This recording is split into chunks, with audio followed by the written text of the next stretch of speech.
Bahari Nusantara. Jalur Rempah, Nafas Bahari, Indonesia.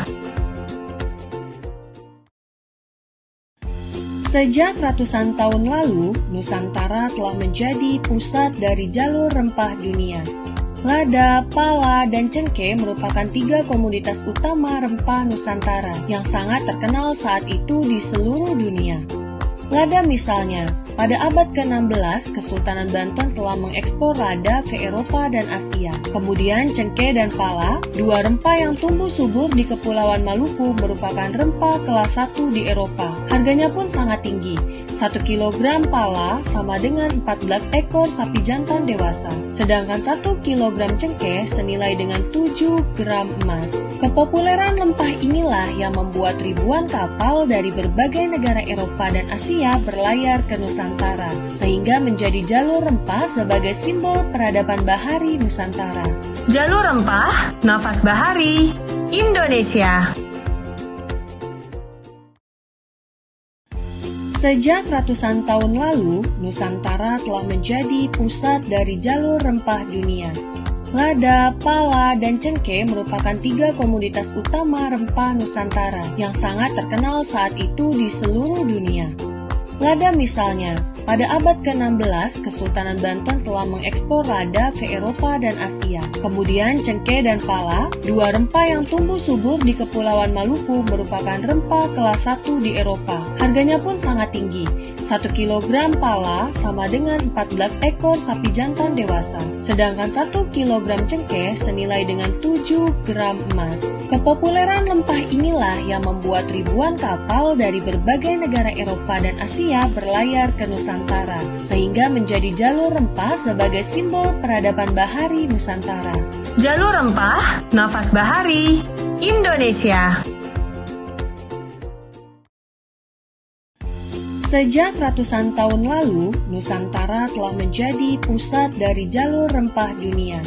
Lada, pala, dan cengkeh merupakan 3 komoditas utama rempah Nusantara yang sangat terkenal saat itu di seluruh dunia. Lada misalnya, pada abad ke-16, Kesultanan Banten telah mengekspor lada ke Eropa dan Asia. Kemudian cengkeh dan pala, 2 rempah yang tumbuh subur di Kepulauan Maluku merupakan rempah kelas 1 di Eropa. Harganya pun sangat tinggi. 1 kilogram pala sama dengan 14 ekor sapi jantan dewasa. Sedangkan 1 kilogram cengkeh senilai dengan 7 gram emas. Kepopuleran rempah inilah yang membuat ribuan kapal dari berbagai negara Eropa dan Asia berlayar ke Nusantara, sehingga menjadi jalur rempah sebagai simbol peradaban bahari Nusantara.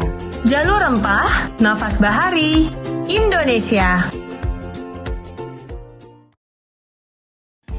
Sejak ratusan tahun lalu, Nusantara telah menjadi pusat dari jalur rempah dunia. Lada, pala, dan cengkeh merupakan 3 komoditas utama rempah Nusantara yang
Good morning, distinguished guests, ladies and gentlemen.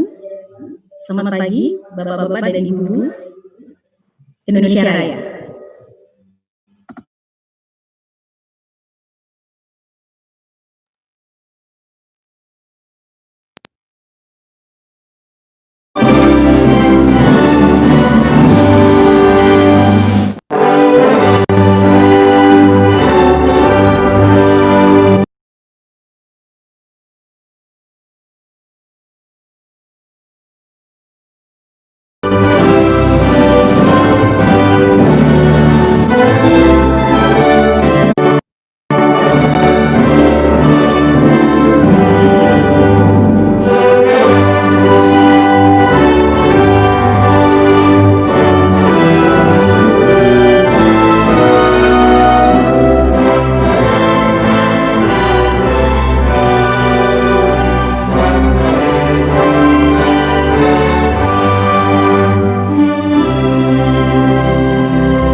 Good morning, ladies and gentlemen.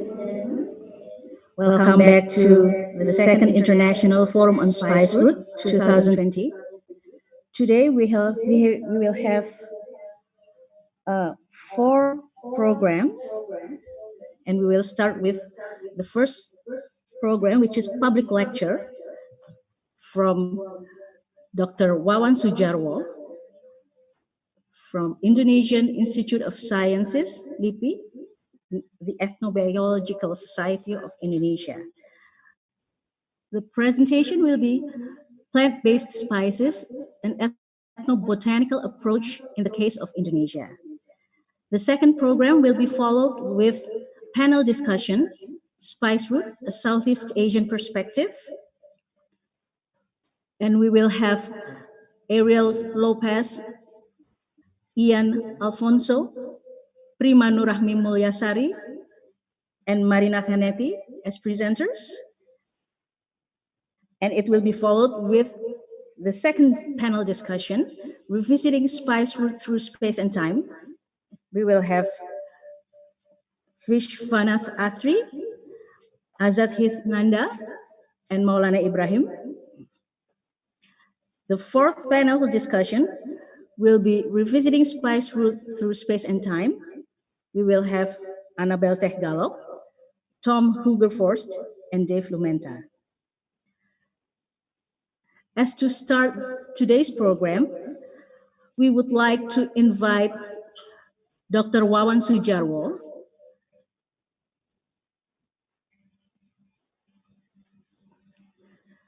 The public lecture session will be plant-based spices and ethnobotanical approach, the case of Indonesia. Dr. Wawan Sujarwo studied traditional herbal drinks to bamboo biomass to maximize traditional utilization as appointed by Indonesian Institute of Sciences. That is one of his researches, and he will be presenting his presentation with us today, and we would like to welcome Dr. Wawan Sujarwo. The floor is yours. Okay. Thank you, moderator. Very, very good morning to everyone. And I would like to share my presentation. I think this.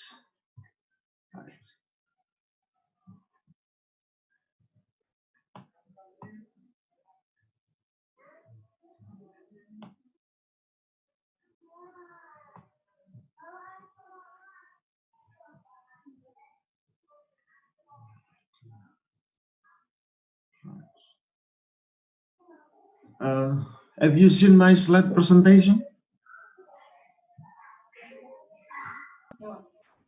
Yes, doctor. Okay, thank you. First of all, I would like to thanks to the committee for inviting me to deliver this morning public lecture. And I was informed by the committee last Saturday, so that I just finished my presentation this morning. But and the second things I would like to thanks to Professor Eko Barotowaluyo. This presentation should be Pak Eko, but he encouraged me to deliver this public lecture. Right. I would like to introduce myself. My name is Wawan, and I'm the senior researcher in Indonesian Institute of Science. At this moment, I'm also the executive director of the Ethnobiological Society of Indonesia. And today I'm going to talk about the plant-based spice from an ethnobotanical approach to the case of Indonesia. So my talk will be only focused on the plant-based spice, because I'm not going to talk about the history of spice. I'm not going to talk about the root of spice, because I'm not expert in that field. And right. Okay, this full screen. Okay, I would like to divide my talk this morning into three parts.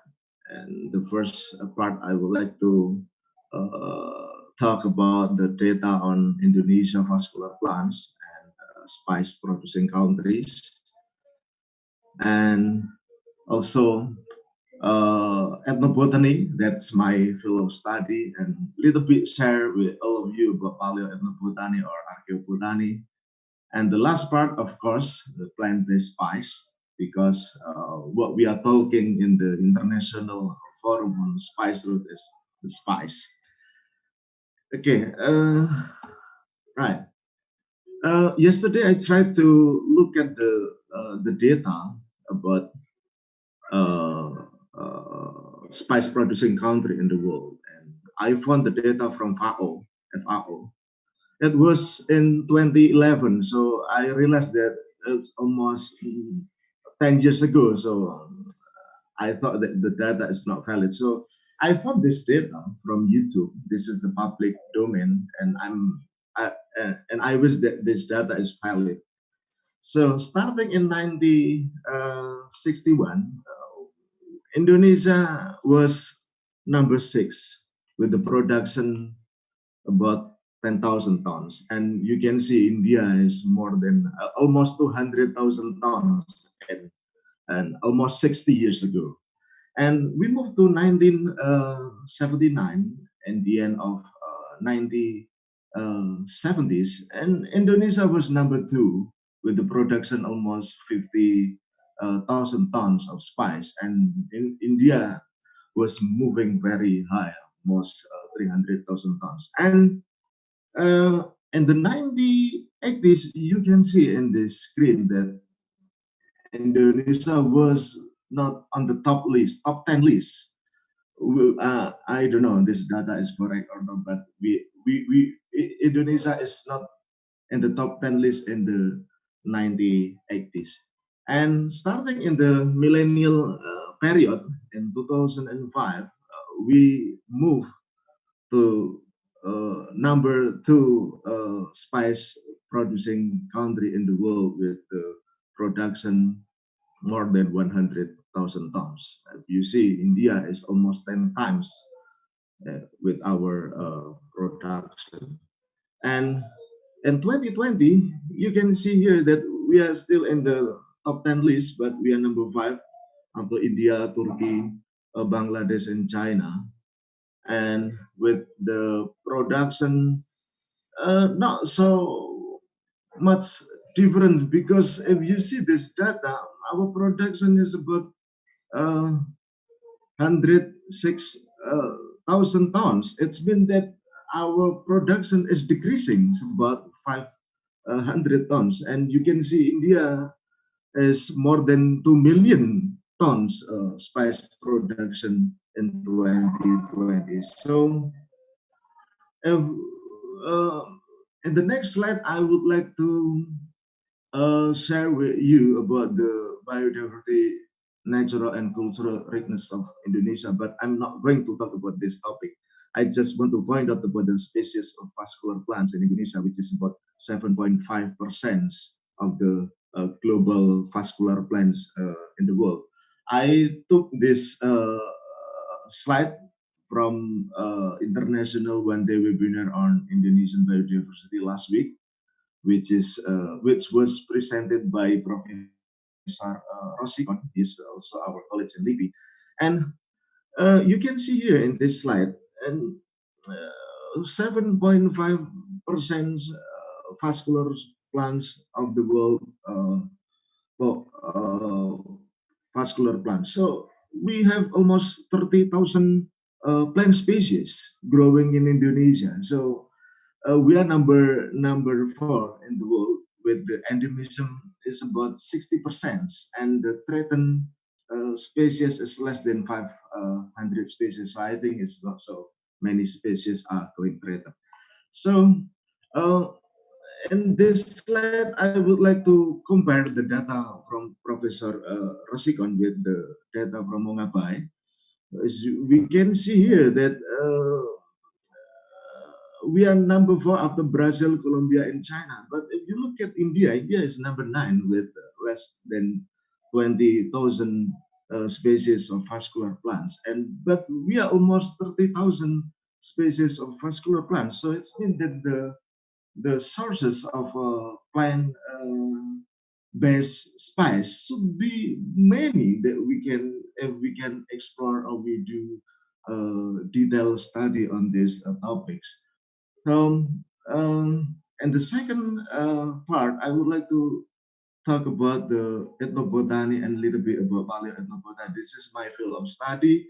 So what is paleo-ethnobotany or archaeo-ethnobotany? This is the same terminology.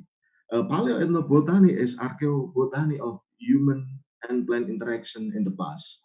With this study, we can understand the relationship between plants and people in history through fossil or plant remains. But if we can combine with the old or holy documents or relief, it would be a good combination to study these topics. So what is the importance, or what is the benefits to study this paleo-ethnobotany? So we can try to understand, or we can try to reconstruct what our ancestors consumed 100 or 1,000 years ago.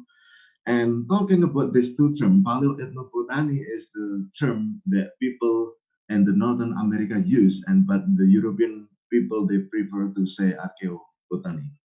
And this is the map that we are living today. I'm not going to talk about the movement of people million years ago. So if we talk about the history, prehistory period, it was about 3.3 million years ago until the invention of writing system about 5,000 years ago. And this is our land. So we realized that last glacier ended up about 15 years ago. So at present day, most of Sunda land has been underwater and become the Java Sea. So if we want to study paleoethnobotany and then we would like to find the plant remains, it would be very challenging to find the evidence and sample for analysis, because in my opinion, the civilization in the past should be in the southern part of Sundaland, and but no, became the Java Sea. And this is what I was doing in the last 10 years. I was investigating plant use by the societies, especially local communities in Bali. And with this study, we can understand the relationship between plants and people in current and the previous generation, let's say 1, 2, or 3 generations. Yes, in the last 10 or 200 years ago. But if we study paleoethnobotany, we talk about 100 or 1,000 years ago. And what I was doing is interview through semi-structure with the key informants to gain the ethnobotanical knowledge about any use category. The mainstream is food and medicine, but now we are talking about the spice, and spice is part of food use category in my field of study. And plant-based spice. And what is spice? Yesterday, I talked to Professor Eko, and what is spice? This is very complex to define, and he suggests me to redefining the definition of spice. And spice is, in my opinion, is plant part. It can be seed, it can be leaves, and bark, woods, roots, and other plant substance mainly used for flavoring and coloring food. And also, spices are distinguished from the herbs, which are the leaves, flower, stems, and plant used for flavoring, and even as a garnish for like the following picture. This is the mint, and this is the parsley. And spices are sometimes used in medicine, religious rituals, cosmetic, and perfumes production. In the past, spices were symbols of exotics and prestige, and they were believed as panacea than food flavorings. And if we look at the botanical basis, we can divide into some parts, plant parts like seeds, fruits, arils, barks, flower buds until resin. So I highlight the blue color, which are the plant species which are not native from the Malaysian floristic region. Let's say fennel, mustard, pepper, and saffron, and uh, nutmeg, cinnamon, cassia clove, and cinque also benzoyl are native to our floristic region. But if we would like to talk about the pepper, pepper is still debatable because the species has very wide range of distribution. And Prof. Eko told me that pepper is native to Indian subcontinent, but of course this species is growing well in Indonesia and one of the leading commodity for our export. And this is a bumbu. Bumbu is the Indonesian word for a blend of spice. And if you look at this slide, there are 40 plant species which used for bumbu. And you can see here that I highlight in the blue color that the plant species are not native to the Malaysian floristic region. And I noticed that about 50% to 55% plant species used for bumbu are native to the Malaysian floristic regions. And how about the red color, buat daun kemangi, or basil and black pepper or white pepper, or even lemongrass? These species are very wide distribution from, let's say, from Africa to India and to Southeast Asia. So I cannot say that this species is our own plants, which is native to Malaysian floristic region. But if you look at the nutmeg or clove or Indonesian cinnamon, we have to distinguish between Indonesian cinnamon and China cinnamon, which is cassia, Cinnamomum cassia. So all of these plant species we use for bumbu, or we realize or not, there are about 40 species, and I suppose there will be more than 40 species. Yesterday, Professor Yatna mentioned that there are 55 domesticated spice, already domesticated spice, but we have about 30,000 vascular plants, which are very potential for future spice communities. And I took this chemistry of spice from Parthasarathi, 2008. There are not so many from this book. There are around less than 20 species about black pepper and kapulaga or cardamom and ginger, turmeric, cinnamon, and so on. And still in the blue color, there are the plant species. They are not native to the Malaysian floristic region. If we are talking about the Sigiberacea, like ginger, turmeric, and then other Sigiber species, this family is very legendary for the spice, not only in Indonesia but also in India, because this family has very wide distribution from India to India subcontinent to Southeast Asia. And I took this information from Kompas in end of June about the momentum mass of the spice route, and we can see here that our export is only focused on 5 commodities, which produce 100 million of US dollar, and it's only pepper, nutmeg, clove, cinnamon, and nutmeg mace, and of course nutmeg and nutmeg mace came from the same plant species, from the seed and then seed covering. And this is from my own publication about the wild and semi-wild edible plants used in Bali. And I noticed there are 6 species used for spice. This is very specific to spice. Of course, that if I try to gain more knowledge or information, we can obtain more species than 6 species that I already published in the plant biosystem. And the species is similar with the Indonesian spice in common, like Indonesian cinnamon, daun salam, Syzygium polyanthum, and the citrus ambalicarpa, and kapulaga, and also kecicang. Kecicang is very interesting for the Balinese. This is very useful for bumbu, and also tingkeh and the candle nut is very common. And the second example is about the traditional herbal drinks from Bali, and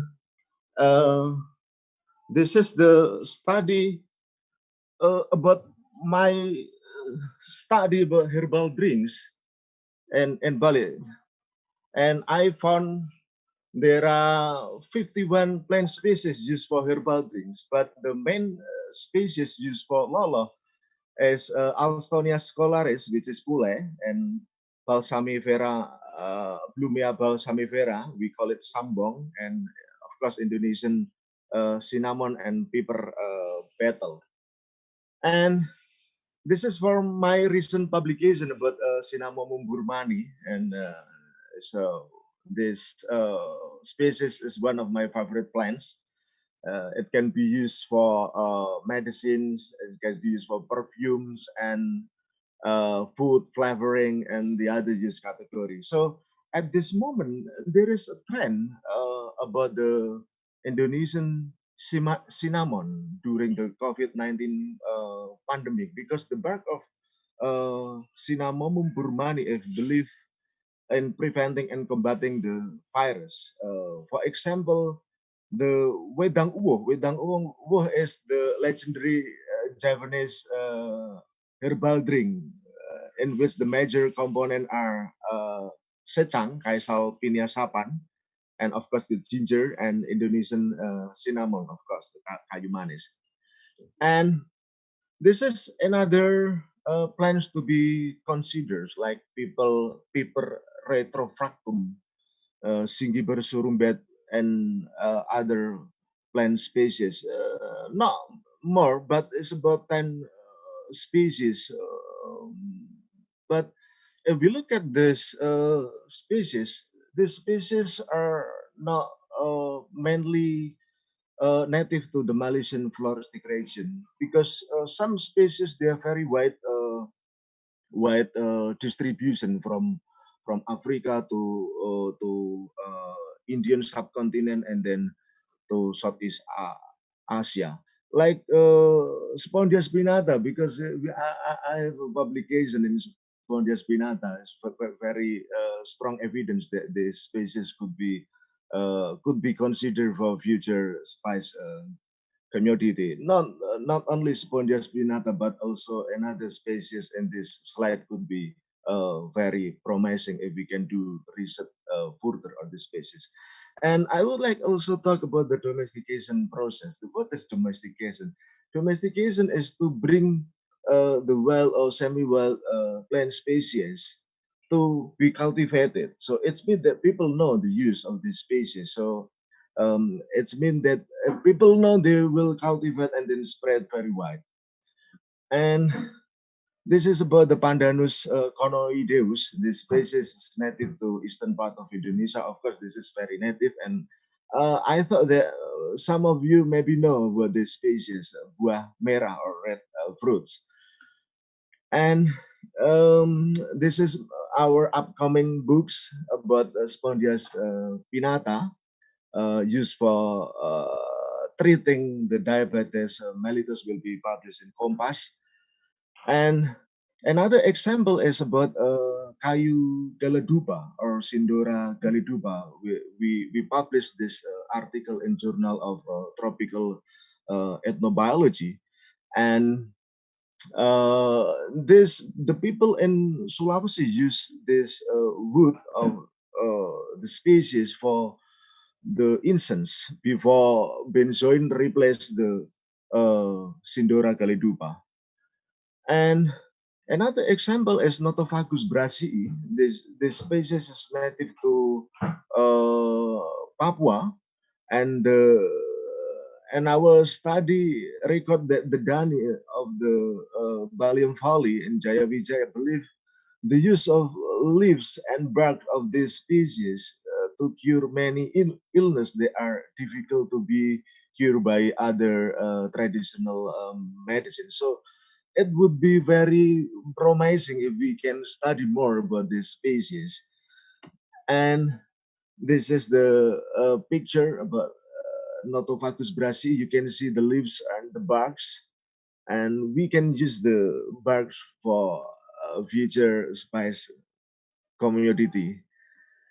And before I close my presentation, I would like to talk about the arrival of the European people for the first time, starting in the late of 15th century. But we realize or not, but slowly but sure, our plant-based food sources has been replaced, even though that Austronesian people have been in contact with other civilization long before to the coming of the European people in starting in 15th century.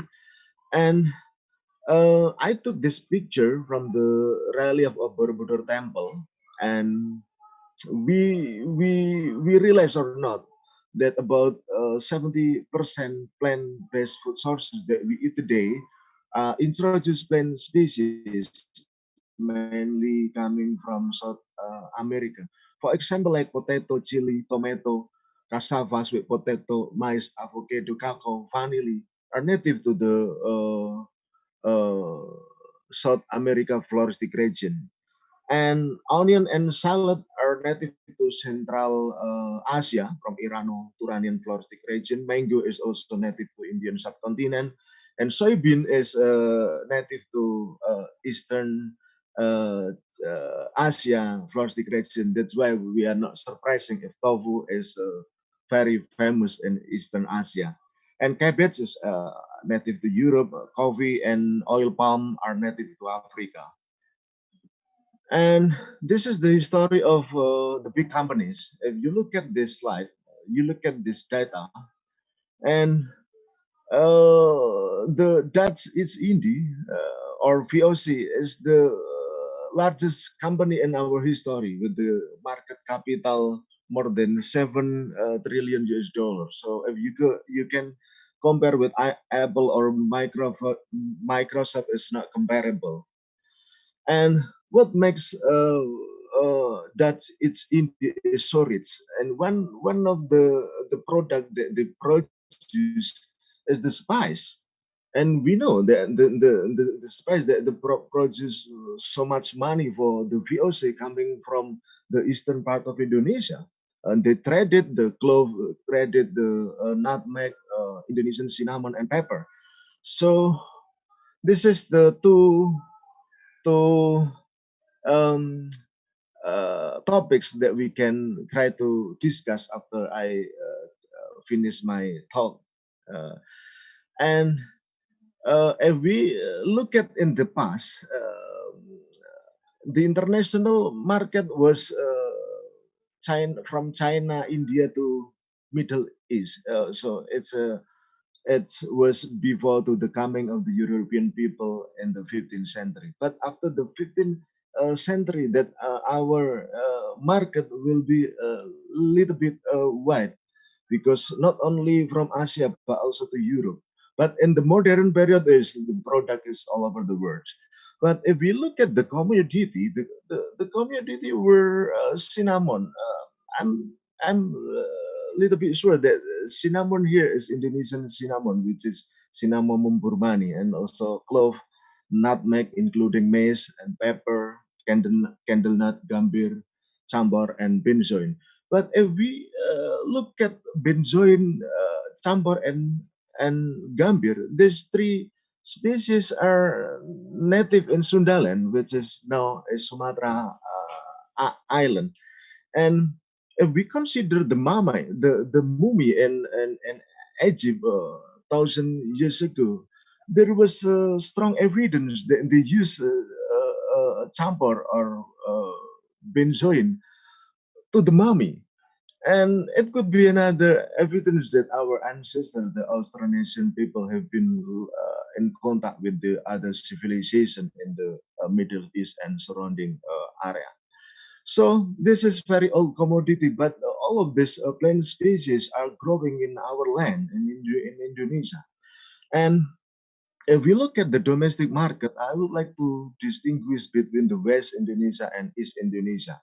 In the East Indonesia, the plants are clove, nutmeg, and pepper and candle nut.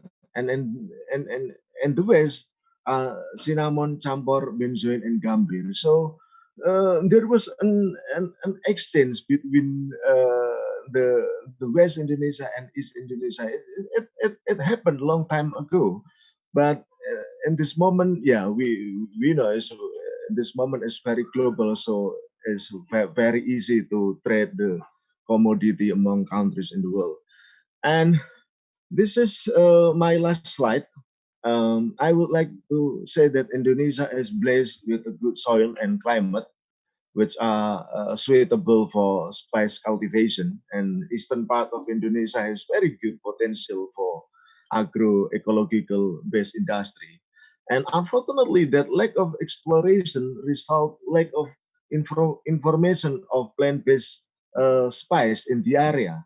So we need to do more study and in ethnobotany or in paleoethnobotany. Yesterday, I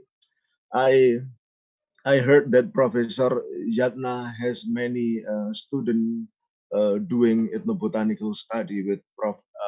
Eko, and I think that this is one of the approach that we can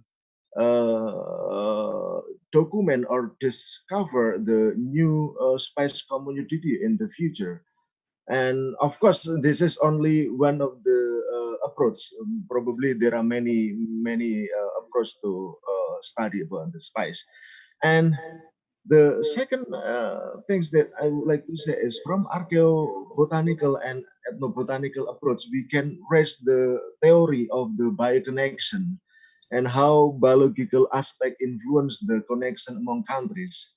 And this can answer when the connection happen and who influence who.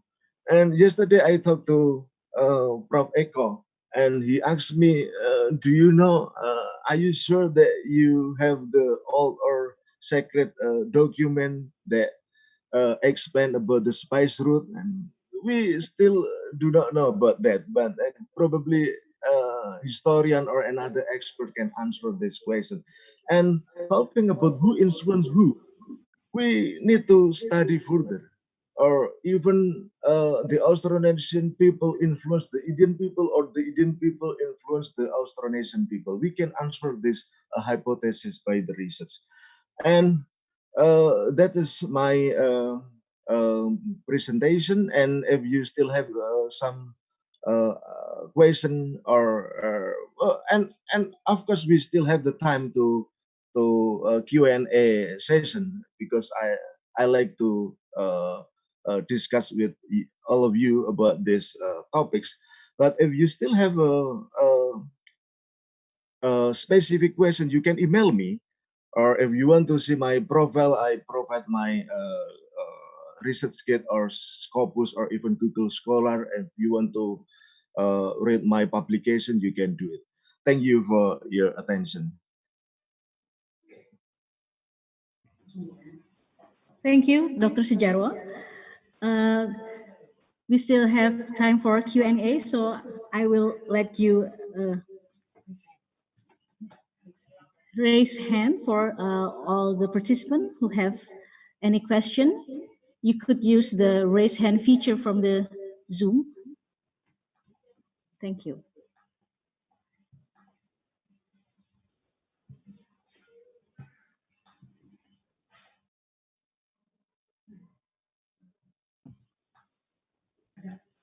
Any questions? Rimbo Gunawan. Mr. Rimbo Gunawan is raising his hand. Please.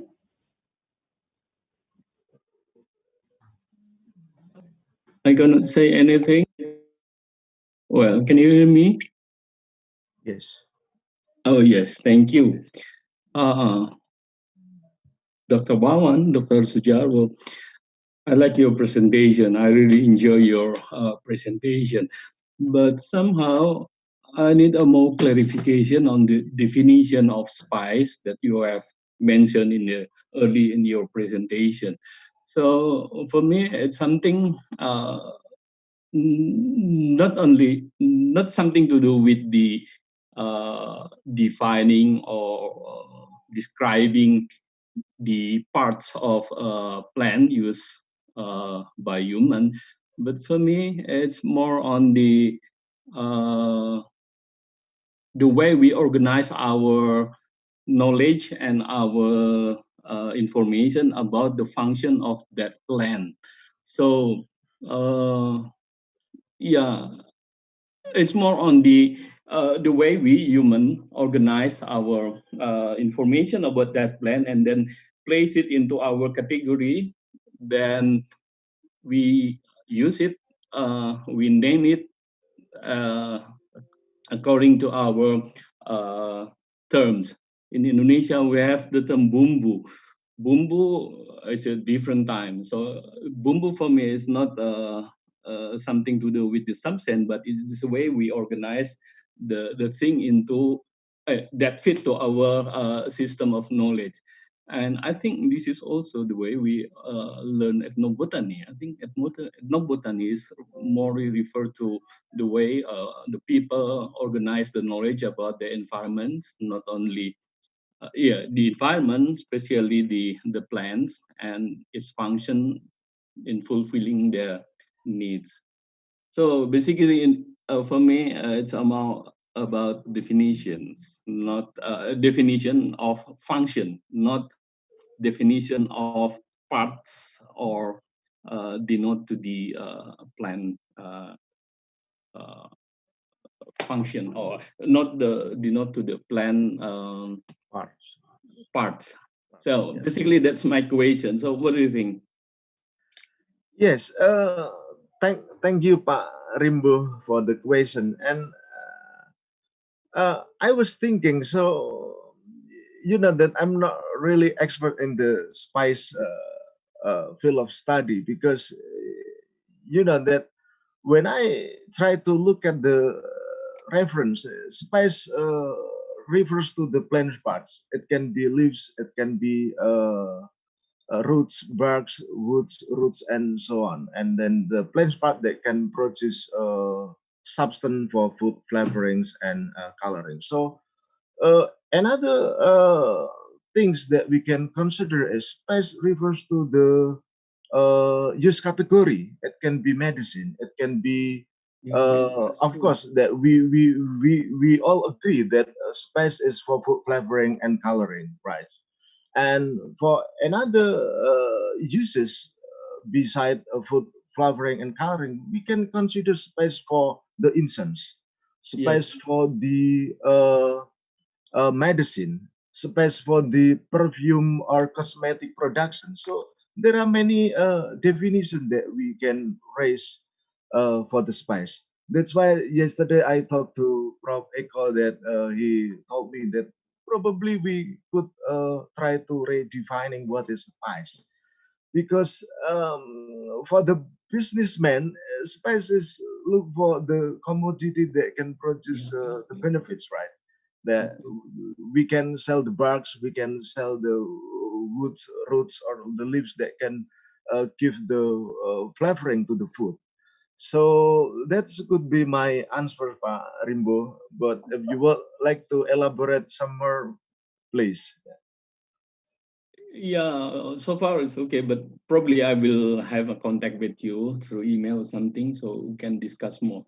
Because Yes. I'm from anthropology, I'm really into ethnobiology and ethnobotany. So probably we have a full discussion further through email. Thank you. Thank you.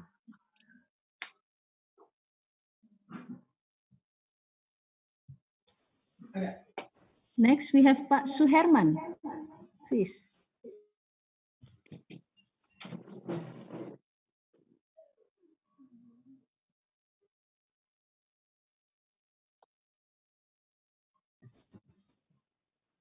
Pak Suherman, are you there?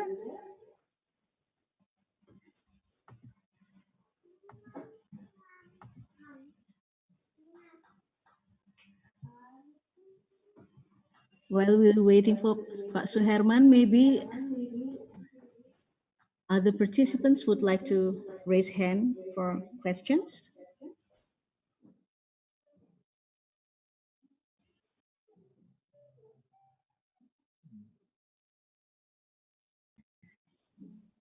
Pak Abdul Haris Martakusuma, please turn on your mic. Yeah. Thank you. Hello. Good morning. I don't want to use my video, so just voice. It's okay. Okay. Thank you for the presentation, Mr. Wawan, Pak Wawan. Hello, can you hear me? Hello. Yes, Yes, Pak yes. Abdul. Okay, sorry. Yeah. Uh, since I'm working with NGO here in Palu, creating, developing, working with community and develop some mitigation crops.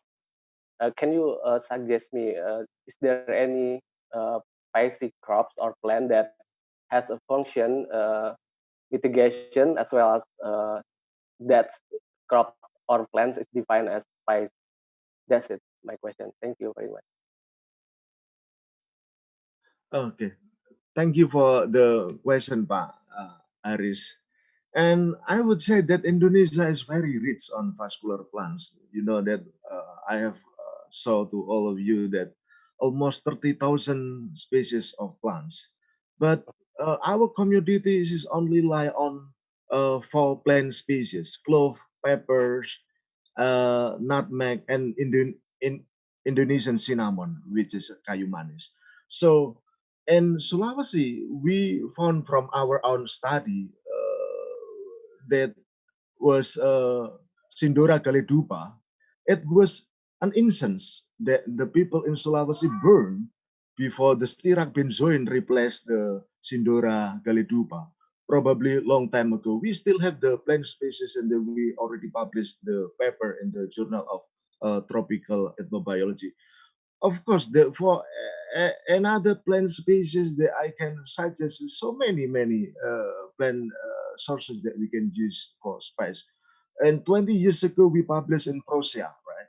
Published in Prussia about the plant use for spice. But it was 20 years ago. We need to update more about the plants because 30,000, almost 30,000 vascular plants and 60% of endemism and 500 species are getting threatened. We still have some many more species, and in Sumatra, I don't have a lot of data about Sumatra, but in Bali I have very strong data about the spice plants. So if you would like to talk more about the plant species which are potential for the spice commodity in the future, we have to answer that question by doing research, and based the research we can know what kind of species they are potential for spice, because we already did talk with Pa Rimbo. The spice can be related to the plant parts, or spice can be related to the use category. Of course, the important use category that we strongly hold is for the food and food flavoring. Thank you, Pak.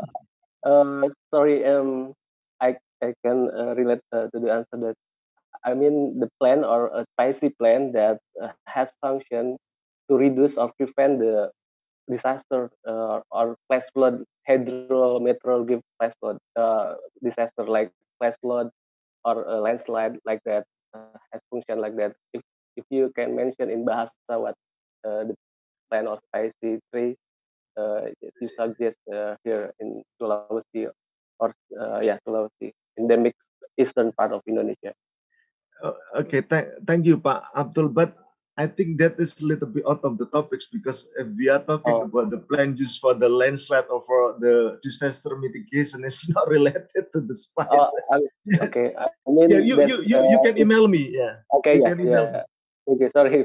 I mean, spicy tree or spicy plant that has a function in the top of the roots, has function to the mitigation. So it is interesting if you suggest.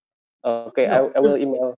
yes, Yeah. and one thing, and I would like to add one information. If we can consider about the tamarin, Tamarindus indica is planted in the side road. So it was during the Dutch colonial that in Java they plant many tamarind in the side roads. So I think we can consider, because and I can consider to plant the tamarind, and the other plant that we can consider is the conifers, because there are many conifers that use for the spice. For example, in my slide presentation from Papua, we found some of Nothofagus brasii or Papuacedrus arvacensis. Then we can consider the plant species for probably disaster mitigation, like landslide or other uses. Okay. Okay, thank you very much, Pak Wawan. I will email you later. Thank you. Okay, thank you, Pak. Okay. We still have time for one more questions.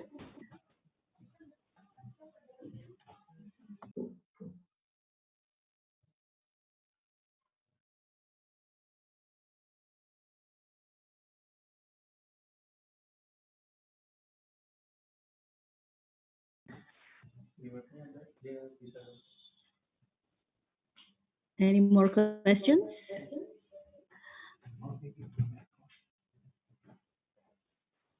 We also see Professor Eko is here with us today. Are you there, Professor?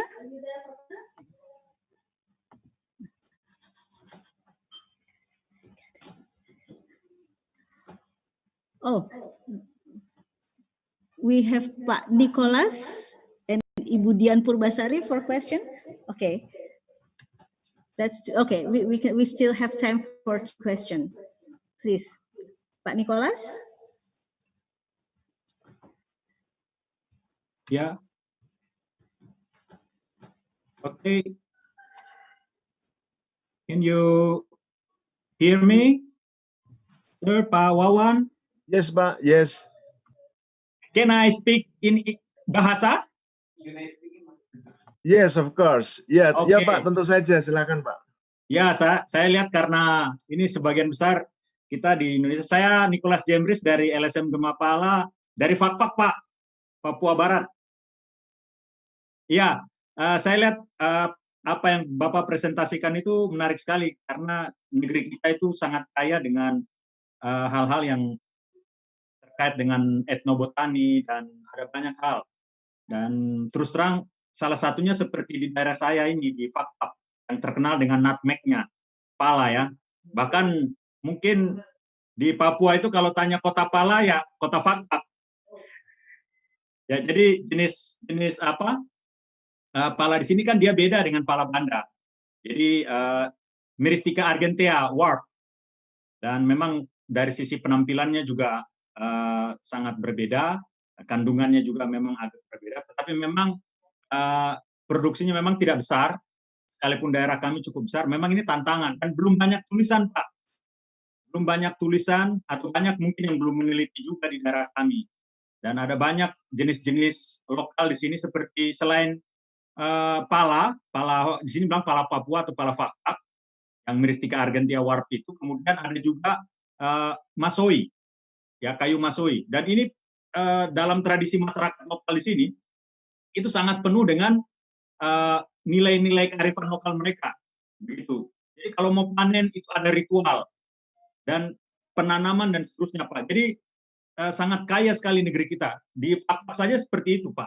Apalagi mungkin di daerah lain, saya pikir itu sangat banyak juga. Hanya memang sayang sekali bahwa belum banyak yang menulis dan belum banyak yang melakukan penelitian itu. Jadi ya saya sayang sekali juga. Sementara kita berpacu dengan perkebunan ataupun industri-industri investasi yang skala besar seperti sawit, Pak. Dan memang ini tantangan kami juga bagi aktivis-aktivis lokal. Di satu sisi memang ya kita butuh investasi, tetapi juga di sisi lain memang kita harus bisa melestarikan nilai-nilai termasuk keanekaragaman hayati. Nah, mungkin sekedar diketahui, Pak, di daerah kami Fakfak ini atau di Jazirah Bograi itu sangat minim sekali penelitian di sini, Pak. Sementara ini dijadikan food estate seperti di Merauke juga dicanangkan, dan sawit sudah masuk. Mohon maaf, bukan kita menjustifikasi, tetapi memang ini kondisi, dan itu land clearing, kemudian ada HTI rencana mau masuk juga, dan ini di hutan primer kita, Pak. Nah, yang tadi saya sampaikan itu bahwa ini menjadi tantangan kita, Pak. Dan ya mungkin lewat forum ini saya mau sampaikan kalau memang ada teman-teman peneliti-peneliti yang monggo bisa datang ke Fak-Fak atau ke Papua untuk bisa mengelaborasi serta melakukan eksplor. Sayang kan negeri kita sendiri, daerah kita sendiri ini ya apa sebelum anak cucu kita tahu malah sudah punah begitu. Bahkan mungkin dengan kearifan lokal yang ada sudah mulai terkikis begitu Pak. Nah, sayang sekali begitu Pak. Terima kasih Pak. Mohon pencerahannya. Oke, terima kasih Pak Nicholas. Jadi betul tadi apa yang Bapak sampaikan. Jadi, I'm sorry that I have to talk in bahasa, so because that I saw that many the audiences are from Indonesia, so and betul yang tadi Bapak sampaikan dengan data hampir 30.000 vascular plants yang ada di Indonesia dengan 60% endemisitas itu sebenarnya sumber daya yang luar biasa. Nah, tetapi kalau kita melihat data sekarang di tahun 2020 pun, jadi komoditas tertingginya ya tetap di cengkeh, di pala, kayu manis dan juga di itu lada kan gitu kan. Nah, sementara sebenarnya masih banyak potensi tumbuhan lain yang bisa diteliti atau dikembangkan menjadi komoditas rempah di masa depan kan gitu. Nah, itu baru kita berbicara mengenai jenis tumbuhannya. Nah, kalau kita berbicara mengenai varietasnya, Pak, itu beda lagi, Pak, gitu. Nah, varietas seperti yang tadi Bapak ceritakan, miristika kan. Jadi miristika kan bisa juga ada selain miristika fragrance kan juga ada miristika yang lain kan seperti yang tadi Bapak ungkapkan di Fak-Fak. Nah, varietas itu bisa tumbuh dari varietas alam atau juga tumbuh dari varietas yang diciptakan gitu. Nah, di Kementerian Pertanian ada sebuah unit kerja bernama Balai Penelitian Tumbuhan Rempah dan Obat. Nah, mereka sebenarnya sudah punya roadmap kerja bagaimana menciptakan varietas-varietas tumbuhan rempah seperti pala dan cengkeh. Itu menjadi banyak varietas. Yang namanya varietas kan dia selalu akan melihat produktivitas kan. Dia tahan terhadap kekeringan, tahan terhadap cekaman, produktivitasnya seperti apa dan lain sebagainya. Tentunya itu nanti akan menjadi profit. Nah, profit yang mana nanti kalau sudah bisa tercipta varietas yang memang betul-betul unggul, nah itu dapat membantu petani, Pak. Ya kan? Nah, dengan membantu petani, nah itu kan kita harapkan dapat menaikkan taraf hidup masyarakat Indonesia, khususnya petani rempah-rempah, mulai dari desa sampai mensupport ke devisa negara. Harapannya seperti itu, Pak. Nah, tetapi satu hal saya sudah diingatkan oleh panitia, ternyata mungkin ini pertanyaan kita terakhir, Pak. Sesi tanya jawab, memang sesinya hanya 1 jam. Jadi closing statement saya adalah kita memang cukup kaya akan sumber daya tumbuhan. Nah, jadi dengan kekayaan itu mari kita gunakan, mari kita teliti. Kalau konsep kami itu ada 3, Pak. Study, save, dan use. Nah, kalau kita sudah study dan menyelamatkan, melestarikannya, lah untuk apa? Kan untuk kita gunakan kan? Untuk gunakan untuk kemajuan atau kemakmuran rakyat Indonesia. Nah, yang berikutnya adalah singkat adalah bagaimana VOC di sekitar abad 17 itu modalnya mungkin sekitar abad 16 ya, bisa menjadi sebuah perusahaan yang memiliki nilai kapital terbesar sepanjang sejarah. Bisa dibayangkan kalau data yang saya tampilkan itu valid, itu lebih dari 7 triliun US dollar. Berapa itu uangnya kan? Nah, dan kita percaya bahwa bisnisnya VOC itu mungkin salah satunya ya berdagang rempah dari Indonesia gitu. Mungkin mereka punya bisnis yang lain, nah, tetapi mungkin dugaan saya adalah salah satu bisnis yang mensupport keuntungan terbesar VOC adalah berdagang rempah. Mungkin itu dari saya. Terima kasih Pak dan terima kasih. Ya, kembali ke moderator. Thank you.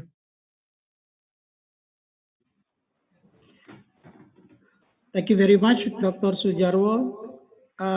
Now we are still in International Forum on Spice Route 2020, and the next session will be the Spice Route, a Southeast Asian perspective, presented by Ariel C. Lopez, Ian Christopher Alonso, Prima Nurhami Mulyasari, and Marina Kennedy, and moderated by Dewi Kumorati. Before we started the session, this session shall be opened by Dr. Restu Gunawan, the Director from Directorate of Culture, Development and Utilization, Ministry of Education and Culture. Pak Restu, the floor is yours. Baik, terima kasih Pak Bram. Assalamualaikum warahmatullahi wabarakatuh. Selamat pagi Bapak Ibu yang saya hormati. Izin share screen sebentar saja Mas Bram. Jadi puji syukur alhamdulillah bisa bertemu dengan Bapak Ibu semua dalam kesempatan ini. Mohon maaf tadi saya telat karena ada rapat dengan Pak Dirjen sebentar di kantor. Jadi perlu saya sampaikan kepada Bapak Ibu semua, saya dalam bahasa Indonesia saja karena sebagian besar pesertanya adalah teman-teman kita. Jadi Jalur Rempah sebenarnya sebuah perjalanan muhibah gitu, ingin melihat masa lalu, kemudian juga merencanakan masa depan yang lebih bagus. Jadi maka basisnya adalah Road, Trace, dan Future gitu. Jadi ini menjadi program Kementerian Pendidikan dan Kebudayaan yang akan berlangsung sampai beberapa tahun ke depan. Nah, untuk tahun ini, tahun 2020, karena kondisi pandemi yang terus terjadi seperti ini, maka target kita sebenarnya ada awareness. Jadi bagaimana kami bersama teman-teman komunitas dan seluruhnya untuk bersama-sama membangun kesepahaman tentang pentingnya jalur rempah dalam konteks Indonesia maupun dunia. Jadi nanti di tahun 2021 engagement dan di 2004 kalau bisa dikapitalisasi maupun dimonetisasi. Meskipun demikian bukan berarti bahwa tiap tahap itu tidak, kadang-kadang bercampur-campur juga, kadang awareness juga masih berlangsung, engagement berlangsung, kemudian monetisasi, kapitalisasi berlangsung juga gitu. Jadi ini bukan sesuatu yang terpisah-pisah, tetapi sesuatu yang bisa paralel sifatnya. Nah, untuk itu kita mempunyai milestone juga bahwa di tahun 2020 ini kita akan tentatif list dulu ke UNESCO. Kemudian di tahun 2004 target kita sudah di-approval sebagai World Heritage. Maka ini tentu tidak bisa nih kita Kemdikbud melakukan cara sendiri-sendiri gitu. Nah, maka kali ini kami terima kasih sekali ini dengan Yayasan Negeri Rempah yang sudah beberapa tahun memulai kegiatan ini dan menjadi partner dari Direktorat Jenderal Kebudayaan untuk membangun awareness juga. Gitu. Jadi dan juga saya kira tadi juga ada teman-teman dari komunitas dan sebagainya. Mari kita bersama-sama untuk menyuarakan ini bahwa rempah-rempah tidak hanya sekedar komunitas, tapi mempunyai aspek yang cukup luas, aspek teknologi, aspek agama, aspek tatanan sosial masyarakat dan budaya dan lain sebagainya. Bahkan tentang peradaban yang di wilayah sungai dan lain sebagainya. Jadi Jalur Rempah sebenarnya ingin membangun kembali narasi tentang kehebatan nenek moyang kita dalam sebagian orang-orang bahari, orang-orang yang mempunyai kemampuan di bidang kelautan. Selama ini kita sudah lama meninggalkan laut, kasarnya meninggalkan budaya maritime, tapi kita lebih ke agraris. Mestinya dua-duanya harus seimbang, bahwa mindset kita, budaya besar kita, budaya besar itu di otak kita dan budaya kecil adalah infrastruktur dan lain sebagainya. Itu sebenarnya harusnya bersama-sama, bahwa mengubah paradigma berpikir itu bukan sesuatu yang mudah, mungkin perlu bergenerasi-generasi. Jadi untuk itu kami bersama teman-teman komunitas mudah-mudahan bisa terus melakukan kampanye bersama-sama untuk menempatkan kedudukan rempah-rempah sebagai kekuatan pemersatu dan pembentuk perkembangan peradaban Nusantara, bahkan dunia. Yang kedua, Nusantara juga merupakan simbol penting pertukaran antar budaya yang menyatukan berbagai ide, ilmu pengetahuan, agama, bahasa, bahkan adat istiadat yang selama berabad-abad seperti yang disampaikan oleh Pak Wawan Sujarwo tadi tentang ekonomi dan lain sebagainya. Selain itu juga mengisi citra maritim dan bahari bangsa yang sudah lama kosong dengan kejayaan Nusantara di masa lalu. Sebagai pemain internasional dalam perdagangan dan politik maritim, kekuatan maritimnya. Jadi ini menjadi sesuatu yang penting bagi kita semua untuk menjadi awareness kita bersama gitu, bahwa nenek moyang kita orang Pelat itu betul-betul ada dan bukan sesuatu hanya sekedar nyanyian. Menurut saya nyanyian itu perlu kita amplifikasi ke seluruh masyarakat menjadi alam pikir, kira-kira seperti itu. Menjadi alam pikir dan pada waktunya menjadi tindakan dan perilaku kita bersama bahwa laut adalah kekayaan kita, laut adalah masa depan kita yang harus kita pelihara dan kita terus lakukan bersama-sama seluruh masyarakat. Saya kira itu Bapak Ibu yang saya hormati, selamat berseminar, berkonferensi setelah 2 hari dan saya lihat pesertanya teman-teman begitu banyak dan mudah-mudahan ini bisa terus menginspirasi kita semua. Dan untuk itu pada kesempatan ini dengan izin Bapak Ibu semua dengan ucapan Bismillahirrahmanirrahim, konferensi internasional Forum Spice Road saya nyatakan dibuka. Terima kasih. Akhirul kalam bila taufik wal hidayah. Wassalamualaikum warahmatullahi wabarakatuh. Om Santi Santi Om Rahayu. Terima kasih. Terima kasih Pak Restu. Kita sambung ke sesi berikutnya. Ladies and gentlemen, we continue the program. Now the forum is the Spice Route, a Southeast Asian perspective. To moderate this forum, please Ibu Kumorati, Dewi Kumorati, an Executive Director of Negeri Rempah Foundation. She has also been active as lecturer and a faculty member at Bina Nusantara University, Department of Visual Communication Design. She completed her graduate study in anthropology and currently a doctoral student at the Department of Anthropology, University of Indonesia. Please, Ibu.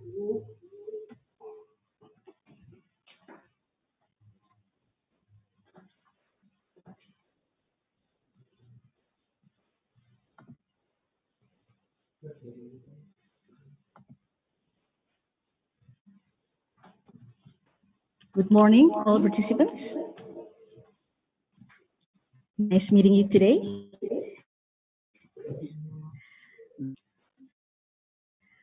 I will be moderating the next panel discussion, which will be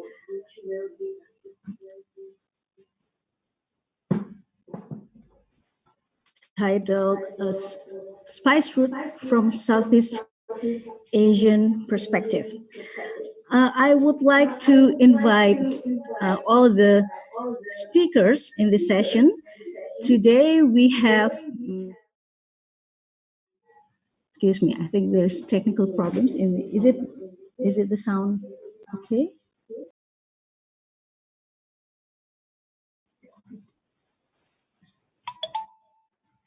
Yes, today we have Dr. From Philippines. He obtained his Doctor of Philosophy in History at Leiden University with research topics range from Indonesian studies, colonial and maritime history, the Philippine and the Asian history. We also have Mr. Ian Christopher Alfonso, who works at the National Historical Commission of the Philippines. Also here today is Ibu Prima Nurrahmi Mulyasari from the Indonesian Institute of Sciences, LIPI, who has researched the British Chamber of Commerce and its competition against German business activities in the Netherlands East Indies. Is one of her research. And also we have Dr. Marina Canetti, who specializes in questions of global developments, including the Chinese Belt and Road Initiative, migration, environment governance. So I'd like to welcome all of you. Are you here with us today? Yes, can you hear me, Mbak? Yes. Can you hear me? Yes. Okay. Hello, Ariel. Good morning. How are you today? Selamat pagi. Selamat pagi. Baik, very good. So, the floor is yours. Okay, Please, I hope if you'd like to share screen. the presentation. Okay. Sebentar ya.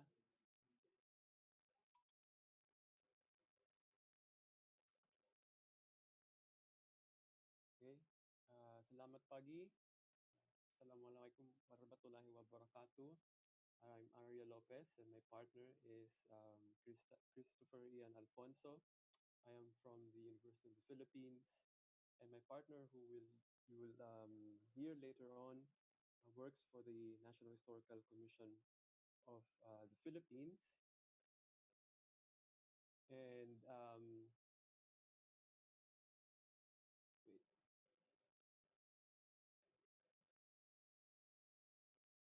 Okay, so this presentation is actually a combined presentation of myself and of Ian. The first part is a historical context, providing a background um, to the commemoration of the 500 years of the Magellan expedition to the Philippines, arrival to the Philippines and of course to Southeast Asia. And the second part is about the commemoration, how the Philippines um, conduct, hold, what's the perspective, what's the idea, what's the spirit behind these commemorations. But first of all, I would like to thank the organizers, especially um, Baco Morati for inviting. Um, in fact, when I heard that Indonesia was under the leadership of Hilmar Farid was organizing this conference, and being aware that in the Philippines too you have this ongoing celebrations of the 500 years, there was a sort of aha moment that these two countries, even though we are neighbors, we share a lot of history together, there is very little conversation, especially when it comes to historical topics. So I hope this is an invitation. It serves as an invitation for uh, collaboration, for cooperation, and for more conversations between Indonesia and the Philippines. So, as I mentioned earlier, this paper has two objectives, two parts. First is to highlight the connections of the Philippines in the regional spice route before and after the Spanish colonization. And second, it illustrates how a Filipino-focused narrative informs the commemoration of the 500 years of the Magellan expedition. So as I've mentioned, this is a first part will be me, and the second part will be uh, Ian Alfonso. So we go back to history, and if you look at the Philippines during the Song period, from where the sources of this historical period comes from, you see that the Philippines is entangled, terlibat in this spice trade as part of the Moluccas-China route. So this north-south route traverses many of the Philippine islands, and we know that this route is probably most important or more important than the eastern-western route that brings the spices to the western side of the Malay-Indonesian archipelago to India, to the Arabian Peninsula, and eventually Europe. So this route to China, they say, as scholars say, is most important in the spice trade before the 13th century, right? And so we see the trade polities, we see port polities like Butuan in northeastern Mindanao, Manila, Mindoro, close to Luzon, and Sulu as important trade polities before Spanish arrival in the 16th century. And in this map, you see I indicated there where Butuan is, right? And it's conveniently located along this route from southern China to eastern Indonesia. We know that Butuan appears in Chinese records during the Song period from until the 13th century. Right? And Butuan is a place, according to Roderick Tapp, it's a place that offers cloves, right? And it doesn't mean that cloves. We know that cloves grows only in northern Maluku, and it's offered, by traders from Srivijaya, from Java, and even Butuan. And most likely, these were picked up by traders from Indonesia. And if you look at the archaeological records, you have um, Song ceramics found in Butuan. You have um, a, a celebrated several balangais or large sailing boats excavated in Butuan, one of which uh, fits rightly into our period, the 13th century.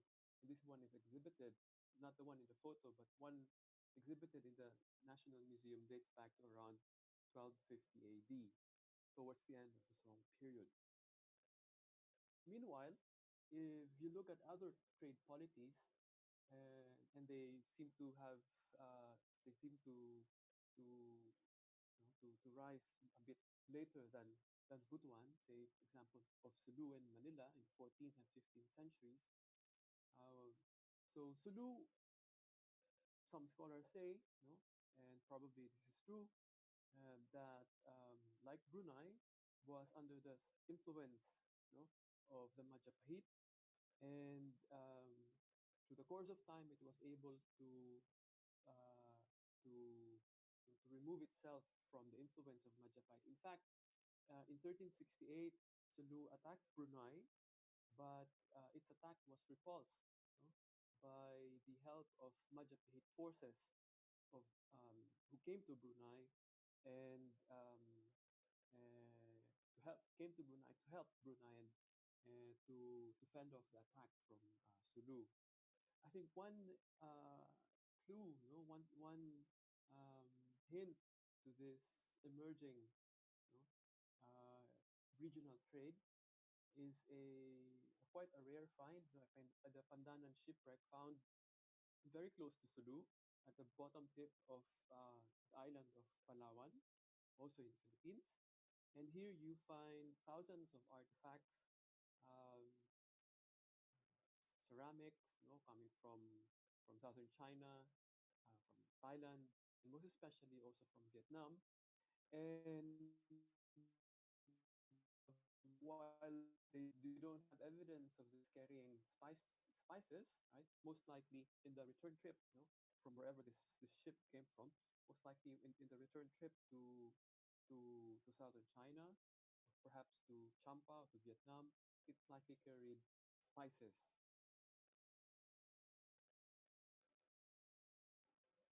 So, as the historian William Henry Scott notes, Butuan in the 11th century and Sulu in the 15th century were dealing not only in products that were found in their immediate localities, but also in spices, in aromatics, in silk, and porcelain. Right? So they're involved in regional trade, right? And spices uh, from the Maluku uh, are an important part of that commerce. And one important evidence, of this Sulu involvement in trade is the the tomb of Paduka Batara, who was part of a series of expedition of missions, of trade missions, of tributes to China, to the imperial capital, from 1417 to 1424. And Sulu sent at least 3 missions, and in one of those missions, this Sulu king Paduka Batara died after visiting the capital, and he was buried in Techao, in Shandong, and you see that his tomb is still there, and his descendants, some of his descendants, still live in the area. So these expeditions, these tribute missions to Sulu, to the imperial capital by the Sulu kings, was likely spurred, or was likely incited by the the famed maritime missions of the early Ming Empire under Admiral Cheng He from 1405 to 1433. And we know that also during this time you have a lively commerce, no, emerging from these Ming trade missions. While the earlier slides that I showed you about Butuan and Sulu are most likely very well known. So this next slide on the connection between Champa, Manila, and Java is, I think, less widely known, but I think very important. And here you see a triangular relationship between Champa, Manila, and Tuban in northern along the Pasisir. And you see here the story of this was taken from the Malay Annals of Semarang, translated by de Graaf and Pijot. And you see here the story of Chinese Muslims, Hanafi Muslims, who are most likely involved in regional trade. And for instance, it is in these annals, it is said that Admiral Haji Sampobo or Admiral Cheng He appointed a certain Haji Bong Takeng in Champa to control the flourishing Hanafi Muslim Chinese communities, which were spreading along the coast all over Southeast Asia. While this Haji Bong Takeng appointed a certain Haji Gan Engku in Manila to control the Hanafi Muslim Chinese communities there. And he was transferred by the same Haji Gan Engku, from Manila to Tuban to control the flourishing Hanafi Muslim Chinese communities in Java, in Kukang or in Palembang, and in Sambas. And at the time, Tuban was Java's main port, with the kingdom of Majapahit as hinterland. This Haji Gan Engku, who was appointed first in Manila and then transferred to Tuban, is supposed to have a daughter, Ni Aging Manila, who later married a certain Bong Sui Hu, a trader, and more known as one of the Wali Songos of Java, one of the proselytizers, the agents of Islamization in Java, Sunan Ampel. So this connection is something that I think is suggestive, is indicative of the regional trade network that is markedly Chinese, but also Islamic.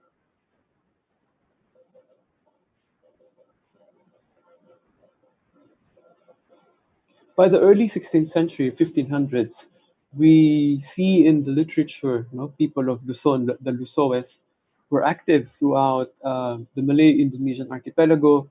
The very good observer, one of the first observers, European observers of the region, Portuguese Tomé Pires, noted that Muslim Lusoes, or people of Luzon, trade regularly in Brunei and in Malacca. And we also know that the Luzons were collecting sandalwood as far as Timor when Magellan's ship reached the area, and these people of Luzon were there to gather sandalwood for the Chinese trade. Right.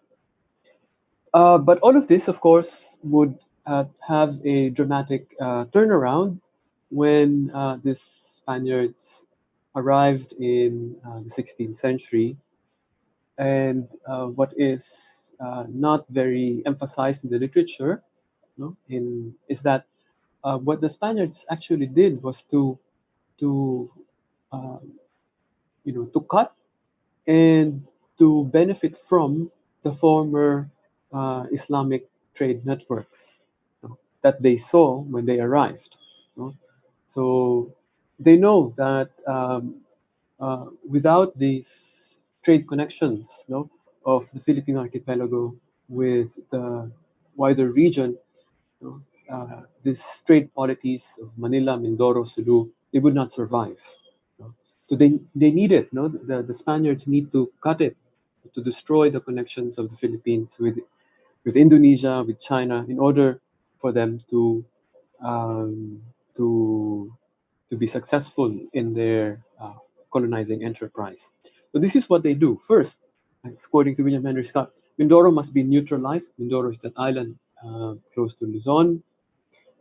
Then Manila must be taken to capture the China trade. Next, Borneo must be reduced to break the Malacan connection to Malacca. And lastly, Jolo and Maguindanao, Sulu and Maguindanao must be neutralized for direct access to the Spice Islands to the south. And so Mindoro was attacked, eventually conquered, 1570, Manila in 1571, Borneo and Sulu 1578, attacked by the Spaniards, Mindanao 1579, and the Moluccas in 1582. Right. Another, so we know the story of the Spanish enterprise, the European enterprise, and it is a story of intense competition. First, you have the Portuguese competing with the Spaniards taking over the Moluccas, and then eventually being defeated by the Dutch in 1663 or 1660s, and they were removed from Maluku and also in the North Sulawesi by I think 1680s. So it's the Dutch who eventually won the spice competition, or the spice monopoly. And while we know that story, we know that narrative, what is less known, I think, especially for present day Filipinos and present day maybe among Indonesians, is that you have a massive displacement of communities and people brought about by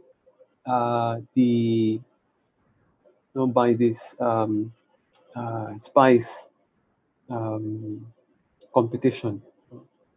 And one of the consequences of these is when the Spaniards were defeated by the Dutch in 1660s, the pro-Spanish, those who were converted to Catholicism, in Ternate, they were forced to leave Ternate and go to Luzon, and eventually they created, they founded a town of their own, which up to now is called Ternate Cavite. So if you go to the Philippines, there's a town called Ternate Cavite because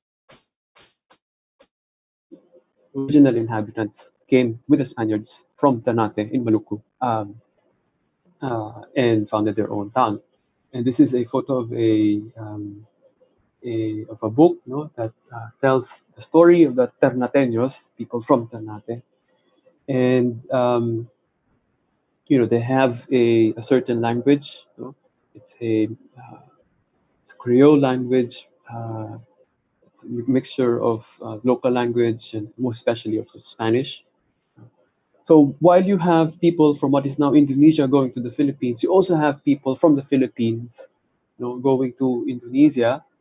And like many of the Ternateños, the Papangers, Pampango, were recruited as the workforces of the Spanish and the Dutch in Indonesia. So now you have even up to now, you have a district, sub-district in Tanjung Priok, called Papango in Batavia, what is now Jakarta, and the original inhabitants of that district, Papango district, were soldiers, freed slaves who were recruited by the Spanish and then absorbed by the Dutch, and they were stationed all over Maluku, even in Timor and in Batavia. But unlike the Ternateños, unlike the Ternatans in the Philippines, I think the Papangers were not able to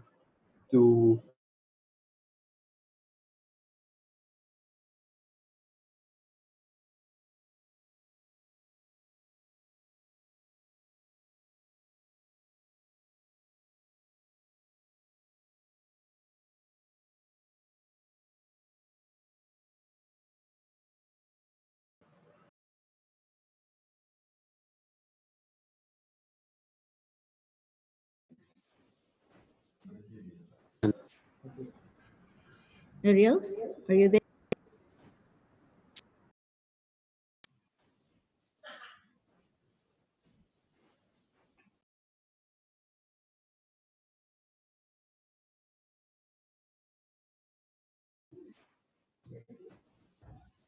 It seems that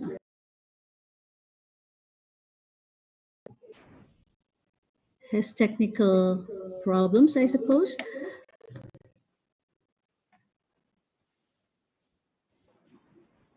Okay. Oh, you're back. Yes. What was the last slide that you were not able to see? About the Pangos, Ariel. About the Papangos. Okay. Pambango. Okay. Sebentar ya.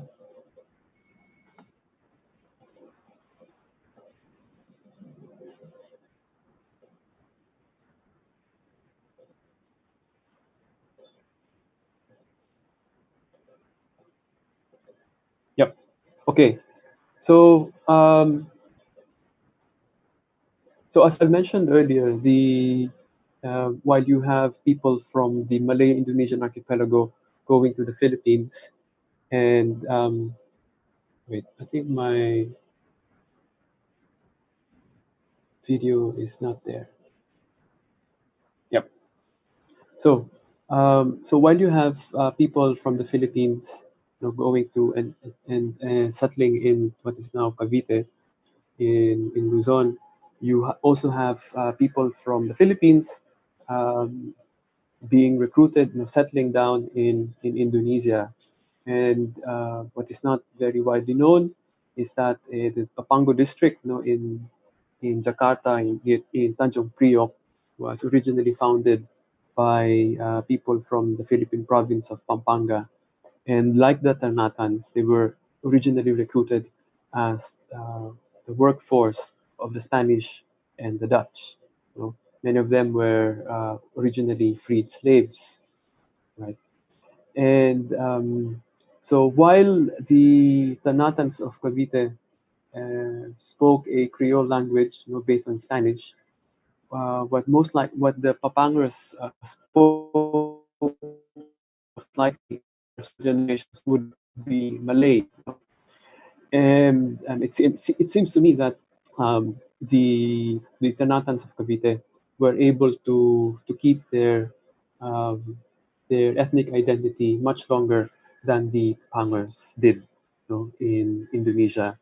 And they were found, I think I failed to mention that they were found not only in Maluku, but also in Timor. I saw myself records, in the VOC sources of uh, of why is my video of uh, papangers, what the Dutch call papangers, and they usually served um, as soldiers. So, what is the key takeaways, of this first part? Um, so, uh, so the Philippines is an important node, of this spice route that connects China and Maluku, and this route is important, before, especially before the 13th century, before it was eclipsed by that western eastern route that connected Indonesia with Europe. And we see commercial networks, linked strengthened by common religion, Islam, and ethnicity, Chinese. And also the third point is that intense European competition for spice monopoly uh, displaced, people from both sides, from both Indonesia and the Philippines. So on that note, I would like to give the uh, presentation to my partner, Ian Christopher Alfonso, to discuss um, the commemorations. Right. Ian? Yes. Good morning, Ariel. Good morning. Salamat pagi. And good morning from the Philippines. I'm sharing now my PowerPoint, the assigned topic.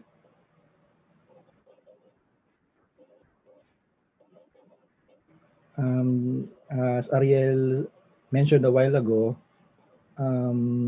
there's this place in Jakarta called Papango, and I'm actually here in the province where that place name in Jakarta was named after Pampanga. So I'm a Pampango. I'm a Pampango by blood. So it's a province north of Manila. So anyway, I'm presenting to you the 500 years activity in the Philippines. So as we all know, 2021 is the 500th anniversary of the part of Southeast Asia in the first circumnavigation of the world. So in the Philippines, we already planned the activities as early as 2018, and we're now about to celebrate or to commemorate the Philippine part in the first circumnavigation in less than 4 months time or 6 months time. And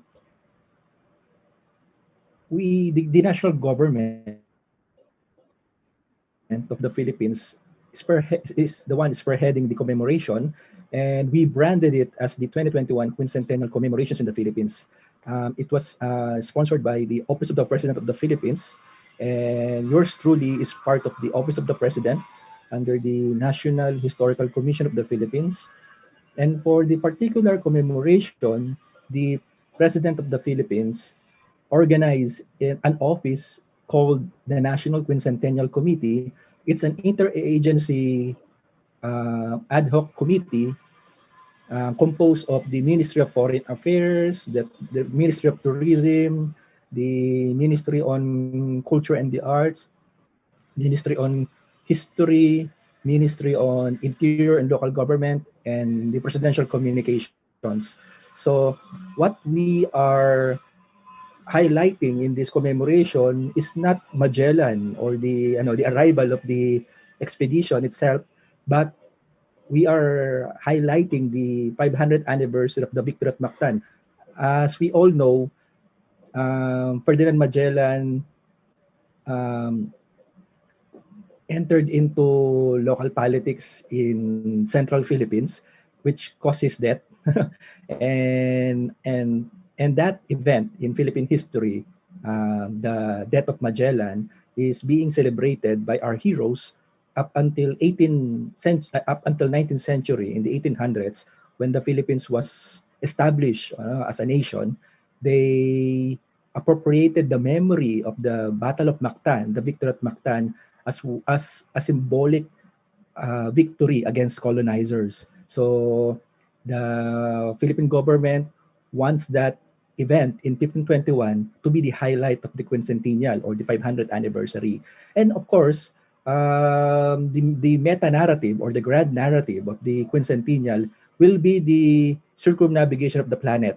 No? For the first time, we encircled the Earth for the first time, and the period between March 16 and October 28, 1521 was the part of the Philippines in the circumnavigation.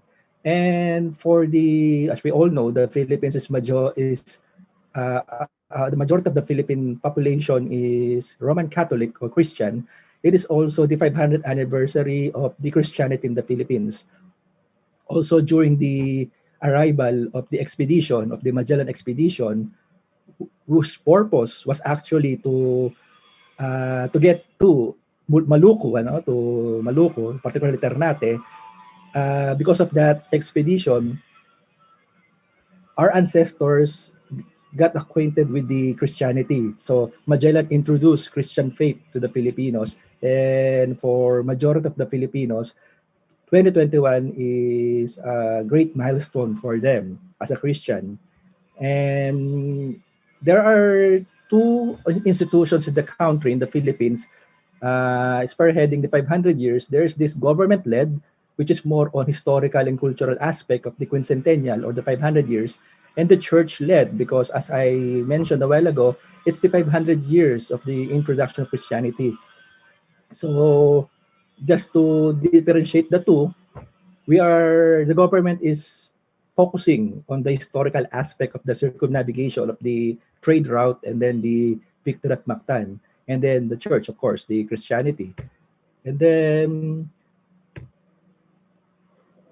in the Philippines, we often begin our history with the arrival of Magellan. This is the traditional way of studying Philippine history since we are in elementary and high school.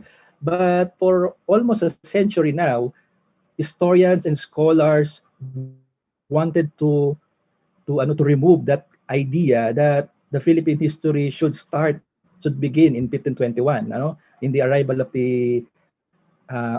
Magellan.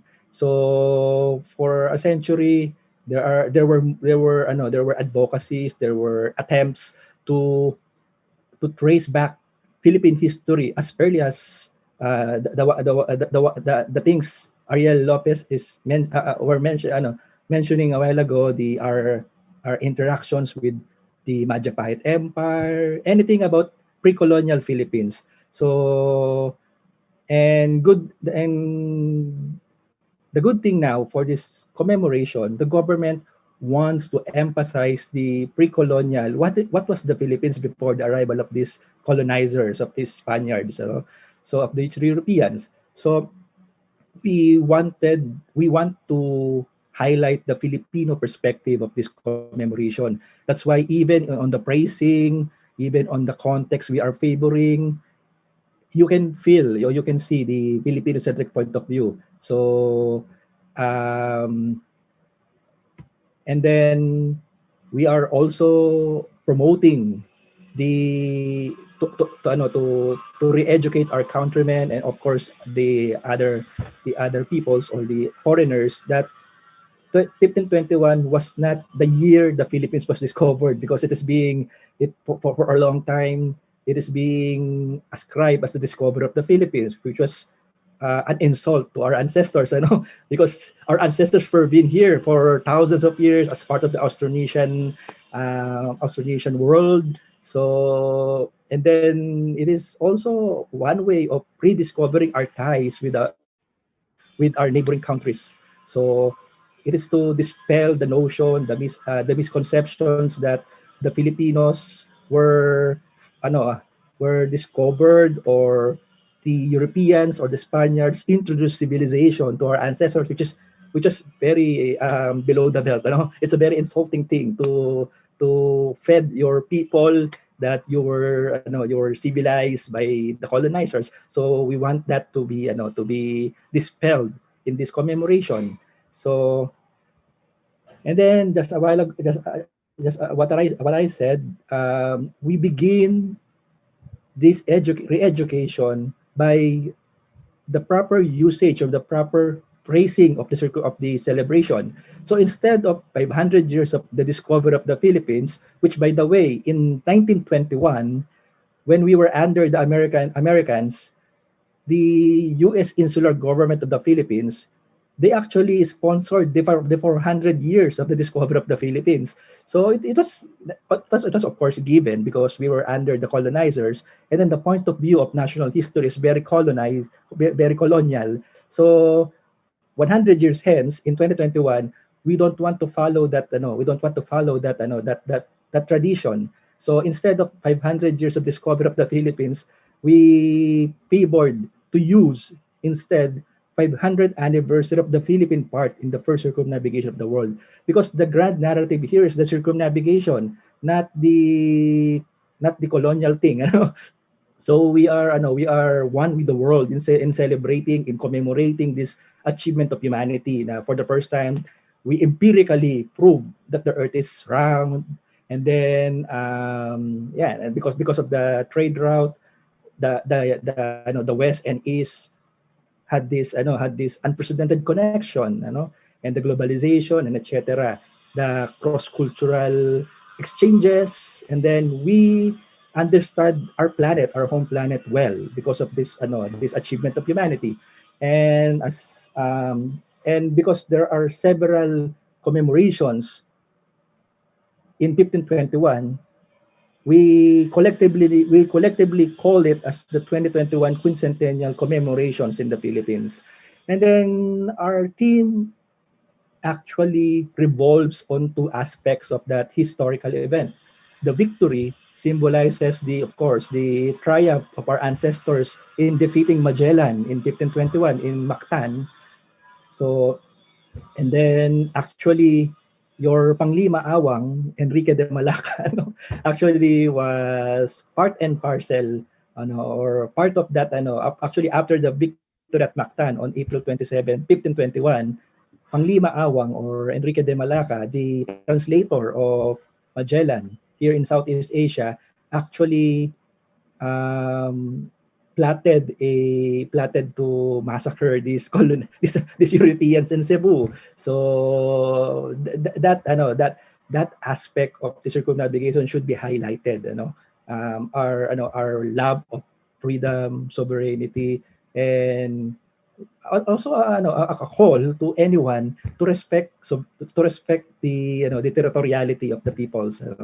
And then of course we included the aspect or this 2 minutes more. Yes, thank you. I'm wrapping up. And the second value we are espousing in this commemoration is the humanity aspect, because when the expedition arrived to Southeast Asia, particularly in the part of the Philippines on March 16, 1521, they just crossed the Pacific relatively unknown to them for 4 months. So they experienced starvation, undernourishment, and then our ancestors who relatively who virtually did not know them, our ancestors just welcomed them and provided them shelter and food. So that aspect of humanity we are also highlighting in that commemoration.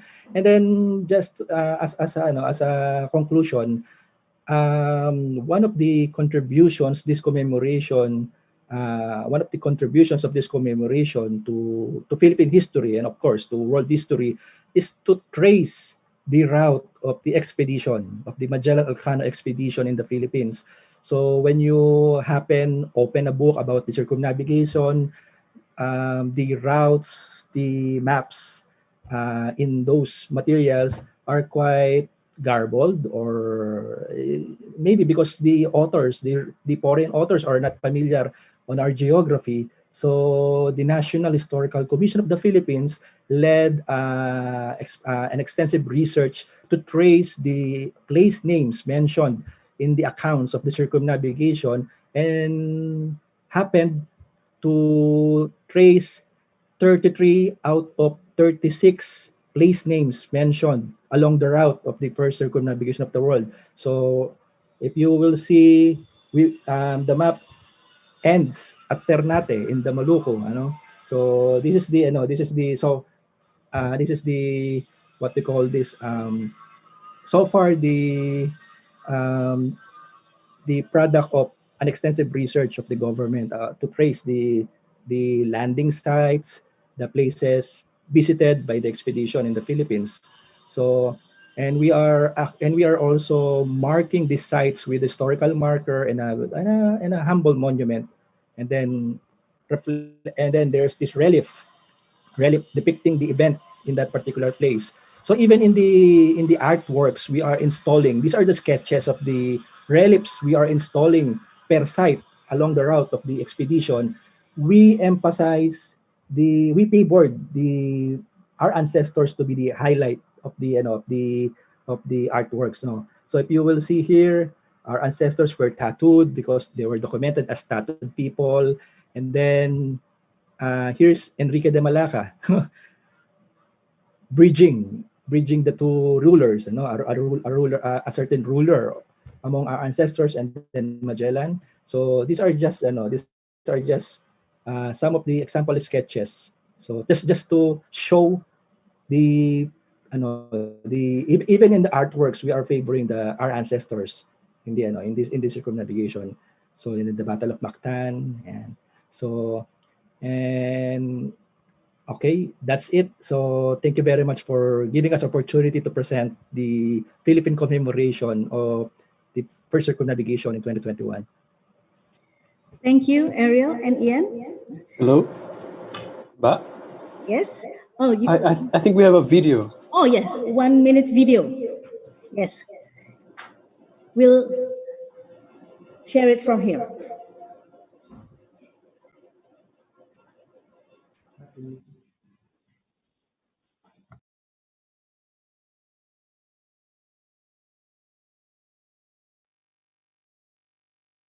In the last 500 years, Filipinos have fought for freedom, unity, and equality. We have made our mark in many fields, from science and medicine to culture and the arts. We are beacons of creativity, resourcefulness, resiliency, and compassion. In 2021, the Filipino people will join the world in commemorating one of the greatest achievements of mankind, the first circumnavigation of the world. We celebrate this historic achievement by bannering an important message. Over adversity and struggles, we shall triumph, putting humanity first, always.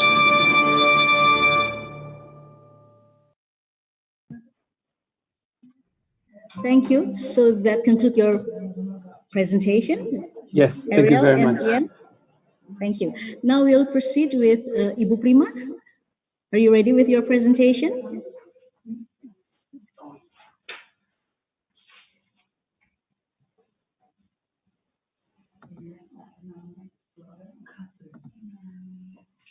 Ibu Prima.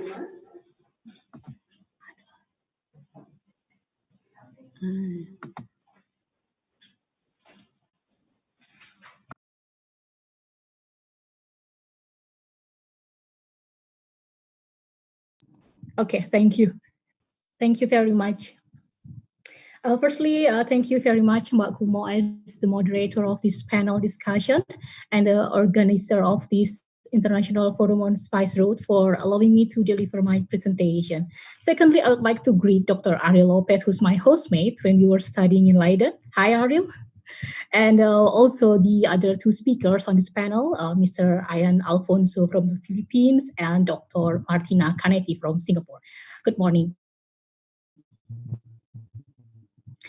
Mbak Melinda, could you please share the screen now? Mbak Melinda? Okay, thank you. Thank you. Here I'm representing my research team of gastrodiplomacy from Research Center for Area Studies, Indonesian Institute of Sciences. A little bit different with most presenters on the Spice Road Forum, as I will talk about the spices in more recent times. Okay, so the title of my presentation is Spices and Diaspora, Indonesian Cuisines and Restaurants in the Netherlands. This year is our first year of 5 years planning on the research of gastrodiplomacy as a part of national research priority under the theme strengthening the role of Indonesia in regional and global levels, economic diplomacy and diaspora. So we actually are very new to this spice topic.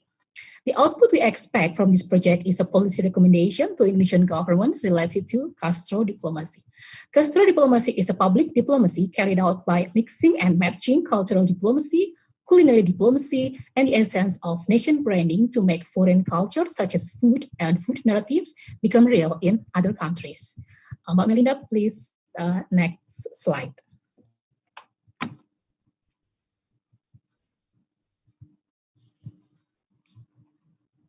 Next slide, please. Yeah, okay. The full member previously. Yeah, okay. This is the full members of our research team. The background studies of the researchers are from sociology, anthropology, history, and international relations. Our current project is funded by 3 institutions, LIPI, LPDP, and also Ministry of Tourism and Creative Economy. Next slide, please.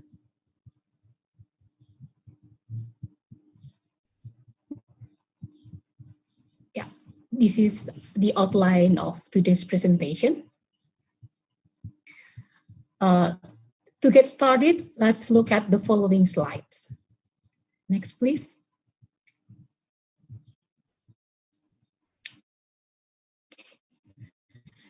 This slide and the next several slides are Konimax brand. Indonesia Spice Up the World is the theme of last year's Ubud Food Festival, an annual festival held in Ubud, Bali Island with a mission to bring Indonesian food, culture, and art to the world. A spice is usually defined as an aromatic part of a tropical plant, be it its root, bark, flower, or seed, which mostly used for food seasoning. The majority of all spices are of Asian origin. Since 1,000 years ago, the archipelago has been well known as the Spice Island. Nutmeg and cloves are originated from Banda Islands and Moluccas in eastern part of Indonesia. The Spice Road left its legacy on the contemporary life of Indonesia and the world. The opening up of sea roads to the Far East for the spice trade allowed European interest and cultural domination to spread.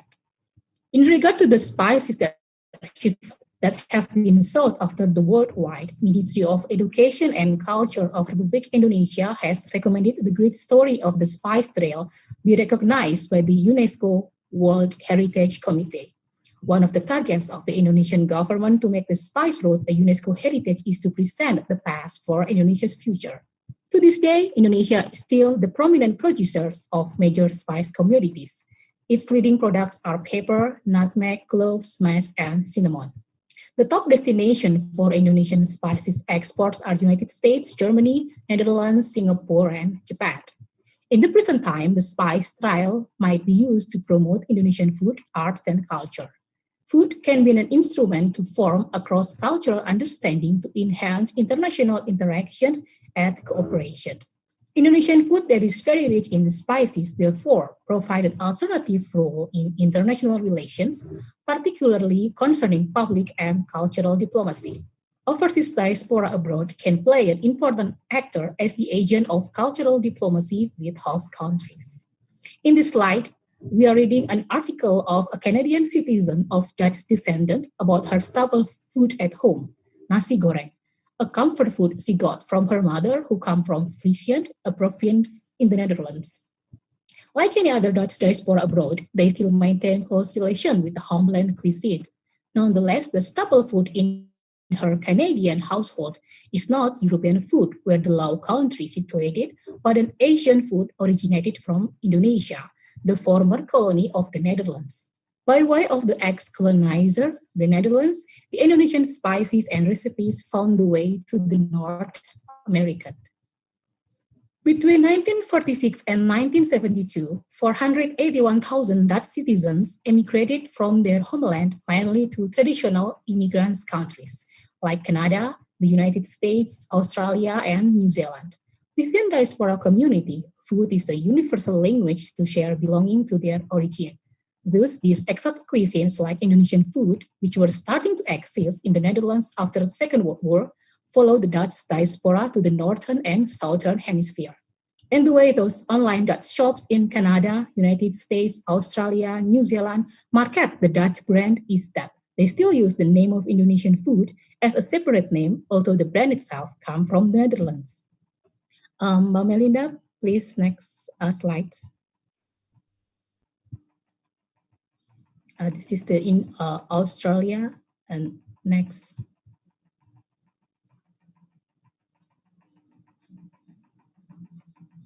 Next.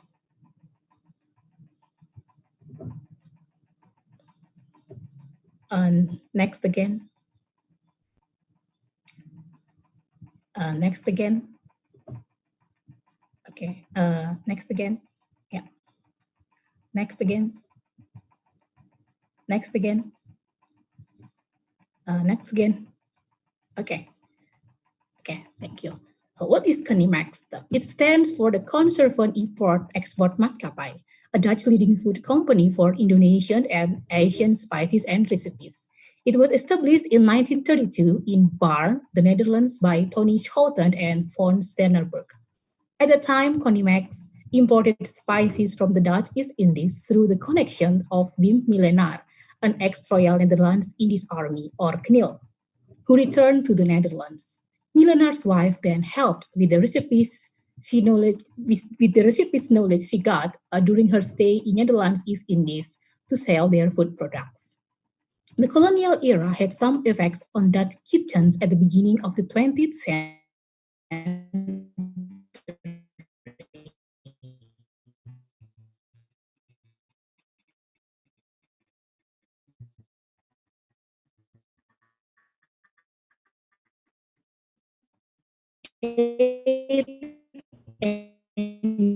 Indonesian book were published. Melinda still in the previous one. Melinda still in the previous. Okay. So also in the 16th centuries, the Dutch sailed over the ocean to the archipelago for the first time in search for spices, but only after several centuries later, Dutch eating habits gained their colony flavors. Dutch kitchen well known for their simple servings. Some communities in the Netherlands regularly ate East Indies cuisines in the end of 19th century. Dutch people related to the Dutch East Indies settled in the big cities, especially in The Hague. And in 1930, there were around 12,000 people who were born in the Dutch East Indies. After their return to the Netherlands, they continued to cook and eat the colony's cuisines. In 1960s, the Netherlands saw the high number of women enter the labor market.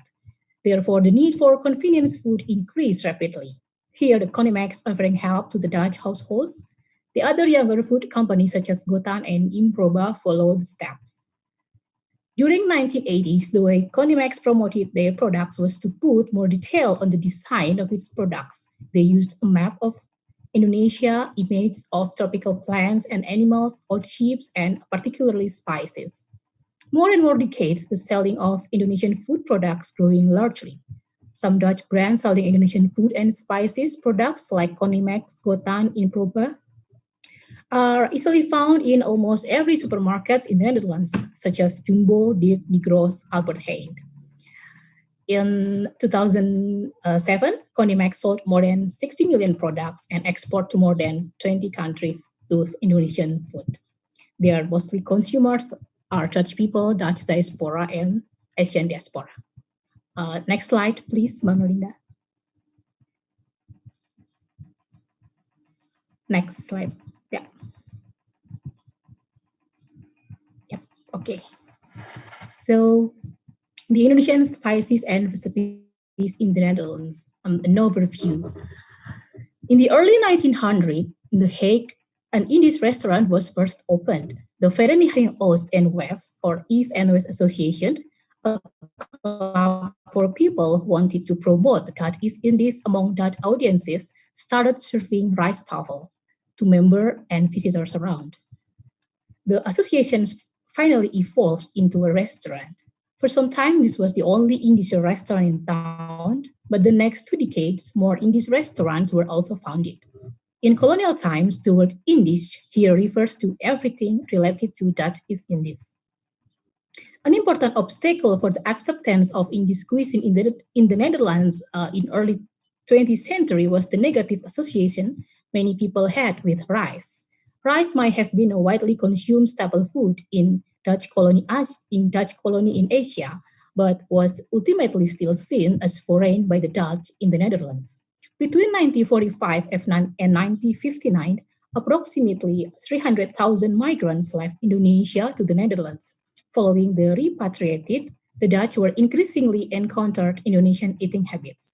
The trade in tropical products and spices conducted by small businessmen and employees on ships was escalated.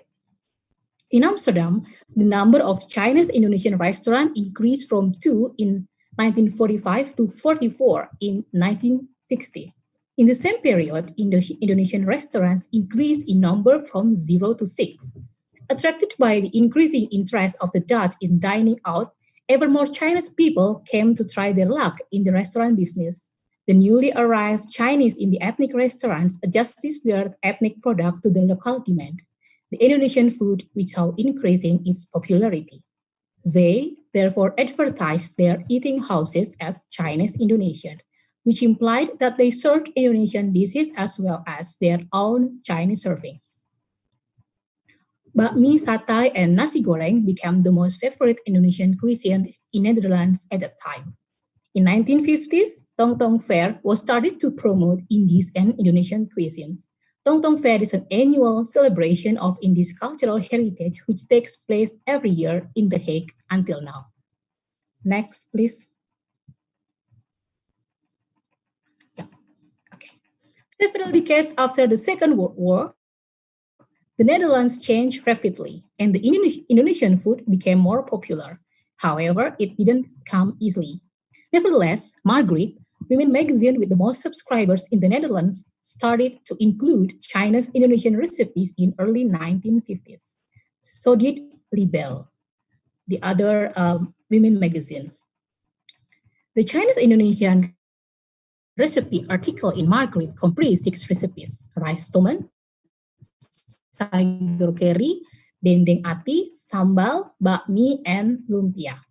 Between 1960 to 1980, 4 Indonesian recipes were the content of kitchen section on Margaret magazines. The number were increased between 1985 to 2000, where 31 Indonesian recipes were published in the magazine. Next slide, please. We have 5 minutes left. Next slide, please. Oh, okay. Ooh. Okay. Can I have like 5? Okay. In 1970s, the situation shifted as the Netherlands became more prosperous and they liked to go out for dining. The Indonesian food reached out more into Dutch society, as it was reported during that period that 60% of Dutch people were frequent customers of Chinese and Indonesian restaurants. A song entitled Geef mij maar nasi goreng, sung by Wieteke van Dort, was widely popular in the country. A description about Indonesian diaspora running food business during 1970s in the Netherlands was written by Beb Valk, as mentioned in Van Otterlo's book. She wrote, "Here in the Netherlands, the Indonesian migrants started to import Indonesian spices and ingredients, opened shops in their front rooms, and their men drove in old cars all over the country with sambals and jars, prawn crackers, salty fish, and whoever could raise some capital opened an eatery." Valk published Groot Indonesia's cookbook, which until now it sold more than 125,000 copies. Elizabeth Valk, a Dutch-born writer of an Indonesian father, also getting married and follow her husband to Dutch East Indies, who worked throughout the colony. In the Second World War, she was captive in Japanese concentration camp. She sympathized with the Dutch East Indies independence movement and befriended with Indonesian intellectual Sultan Syahrir. She later chose Indonesian citizenship. According to Van Otterlo, a Dutch sociologist and food historian, Dutch possess form a rather dual and single eating culture. Dutch housewives only had little culinary imagination and prefer spending their time cleaning to cooking. In early 20th century, the average Dutch ate about 130 kilos of potatoes a year and often processed them in colorless stews. The daily dining consists of potatoes, boiled vegetables, and gravy, sometimes accompanied by a small serving of meat or lard. The whole dish was slightly seasoned and repetitive. On the other hand, the recent Indonesian immigrants coming to the Netherlands were much better cooks, even though they were poor. These Indonesians regularly consumed several hot meals with lots of spices a day, which were very varied and thoughtfully prepared. Next slide, please. Next slide. Melinda, okay. So this here little, the before previously the song first. Okay. Can you play the song? Can you play the song?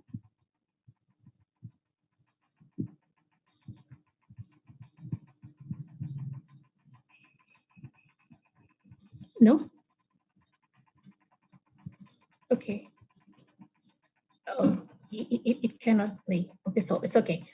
So, Geef mij maar nasi goreng is a song composed by Wieteke van Dort in 1977. Wieteke van Dort is a Dutch actress, comedian, singer, and writer. writer. She was born in Surabaya in 1943 and moved to The Hague in the end of 1970s.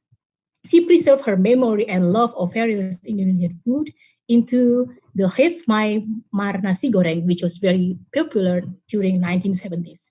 She wrote about nasi goreng, sambal, kerupuk, pork satay, terasi, tahu petis, and bakpao, and also palm sugar. Next, please, Mbak. Next slide.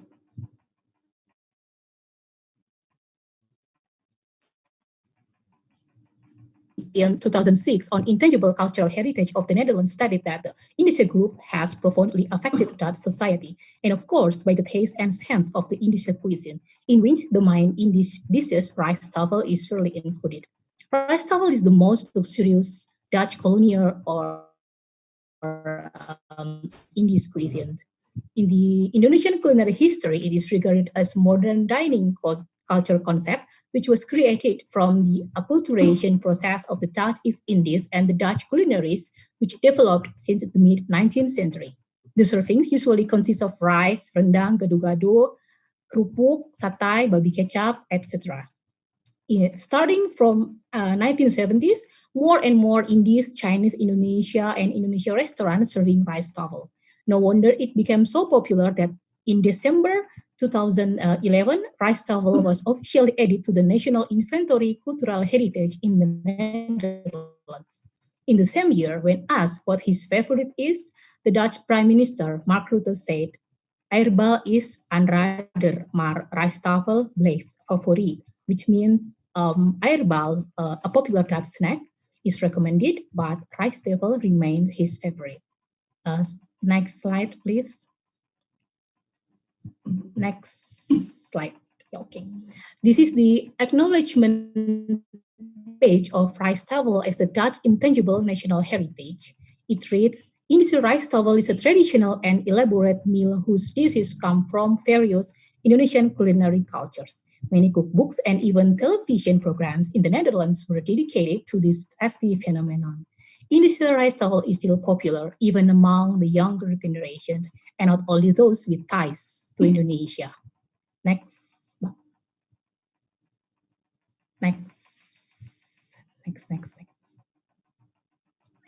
Okay. Through decades, more Indonesians came to the Netherlands. Nowadays, estimated 140,000 Indonesian diaspora residing in the country. They work both as white and blue-collar workers and also mixed marriage. There are no official figure of Indonesian restaurants in the Netherlands, so here I was trying to track them through an online telephone book and found the number. Please.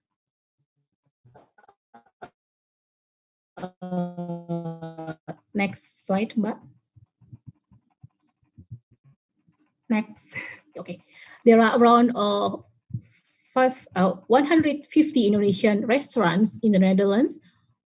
More than just economic benefit, Indonesian restaurant in the Netherlands is a fruitful way to represent Indonesian cuisine and culture. Some of Indonesian restaurant owners are leading figures at several Indonesian Muslim organizations in the Netherlands, like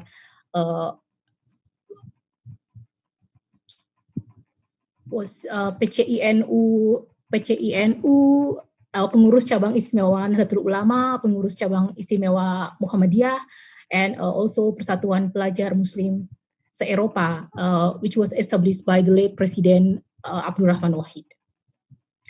Okay, next. Next, Mbak. Next. Yeah. Okay, so this is an example of restaurant in the Netherlands. Next. Next. The conclusion. But next. Okay, so now we arrive on concluding remarks. Historically, food has linked people across the globe culturally and geographically, dating back to the ancient trade routes based on goods such as spices.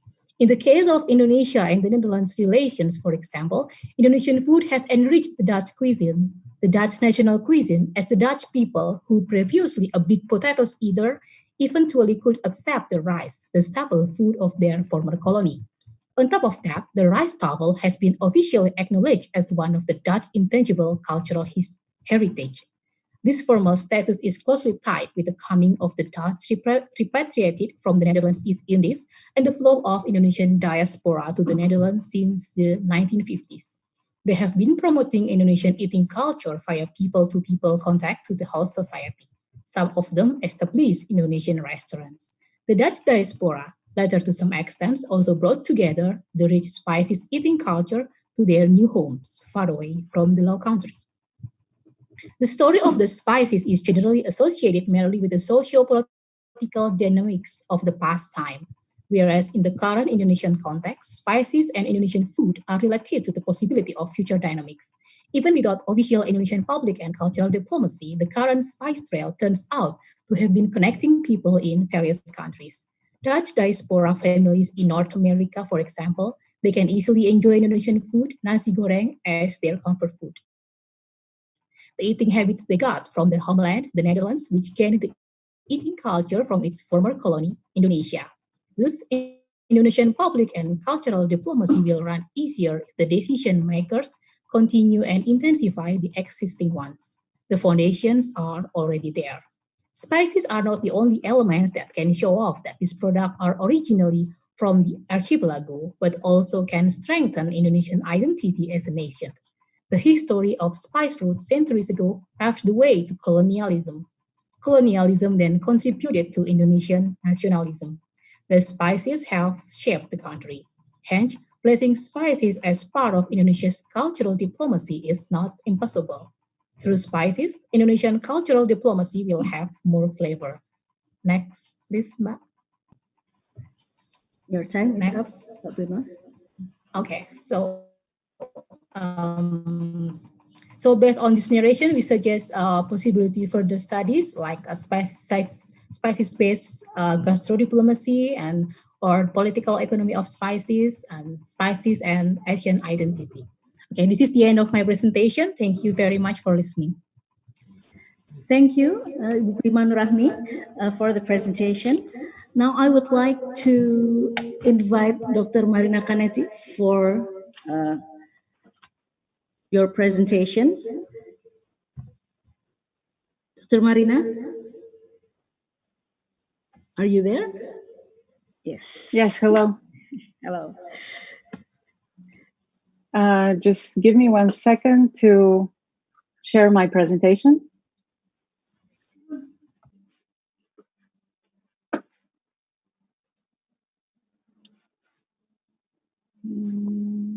Oops. Sorry. Okay. You can see the presentation, yes? Yes. Great, thank you. Hello, everyone. Thank you for giving me the opportunity to speak today. It is a pleasure to be part of such an important conversation on the spice routes, and especially in such an interesting panel. And I'm glad that there was a presentation on food before me, so I don't feel so guilty to show you some pictures of food as well. Today, given the limited time, I will make one simple proposition, that the story of the spice route will always be incomplete unless it is also the story of hospitality. Let me see. Okay. In order to develop this proposition, my talk is organized around the following 4 points. First, I will present some visions of and some understandings of the spice route. Then I will turn to the past, and again I will speak to a story very similar to what the previous panelists have described. Then I will focus a little bit more on hospitality from a theoretical point of view, and then I will talk about how we can reimagine the spice route. So how do we think about the spice route? What is it? What do we associate it with? What makes it distinctive? In the following slides, I will briefly share some visual representations and narratives of the spice route coming from Singapore, Indonesia, and India. Typically, the spice route is associated first and foremost with trade.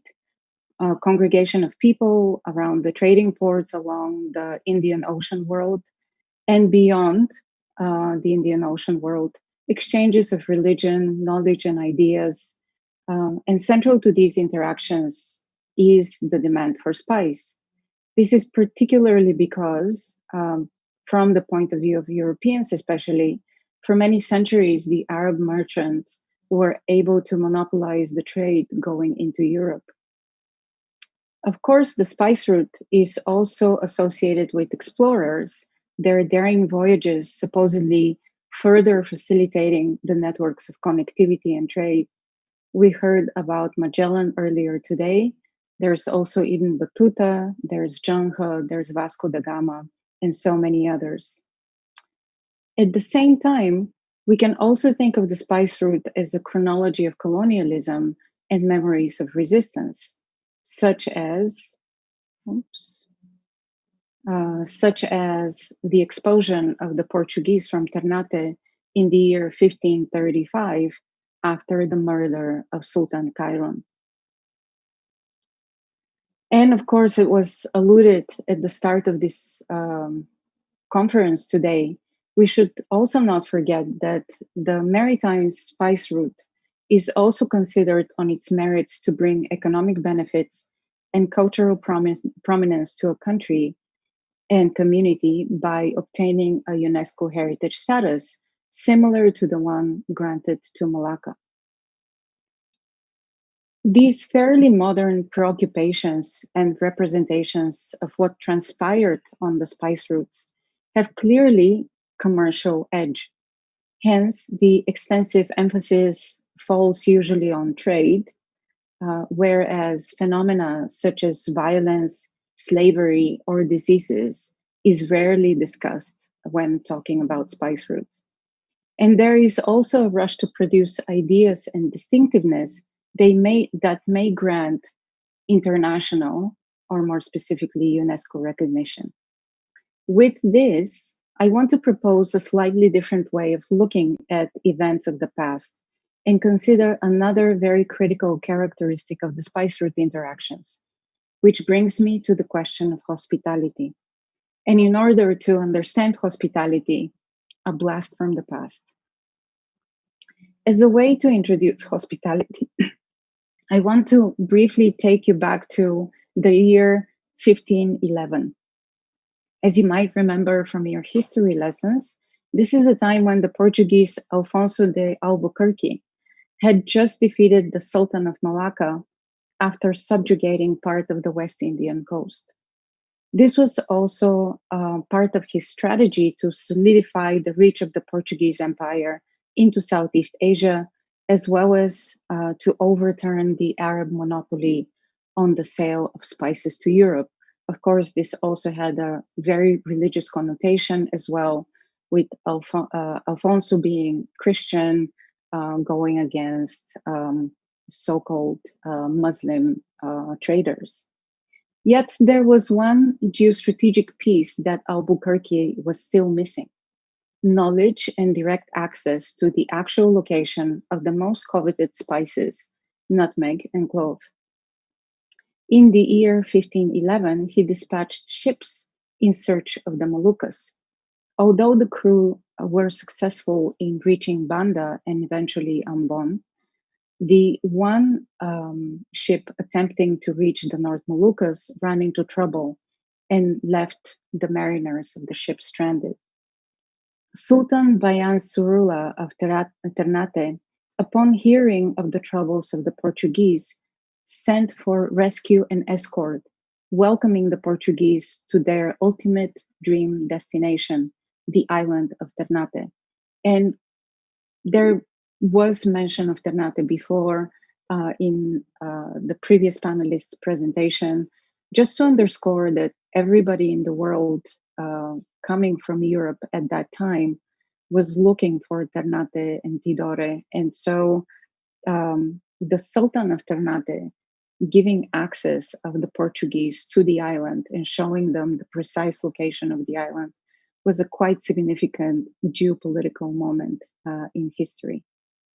Much can be said of the Sultan's actions, and many speculations could be made. Why, for example, rescue those who would attempt to colonize the island?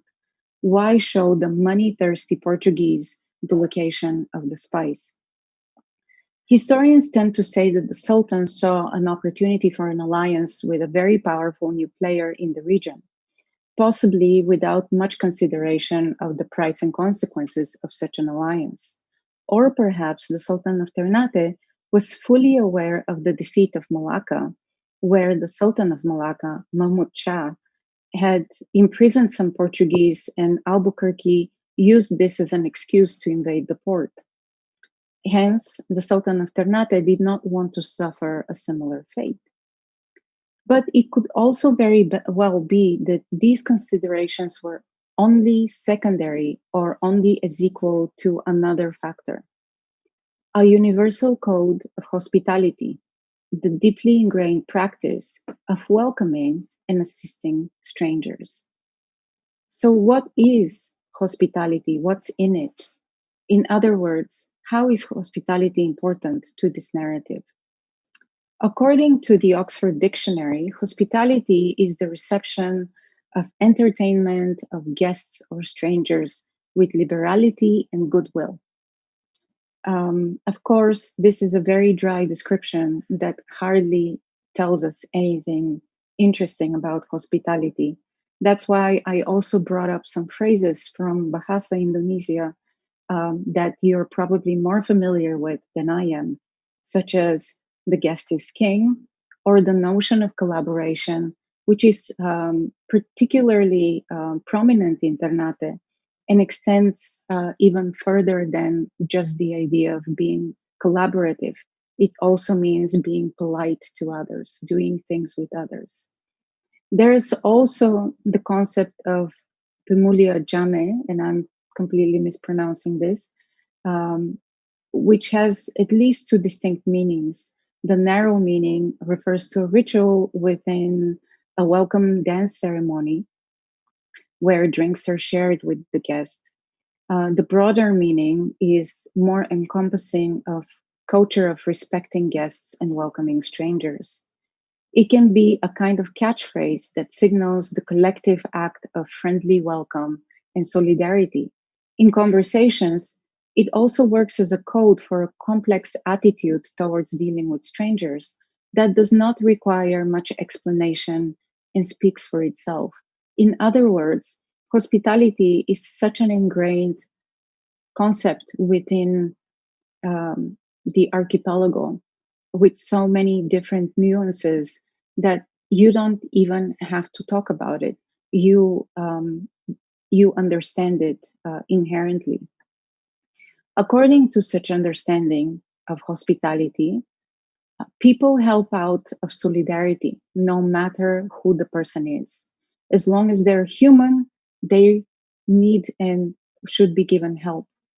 And in terms of reciprocity and reward, some fishermen, for example, would say that actually helping strangers is a good way to get rewards from God, because God will give them more fish. There are other ways in which we can also think of hospitality, particularly when we talk about the Indonesian archipelago. And this is from the database that the Ministry of Education and Culture has put together, where, as you can see, as part of their cultural identity, many islands have well reflected on rituals and practices which are integral to hospitality. And they come from so many diverse places. So what exactly would it mean to think about the spice route from the point of view of hospitality? Something that is integral to the identity and culture of so many communities, both in Indonesia and across the Indian Ocean world. And at the same time, is essential for the existence of trade networks and exchanges across oceans and seas. And here I want to bring to your attention a story that maybe you have heard from 2017, when an American missionary wanted to go to islands in the Bay of Bengal and preach the gospel to a tribe, and he got shot before even reaching the shore. And so the opposite of hospitality is hostility.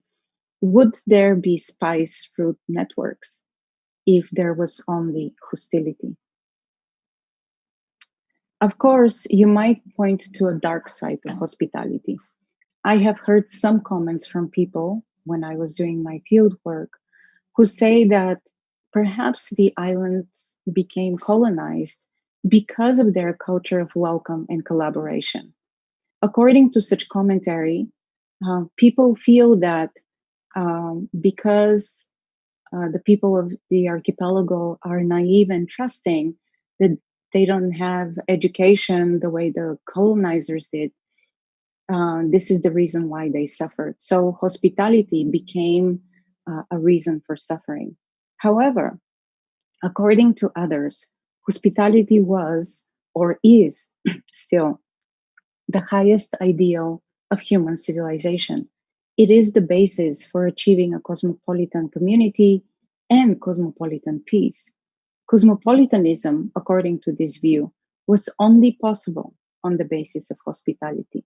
Further, a generous and welcoming response at the community level shows an ability to deal with and embrace contingencies and risks, and have an intimate understanding of the changing fortunes of guests and hosts over time.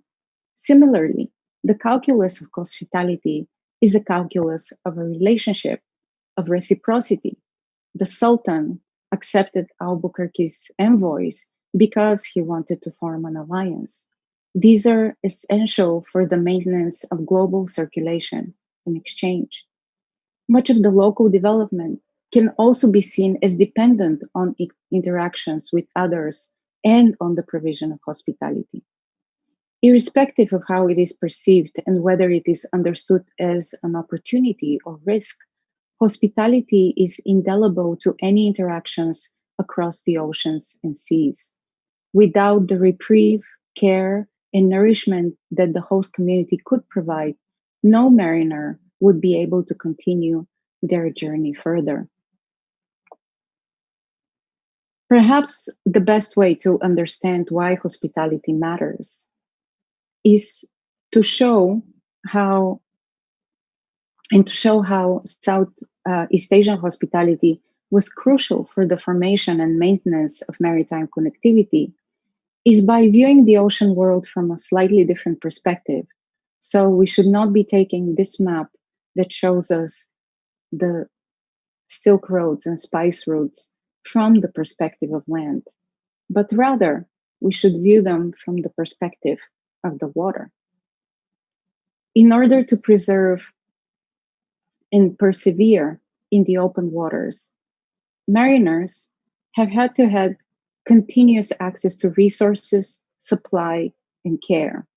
The Spice Route Maritime Network was one of solidarity and hospitality.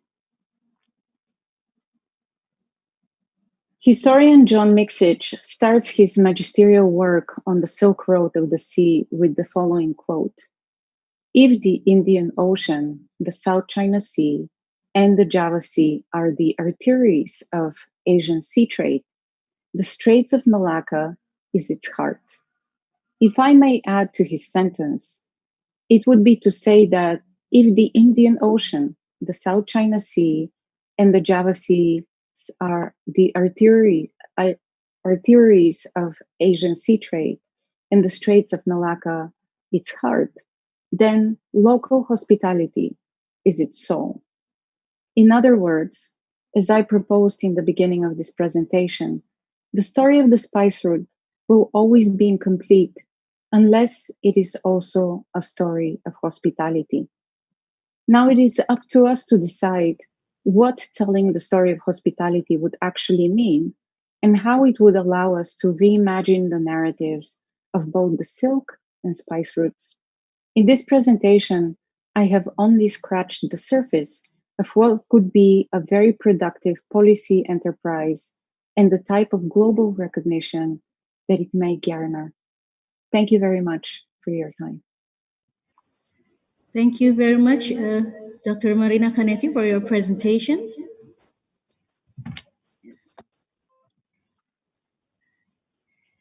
So we have already listened to three of our speakers who have different perspective in reinterpreting the spice route narrative. So I would like to invite participants, if you have any question, please use the raise hand mode in your application. We have Bapak Deltawan Kusali. Pak Deltawan Kusali, are you there? You have any questions? Okay, thank you. Can you hear me? Yes. Okay. Thank you, ma'am. I want to ask for Mr. Lopez, Mr. Ariel Lopez. I want more proof about connecting between Moluccas and Philippines, because according to his presentation, I saw boat and ceramic. I want to know the name of the boat.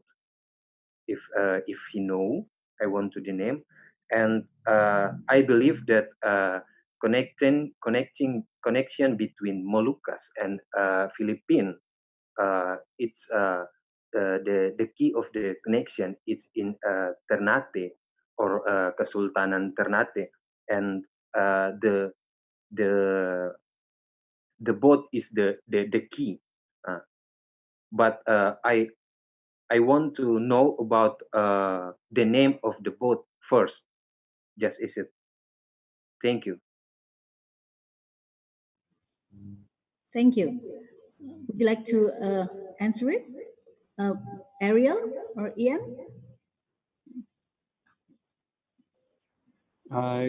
Yes, terima kasih ya. I'm not sure which boat are you referring to, but as with regard to the connection between the Philippines and Ternate, I think this is a connection that needs more research. But as far as I know, the connections between Ternate and the Philippines, when you speak of indigenous kingdoms, it is more likely to be between Mindanao and Ternate. These are two very connected kingdoms. You have the Ternate sultans marrying into the aristocracy of the Maguindano Sultanate in particular. Even during the VOC times. So these are connections that are enduring. If you look at the map, these are islands that are close. So from Ternate, they would sail to via North Sulawesi through the Sangihe archipelago and then to Mindanao. And it might take a while, I think several days, but with good wind, the connections are possible. Yeah.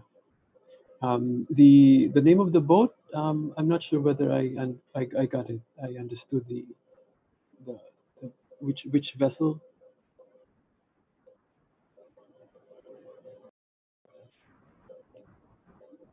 Kapal mana itu ya, Pak?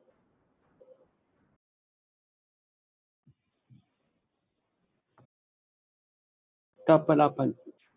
Dari zaman apa ya?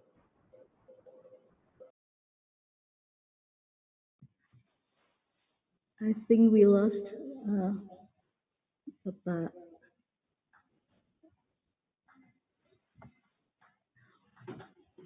I think we lost the connection, Ariel. Maybe we can go ahead to the next question. There is Bapak Rimbo Gunawan. Bapak Rimbo Gunawan, are you there? Hello. Yes, thank you. Magandang hapon sa inyong lahat, especially for Ariel Lopez and Ian Alfonso. So I think interesting presentation from you both, especially the first one, but I have no comment. But for the second one from Ian, I think I have some few questions. Probably you could share your idea after. It's about you are now celebrating the quincentennial of the Philippines, both of the cultural and evangelical and probably. And I heard in your presentation that there's an idea to change to rewrite the history, not from that point but beyond the Magellan arrival in Mactan. So does it also include the idea of changing your name, your country names, because your country names really like, yeah, it's really referring to Spanish or colonial thing. Is there any idea to rewrite or to change your country name into others? What is the popular notion or bipolar issues among the people or the historians, scholars, something? Can you say something about this? Salamat po.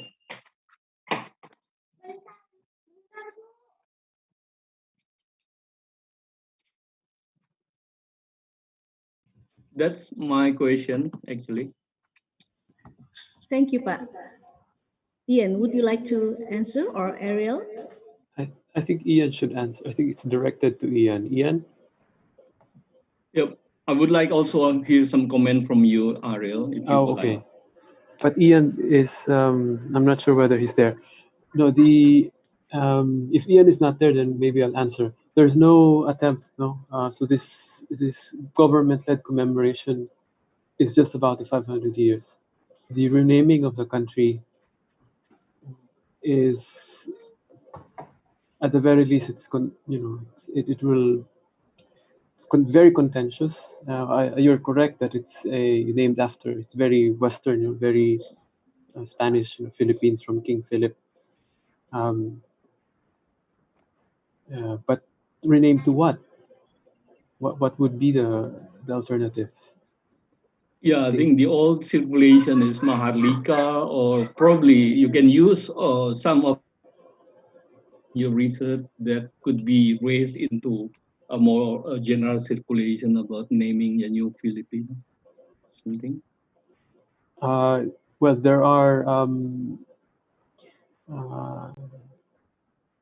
other suggestions aside from Maharlika. You're correct, no? Like Bayan, which basically means Bayan, okay. people. Yeah, but also is that this question, is that issue really circulate among certain group or certain scholar, historian, something? Because yeah, it's quite interesting if you try to write your history beyond the Magellan. So is there that idea too, or just a provoking question from me? Yeah, well, it's a very interesting question, but it's not in the agenda. Okay. It's definitely not in the agenda. Yes, Ariel. Yes. Ian. Sorry, I was I just spoke to my to the office. Anyway, yes, I was Mr. Rim Bogunawan sent me a chat a while ago, and he already informed me of his question. So regarding the rewriting of pre-colonial, tracing back Philippine history. Ian, I think he has a specific question. Yes. About renaming the Philippines. The renaming, the yes. Country. Yes, okay. Actually, it's not part of the agenda of the government as of this moment. And even though our president had several pronouncements in renaming the Philippines to this word or to this historic name, as the government agency advising the president, the National Historical Commission of the Philippines, our office doesn't have any propositions as of this moment. So this is already being tackled by the academicians and then the historians in the Philippines. The proposed name Maharlika actually has a problem. former President Ferdinand Marcos, our former president, actually was the first one to propose to rename the Philippines to as Maharlika. Unfortunately, his basis of Maharlika, which because for him the meaning of Maharlika during the early times, during the pre-Hispanic times, pre-colonial times, was noblemen or the highest strata in the pre-colonial caste system in the Philippines, which is actually not. Maharlika was just among the common. Actually, the term Maharlika was ascribed to somebody who was a possession of the datu of a ruler who was freed by his lord or by his datu to be a free man or free man, so Maharlika doesn't actually refer to noble people or noble men. The nobility of the name is actually incongruent to the proposed name of naming the Philippines after a word espousing nobility, greatness. That's the proposition of the Maharlika. So as of the moment, the government is not doing something about renaming the Philippines.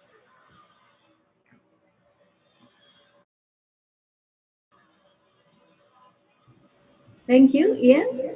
Uh, is there any more questions? Oh, yes, we have Pak Robi Sunata.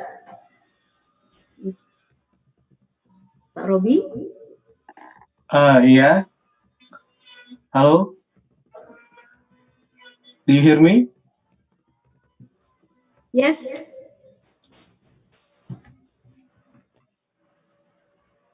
You're muted, Pak. Could you unmute? Okay. Sorry. I have a question for Ariel Lopez, Mr. Ariel Lopez. Earlier you mentioned about Pampanga, Philippines. My question is, I want to know whether Pampangan is native for Philippines or they come from another island in Southeast Asia, because names of Pampangan also exist here in South Sumatra near Palembang, east of Palembang.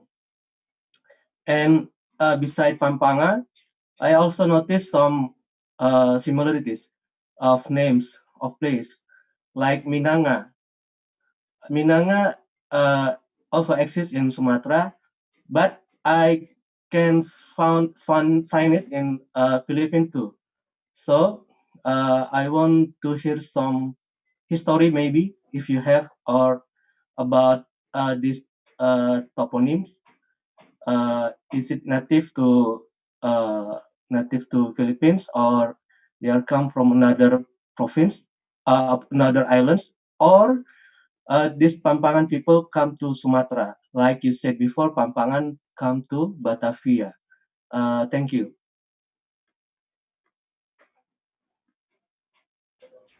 Thank you very much for the question. The Papangers, which you can read in the Dutch in the colonial sources, very certainly were descendants of the freed slaves, many of them brought by the Spaniards initially to Maluku and then spread throughout Indonesia during the Dutch period. And they are natives of the province of Pampanga. So I think there's a clear evidence for that. There's textual evidence that these are descendants of. They're usually lumped together with the Mardikas, the Mardikers, as freed slaves. Yeah. So and they work for the government, and they have a certain reputation as loyal to first to the Spanish and then to the Dutch. Why? Because while most of the local population are Muslims, the Papangers, the Pampangan people, are Christians. Right? So they are close to that. They're trusted by the Europeans. Ian, you want to add something? Yes, actually, I am a Kapampangan. I'm from Pampanga. I'm a native of Pampanga. Last year, I happened to visit Jakarta and trace this village in Jakarta, the Papango. And Ariel Lopez is right. When the Spaniards abandoned Ternate in, I think, 1660s, Ariel, ano? So the Spaniards brought some loyal Ternate people.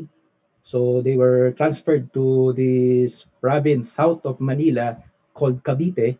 So then in the 19th century, they had their own town named after their hometown, Ternate.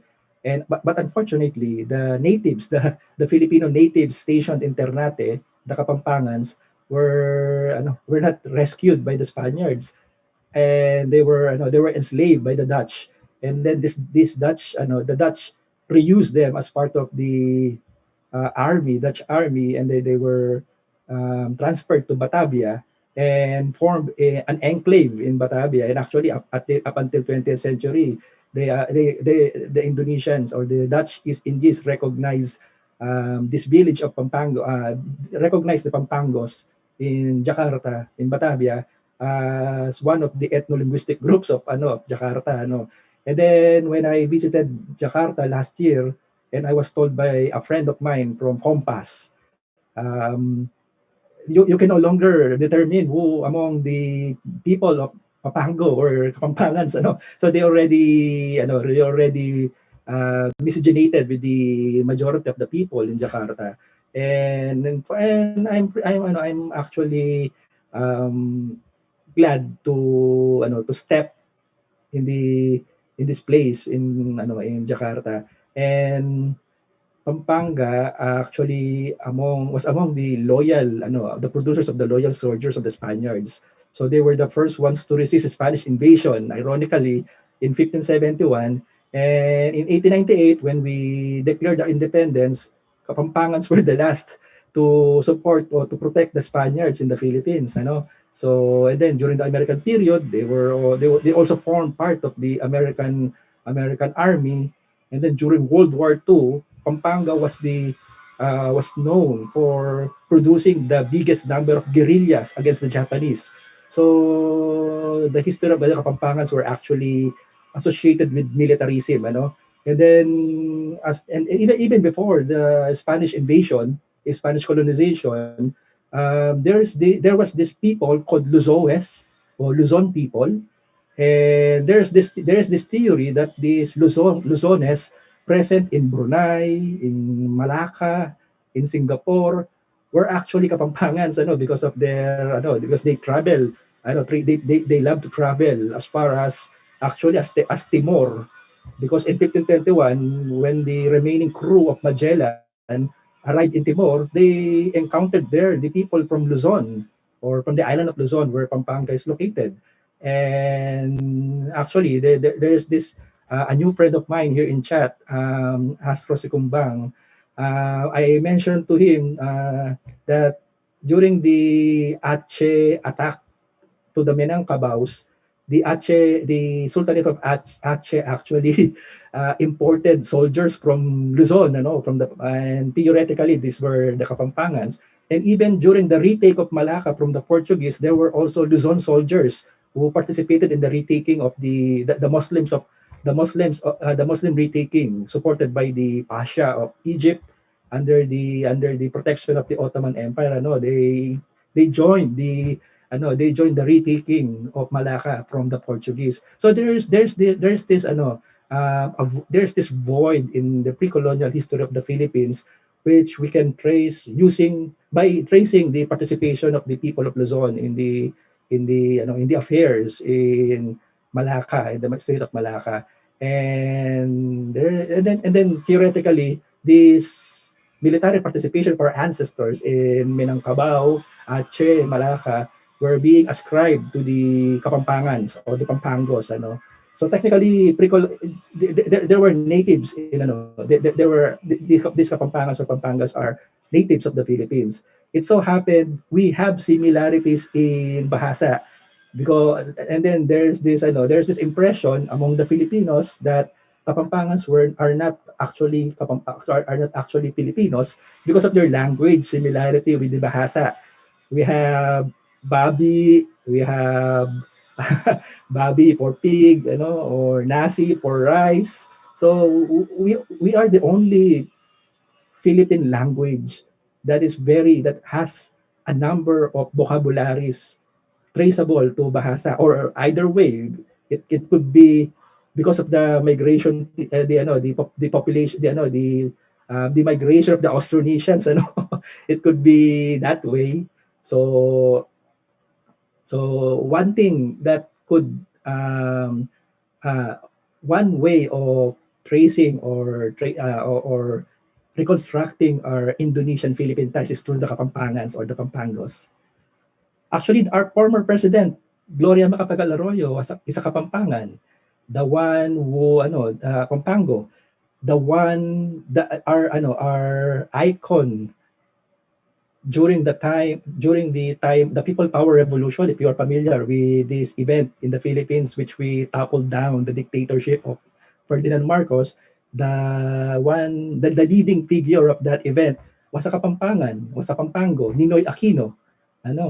And our former president, Benigno Aquino, is a Kapampangan. So there are lots of Kapampangans, now, the Pampangos. Yeah, thank you, Ian. I see Pak Maulana Ibrahim has raised his hand. Pak Maulana? Hello, hello. Hello. Yes. Can you hear me? Yes. Thank you so much. It's a very nice presentation by our colleagues from Filipina. Hello, everyone. I'm from Ternate Island. As you see in my background, this is the island of Ternate and Tidore, where all this story coming from. So I was surprised that the Filipino presenter or mentioned about Ternate many times. So I have a special question for our colleagues from Filipina, Ariel and Luis. But first, I want to ask to Dr. Marina. I hear that you say about the glorious or the contestation about our past, our heritage is not only in a good things or a good story, but also we have a bad story. How do you think about our tragically or bad story of the colonialism became a new narrative or our perspective in the spice road that Indonesia nowadays getting more stronger to follow up this term of issue to UNESCO. And the second question is for Ariel and his colleagues from Filipina. I'm wondering what's happened to the Ternatenos, you say, in Ternate Cavite, because we here in Ternate, we learn the history. I'm not a historian, but we know the story from our great grandfather. Say that some of our people from here, they have been getting up by Spanish and they put in the Filipino as a not a free man, but they said but as the one who doing business with the Spanish in Filipino. That's why they have a term of the Mardikas, or in Indonesia we call the Mardika, the person who free, as you explained before. I'm wondering, and I want to know what's happened to them nowadays. Do they still use the language of our local Malay Ternate language, or they've influence with the Filipino language? How about the culture now? And it connected with the question, the first one, that the boat. I say that the boat will have a strong connection with us here in Maluku, because we have several type of boat that connect the island. Because if you're talking about Spice Road here in Maluku, we also talk about the maritime technology of the boat itself. Thank you.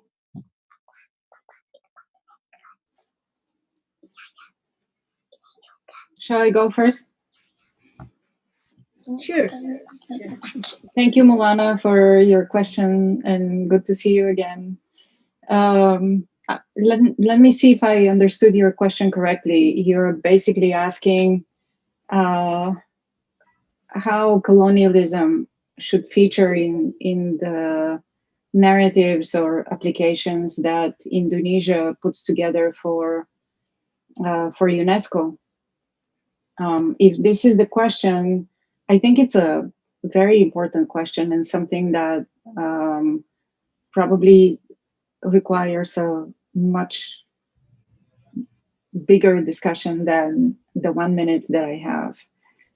What I can share, and this is an entirely personal perspective, is that UNESCO needs to do much about colonialism and recognizing that a lot of the cultural heritage that's recognized even now has, in many occasions, links to the past that are not crystal clear and devoid of violence and subjugation of various types of people.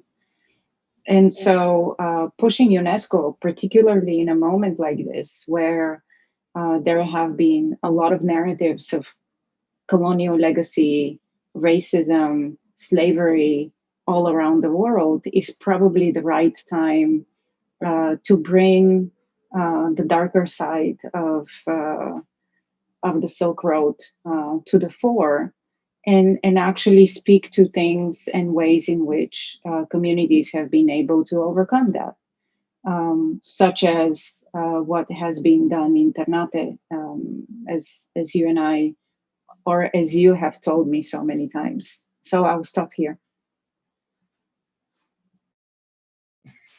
Thank you, Marina. So I will let Ariel or Ian. Yes, thank you very much, Papa, for your question. I think this is, I agree with Marina, no, that the points you raise are very important. And especially, I think the oral history of that circulates in Ternate about where your ancestors were eventually ended up, especially in the Philippines. Well, what happened to the Ternateños?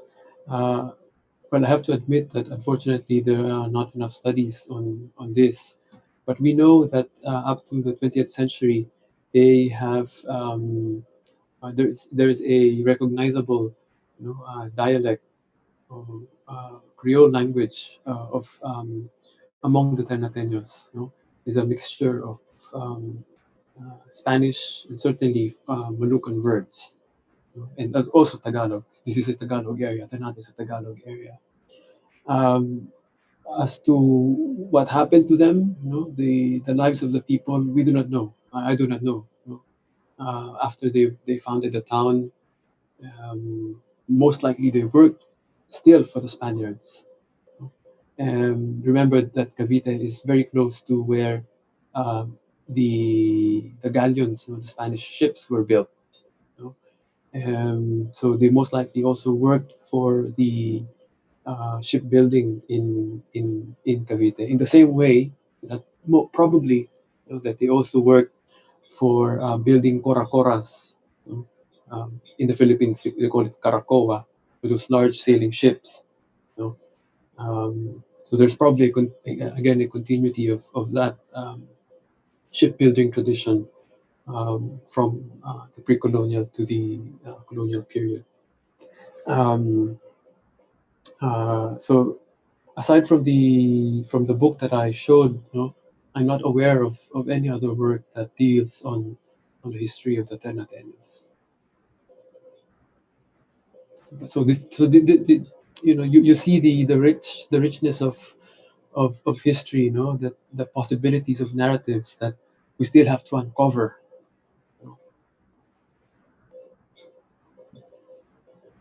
Thank you, Ariel. We still have more time for one more questions.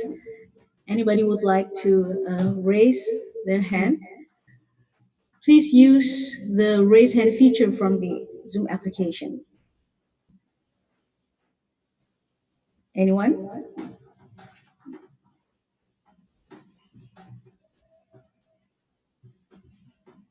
Yes.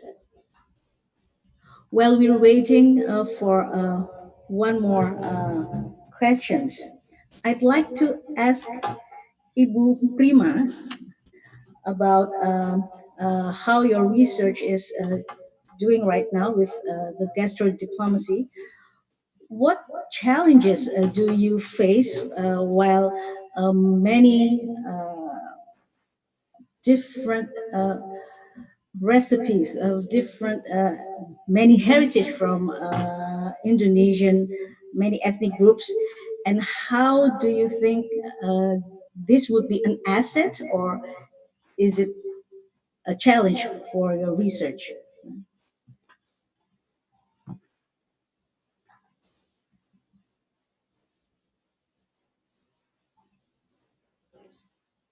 Ibu Prima, are you there? I can. Okay, so I just unmute. Okay, so thank you very much. That's a very interesting question, Kumo. Actually, we have a lot of cuisines, and one of our chef, William Bongso, said actually we have there is no, like we said, Indonesian food. Like in the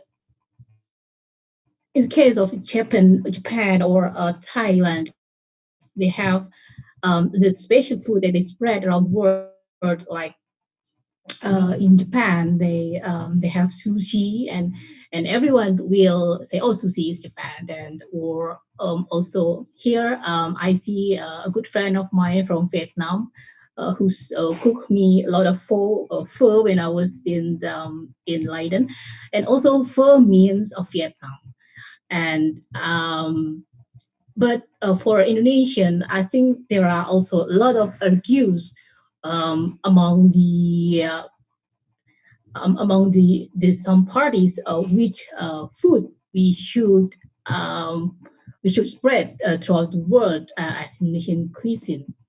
But there are, I think, several parties have their like 30 best Indonesian food and the 5 best Indonesian foods to be sold in Indonesian restaurants abroad. But based on our research or study, because we just like 9 months, actually we just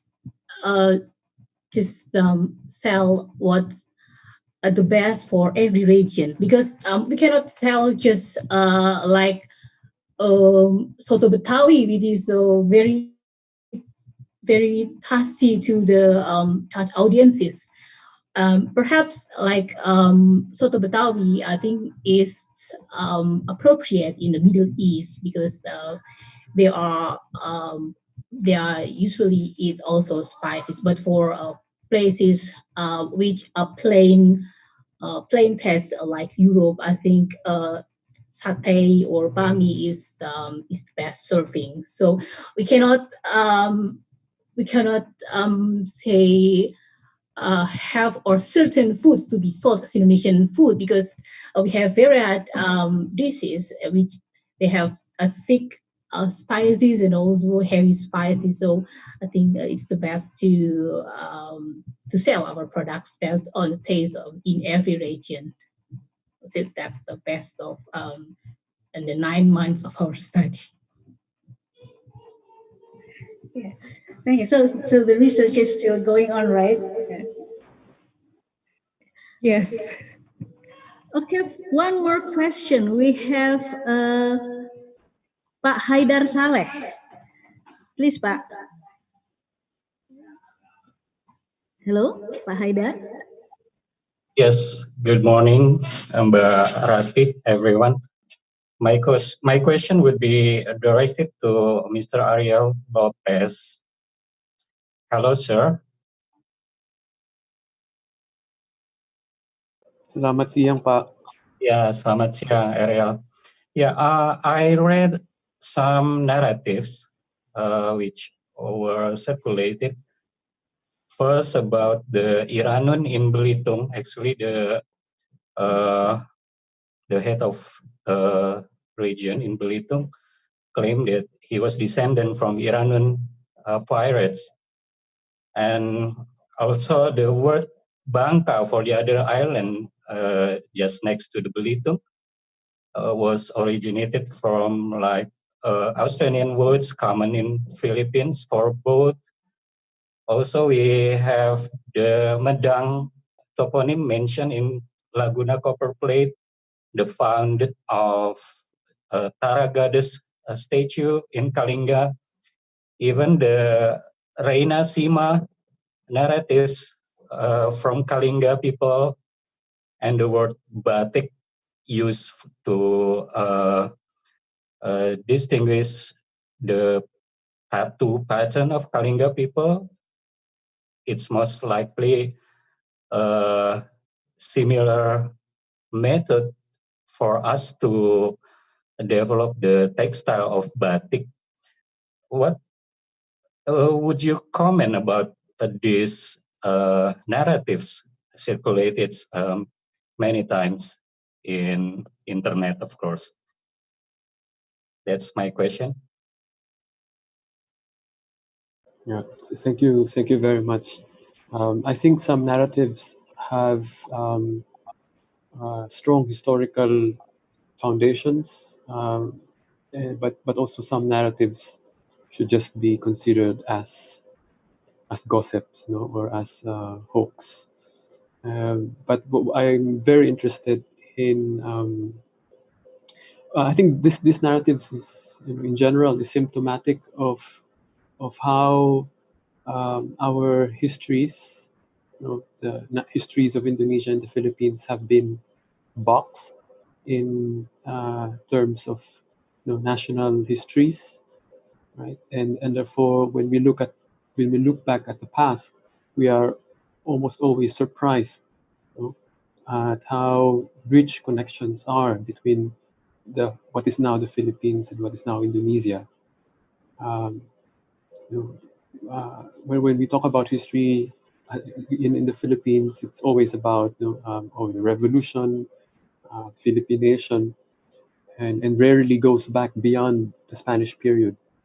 And so these connections between Indonesia and the Philippines have been there, but these have been superseded and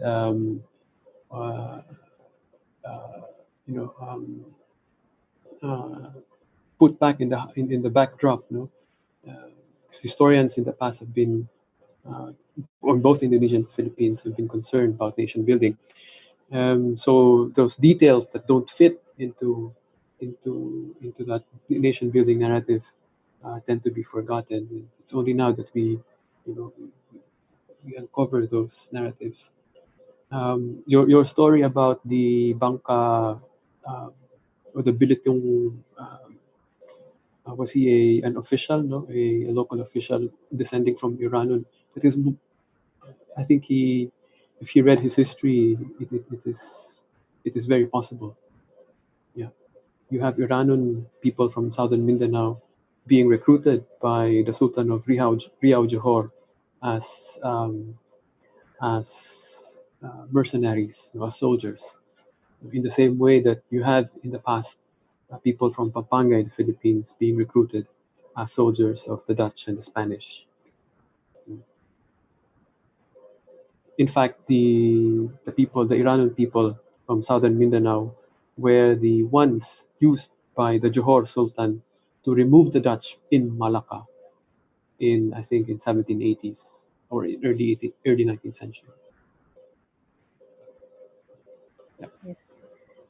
Thank you for your response. I'm afraid I have already been reminded by the operators here, the committee, that the time is already past 15 minutes from the break session. But to end this session, I'd like to make a short conclusion that this spice route narrative has become very, very interestingly reinterpreted by many through different perspectives in Southeast Asia. And that the question here is, where do we go from here? Because we have the similarities. This spice route is also our common heritage. And Southeast Asian perspective is not really heard so much in the many debates, especially outside the intellectual debate. So I would like to give appreciation for all the presenters. I am sure this discussion will go on after this session, and I would like to let all the participants, if they have more questions, you could contact the speakers after this session. So thank you very much again for Ariel Lopez, Ian Alfonso, Prima Mulyasari, and Ibu Marina Canetti for joining this panel discussion. Thank you very much. And we will be on a break for 1 hour before we go to the next session. And thank you very much for all participants who have come join this session. Thank you.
menjadi poros utama kegiatan budaya masyarakat Nusantara sejak ratusan tahun lalu. Ratusan kapal-kapal dagang Eropa dan Asia pada masa itu pun berbondong-bondong ke tanah air untuk mendapatkan rempah-rempah dan kemudian mengukir jejak jalur rempah Nusantara. Kepopuleran rempah Indonesia merupakan bukti bahwa peradaban Indonesia turut mempengaruhi perkembangan peradaban dunia, sekaligus sebagai salah satu puncak peradaban tanah air.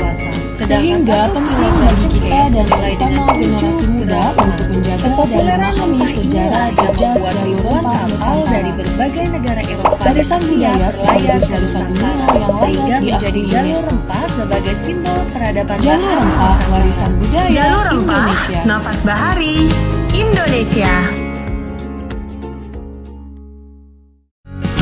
Sejak ratusan tahun lalu, cengkeh dan beragam rempah-rempah tumbuh sangat subur di Indonesia. Tak menjadi poros utama kegiatan budaya masyarakat masyarakat Nusantara sejak ratusan tahun lalu. Ratusan kapal-kapal dagang Eropa dan Asia pada masa itu pun berbondong-bondong pada abad ke-16 mendapatkan rempah-rempah dan kemudian mengukir jejak jalur rempah Nusantara. Kepopuleran rempah Indonesia merupakan bukti bahwa peradaban Indonesia turut mempengaruhi perkembangan peradaban dunia, sekaligus sebagai salah satu puncak peradaban tanah air. Sehingga penting bagi kita dan terutama generasi muda untuk menjaga dan memahami sejarah jejak jalur rempah Nusantara. Warisan budaya sekaligus warisan dunia yang layak diakui UNESCO. Jalur Rempah, warisan budaya Indonesia.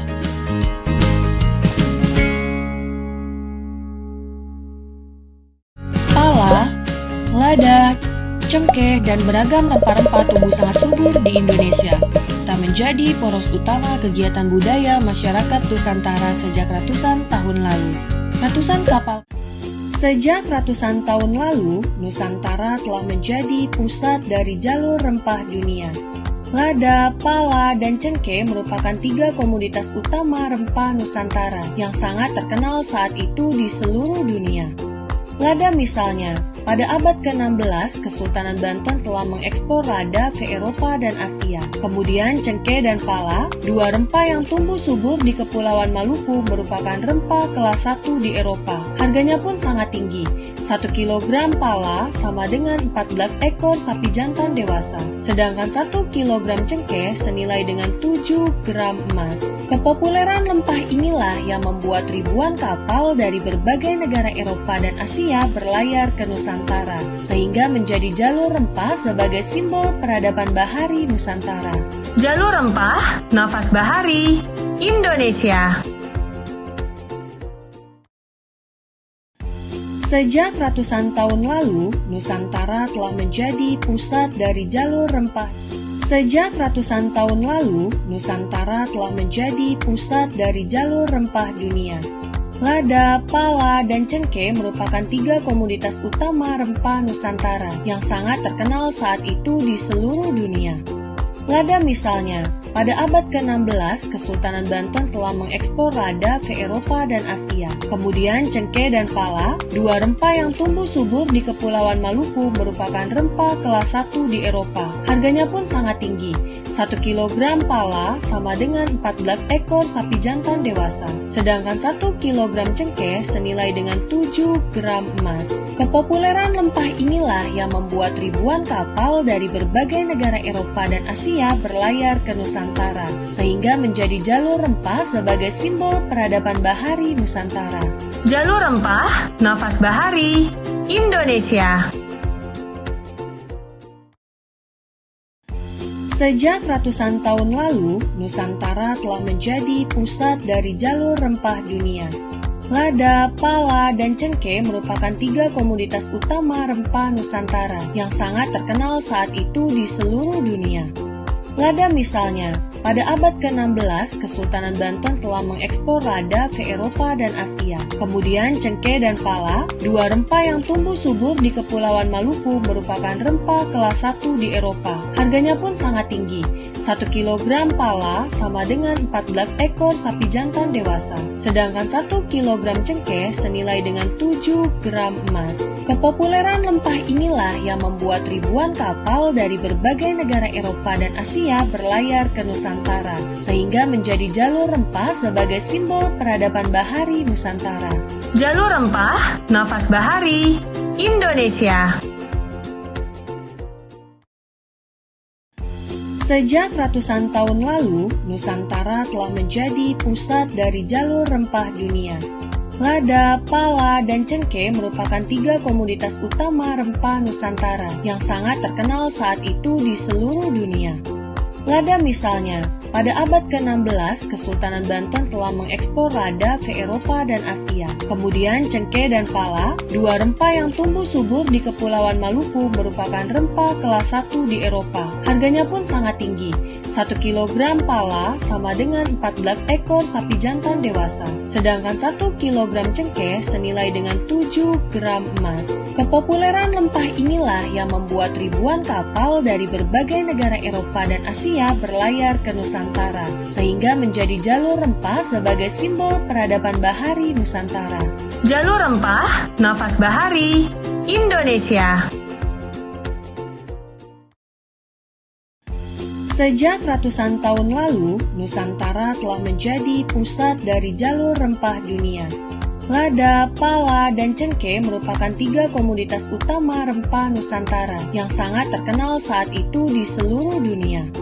Lada misalnya, pada abad ke-16, Kesultanan Banten telah mengekspor lada ke Eropa dan Asia. Kemudian cengkeh dan pala, 2 rempah yang tumbuh subur di Kepulauan Maluku, merupakan rempah kelas 1 di Eropa. Harganya pun sangat tinggi. 1 kilogram pala sama dengan 14 ekor sapi jantan dewasa. Sedangkan 1 kilogram cengkeh senilai dengan 7 gram emas. Kepopuleran rempah inilah yang membuat ribuan kapal dari berbagai negara Eropa dan Asia berlayar ke Nusantara, sehingga menjadi jalur rempah sebagai simbol peradaban bahari Nusantara.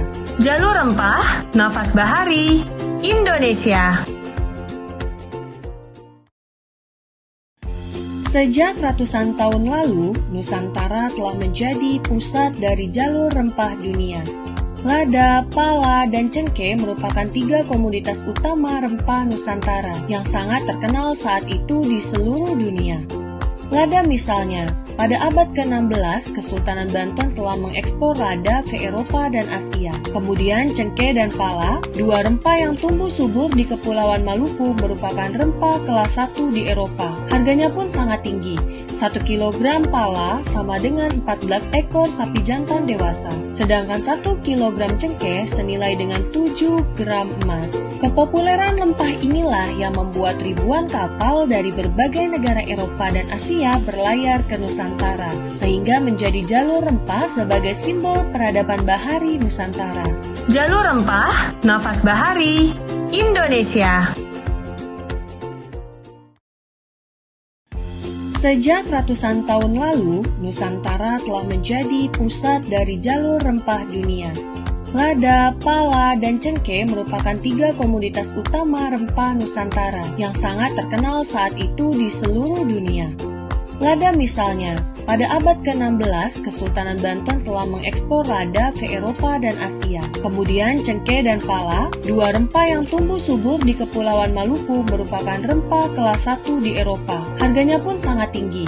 1 kilogram pala sama dengan 14 ekor sapi jantan dewasa. Sedangkan 1 kilogram cengkeh senilai dengan 7 gram emas. Kepopuleran rempah inilah yang membuat ribuan kapal dari berbagai negara Eropa dan Asia berlayar ke Nusantara, sehingga menjadi jalur rempah sebagai simbol peradaban bahari Nusantara. Jalur Rempah, Nafas Bahari, Indonesia. Sejak ratusan tahun lalu, Nusantara telah menjadi pusat dari jalur rempah dunia. Lada, pala, dan cengkeh merupakan 3 komoditas utama rempah Nusantara yang sangat terkenal saat itu di seluruh dunia. Lada misalnya, pada abad ke-16, Kesultanan Banten telah mengekspor lada ke Eropa dan Asia. Kemudian cengkeh dan pala, 2 rempah yang tumbuh subur di Kepulauan Maluku, merupakan rempah kelas 1 di Eropa. Harganya pun sangat tinggi. 1 kilogram pala sama dengan 14 ekor sapi jantan dewasa. Sedangkan 1 kilogram cengkeh senilai dengan 7 gram emas. Kepopuleran rempah inilah yang membuat ribuan kapal dari berbagai negara Eropa dan Asia berlayar ke Nusantara, sehingga menjadi jalur rempah sebagai simbol peradaban bahari Nusantara. Jalur Rempah, Nafas Bahari, Indonesia. Sejak ratusan tahun lalu, Nusantara telah menjadi pusat dari jalur rempah dunia. Lada, pala, dan cengkeh merupakan 3 komoditas utama rempah Nusantara yang sangat terkenal saat itu di seluruh dunia. Lada misalnya, pada abad ke-16, Kesultanan Banten telah mengekspor lada ke Eropa dan Asia. Kemudian cengkeh dan pala, 2 rempah yang tumbuh subur di Kepulauan Maluku, merupakan rempah kelas 1 di Eropa. Harganya pun sangat tinggi. 1 kilogram pala sama dengan 14 ekor sapi jantan dewasa. Sedangkan 1 kilogram cengkeh senilai dengan 7 gram emas. Kepopuleran rempah inilah yang membuat ribuan kapal dari berbagai negara Eropa dan Asia berlayar ke Nusantara, sehingga menjadi jalur rempah sebagai simbol peradaban bahari Nusantara. Jalur Rempah, Nafas Bahari, Indonesia. Sejak ratusan tahun lalu, Nusantara telah menjadi pusat dari jalur rempah dunia. Lada, pala, dan cengkeh merupakan 3 komoditas utama rempah Nusantara yang sangat terkenal saat itu di seluruh dunia. Lada misalnya, pada abad ke-16, Kesultanan Banten telah mengekspor lada ke Eropa dan Asia. Kemudian cengkeh dan pala, 2 rempah yang tumbuh subur di Kepulauan Maluku, merupakan rempah kelas 1 di Eropa. Harganya pun sangat tinggi. 1 kilogram pala sama dengan 14 ekor sapi jantan dewasa. Sedangkan 1 kilogram cengkeh senilai dengan 7 gram emas. Kepopuleran rempah inilah yang membuat ribuan kapal dari berbagai negara Eropa dan Asia berlayar ke Nusantara, sehingga menjadi jalur rempah sebagai simbol peradaban bahari Nusantara. Jalur Rempah, Nafas Bahari, Indonesia. Sejak ratusan tahun lalu, Nusantara telah menjadi pusat dari jalur rempah dunia. Lada, pala, dan cengkeh merupakan 3 komoditas utama rempah Nusantara yang sangat terkenal saat itu di seluruh dunia. Lada misalnya, pada abad ke-16, Kesultanan Banten telah mengekspor lada ke Eropa dan Asia. Kemudian cengkeh dan pala, 2 rempah yang tumbuh subur di Kepulauan Maluku, merupakan rempah kelas 1 di Eropa. Harganya pun sangat tinggi. 1 kilogram pala sama dengan 14 ekor sapi jantan dewasa. Sedangkan 1 kilogram cengkeh senilai dengan 7 gram emas. Kepopuleran rempah inilah yang membuat ribuan kapal dari berbagai negara Eropa dan Asia berlayar ke Nusantara, sehingga menjadi jalur rempah sebagai simbol peradaban bahari Nusantara. Jalur Rempah, Nafas Bahari, Indonesia. Sejak ratusan tahun lalu, Nusantara telah menjadi pusat dari jalur rempah dunia. Lada, pala, dan cengkeh merupakan 3 komoditas utama rempah Nusantara yang sangat terkenal saat itu di seluruh dunia. Lada misalnya, pada abad ke-16, Kesultanan Banten telah mengekspor lada ke Eropa dan Asia. Kemudian cengkeh dan pala, 2 rempah yang tumbuh subur di Kepulauan Maluku, merupakan rempah kelas 1 di Eropa. Harganya pun sangat tinggi. 1 kilogram pala sama dengan 14 ekor sapi jantan dewasa. Sedangkan 1 kilogram cengkeh senilai dengan 7 gram emas. Kepopuleran rempah inilah yang membuat ribuan kapal dari berbagai negara Eropa dan Asia berlayar ke Nusantara, sehingga menjadi jalur rempah sebagai simbol peradaban bahari Nusantara. Jalur Rempah, Nafas Bahari, Indonesia. Sejak ratusan tahun lalu, Nusantara telah menjadi pusat dari jalur rempah dunia. Lada, pala, dan cengkeh merupakan 3 komoditas utama rempah Nusantara yang sangat terkenal saat itu di seluruh dunia. Lada misalnya, pada abad ke-16, Kesultanan Banten telah mengekspor lada ke Eropa dan Asia. Kemudian cengkeh dan pala, 2 rempah yang tumbuh subur di Kepulauan Maluku, merupakan rempah kelas 1 di Eropa. Harganya pun sangat tinggi. 1 kilogram pala sama dengan 14 ekor sapi jantan dewasa. Sedangkan 1 kilogram cengkeh senilai dengan 7 gram emas. Kepopuleran rempah inilah yang membuat ribuan kapal dari berbagai negara Eropa dan Asia berlayar ke Nusantara, sehingga menjadi jalur rempah sebagai simbol peradaban bahari Nusantara. Jalur Rempah, Nafas Bahari, Indonesia. Sejak ratusan tahun lalu, Nusantara telah menjadi pusat dari jalur rempah dunia. Lada, pala, dan cengkeh merupakan 3 komoditas utama rempah Nusantara yang sangat terkenal saat itu di seluruh dunia.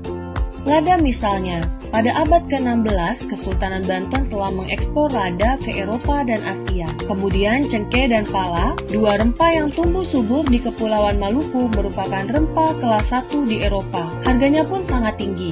1 kilogram pala sama dengan 14 ekor sapi jantan dewasa. Sedangkan 1 kilogram cengkeh senilai dengan 7 gram emas. Kepopuleran rempah inilah yang membuat ribuan kapal dari berbagai negara Eropa dan Asia berlayar ke Nusantara, sehingga menjadi jalur rempah sebagai simbol peradaban bahari Nusantara. Jalur Rempah, Nafas Bahari, Indonesia. Sejak ratusan tahun lalu, Nusantara telah menjadi pusat dari jalur rempah dunia. Lada, pala, dan cengkeh merupakan 3 komoditas utama rempah Nusantara yang sangat terkenal saat itu di seluruh dunia. Lada misalnya, pada abad ke-16, Kesultanan Banten telah mengekspor lada ke Eropa dan Asia. Kemudian cengkeh dan pala, dua rempah yang tumbuh subur di Kepulauan Maluku, merupakan rempah kelas 1 di Eropa. Harganya pun sangat tinggi. 1 kilogram pala sama dengan 14 ekor sapi jantan dewasa. Sedangkan 1 kilogram cengkeh senilai dengan 7 gram emas. Kepopuleran rempah inilah yang membuat ribuan kapal dari berbagai negara Eropa dan Asia berlayar ke Nusantara, sehingga menjadi jalur rempah sebagai simbol peradaban bahari Nusantara. Jalur Rempah, Nafas Bahari, Indonesia. Sejak ratusan tahun lalu, Nusantara telah menjadi pusat dari jalur rempah dunia. Lada, pala, dan cengkeh merupakan 3 komoditas utama rempah Nusantara yang sangat terkenal saat itu di seluruh dunia. Lada misalnya, pada abad ke-16, Kesultanan Banten telah mengekspor lada ke Eropa dan Asia. Kemudian cengkeh dan pala, dua rempah yang tumbuh subur di Kepulauan Maluku, merupakan rempah kelas 1 di Eropa. Harganya pun sangat tinggi. 1 kilogram pala sama dengan 14 ekor sapi jantan dewasa. Sedangkan 1 kilogram cengkeh senilai dengan 7 gram emas. Kepopuleran rempah inilah yang membuat ribuan kapal dari berbagai negara Eropa dan Asia berlayar ke Nusantara, sehingga menjadi jalur rempah sebagai simbol peradaban bahari Nusantara. Jalur Rempah, Nafas Bahari, Indonesia. Sejak ratusan tahun lalu, Nusantara telah menjadi pusat dari jalur rempah dunia. Lada, pala, dan cengkeh merupakan 3 komoditas utama rempah Nusantara yang sangat terkenal saat itu di seluruh dunia. Lada misalnya, pada abad ke-16, Kesultanan Banten telah mengekspor lada ke Eropa dan Asia. Kemudian cengkeh dan pala, dua rempah yang tumbuh subur di Kepulauan Maluku, merupakan rempah kelas 1 di Eropa. Harganya pun sangat tinggi.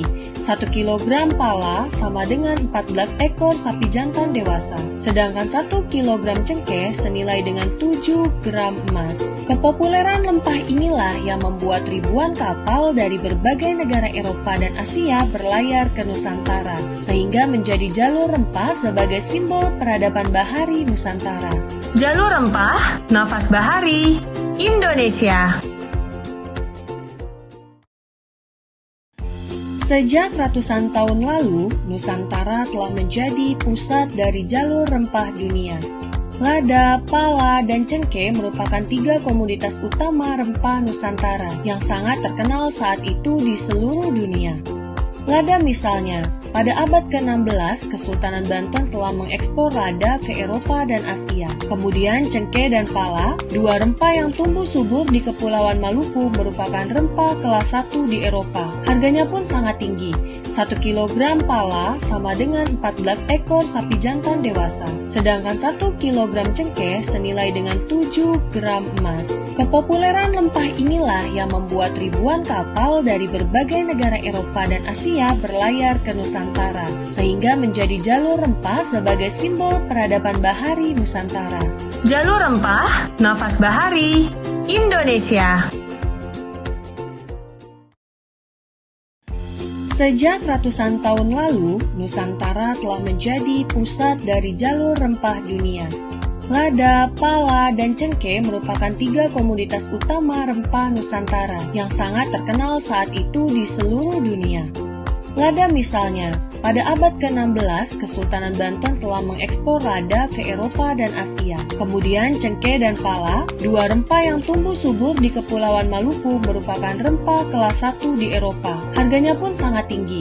1 kilogram pala sama dengan 14 ekor sapi jantan dewasa. Sedangkan 1 kilogram cengkeh senilai dengan 7 gram emas. Kepopuleran rempah inilah yang membuat ribuan kapal dari berbagai negara Eropa dan Asia berlayar ke Nusantara, sehingga menjadi jalur rempah sebagai simbol peradaban bahari Nusantara. Jalur Rempah, Nafas Bahari, Indonesia.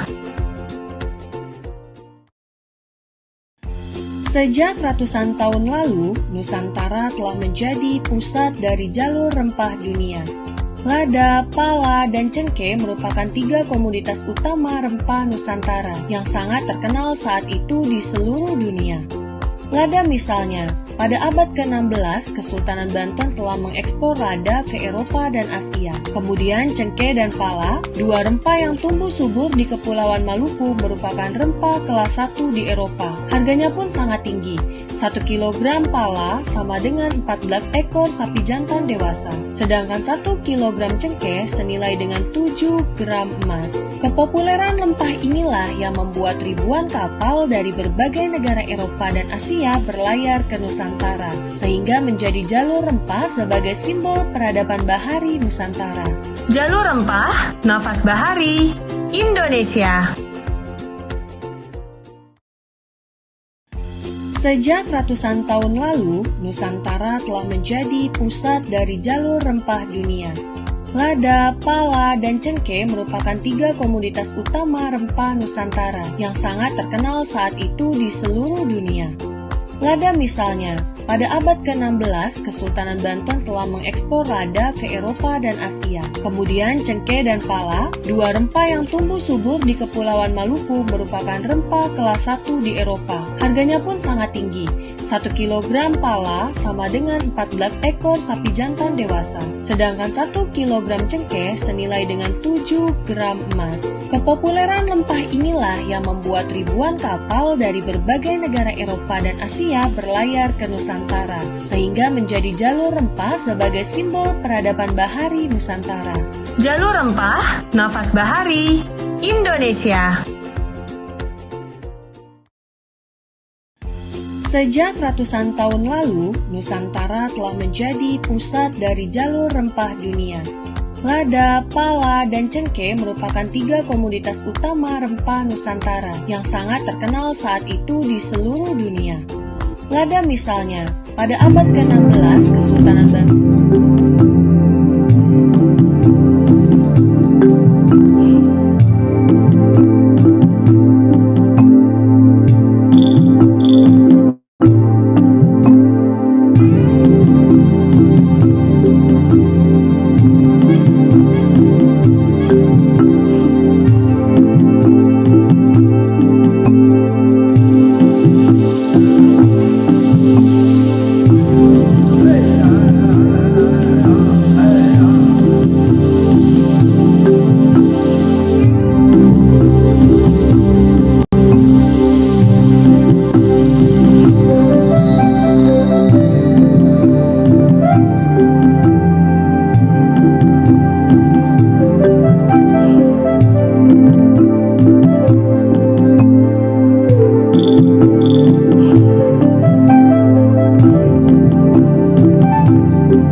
Ini adalah kisah tentang cita rasa yang begitu menggoda, memikat dunia.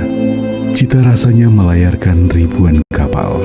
Aromanya mengundang negara-negara Eropa berdatangan ke pulau-pulau Nusantara. Menceritakan rempah-rempah khas Indonesia tak akan cukup satu atau dua kisah saja. Indonesia adalah negara asal rempah yang paling dominan.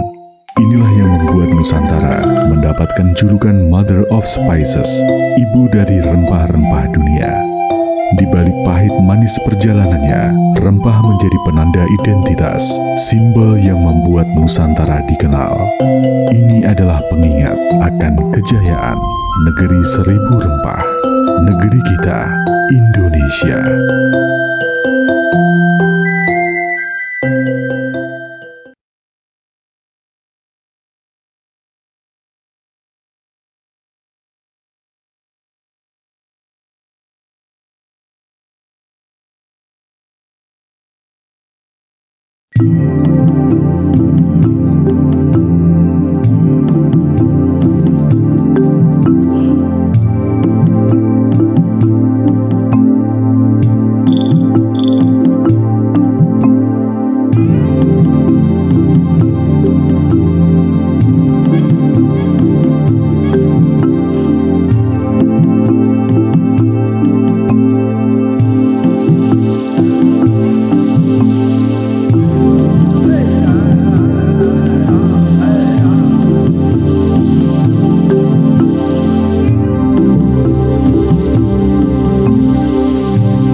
Sejak ratusan tahun lalu, Nusantara telah menjadi pusat dari jalur rempah dunia.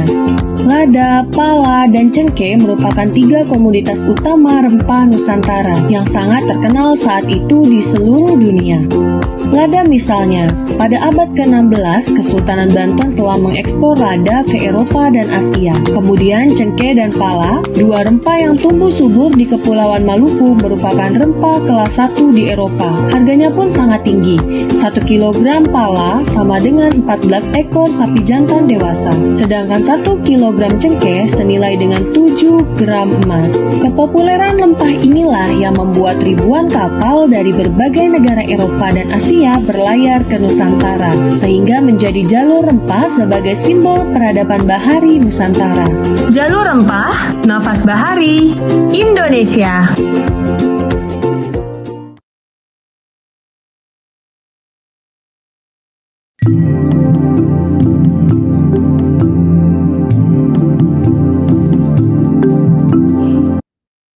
Pala, lada, cengkeh, dan beragam rempah-rempah tumbuh sangat subur di Indonesia.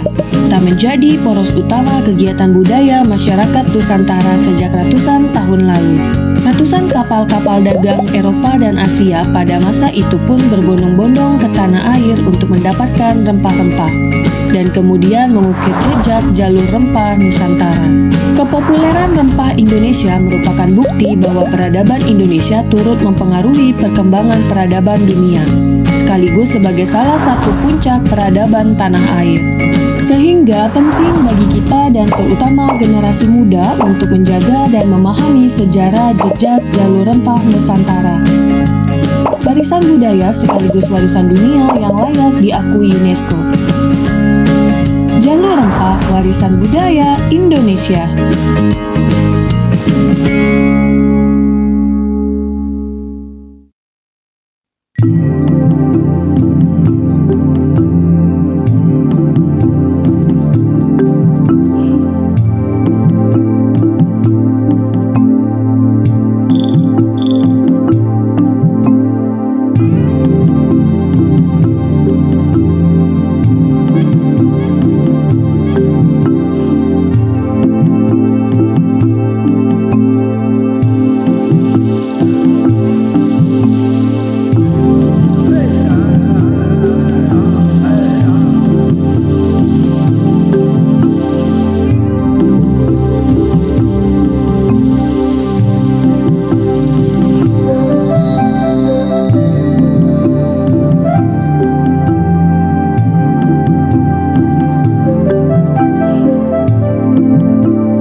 Good afternoon to all participants.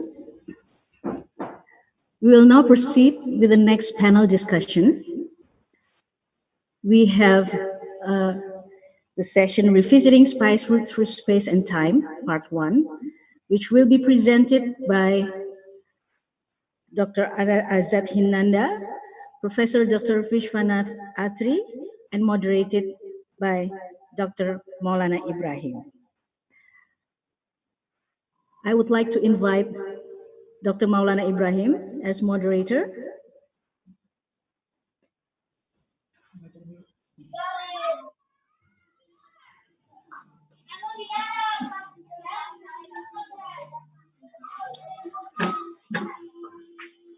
Thank you. Pak Maulana. Are you there? Yeah. Yes.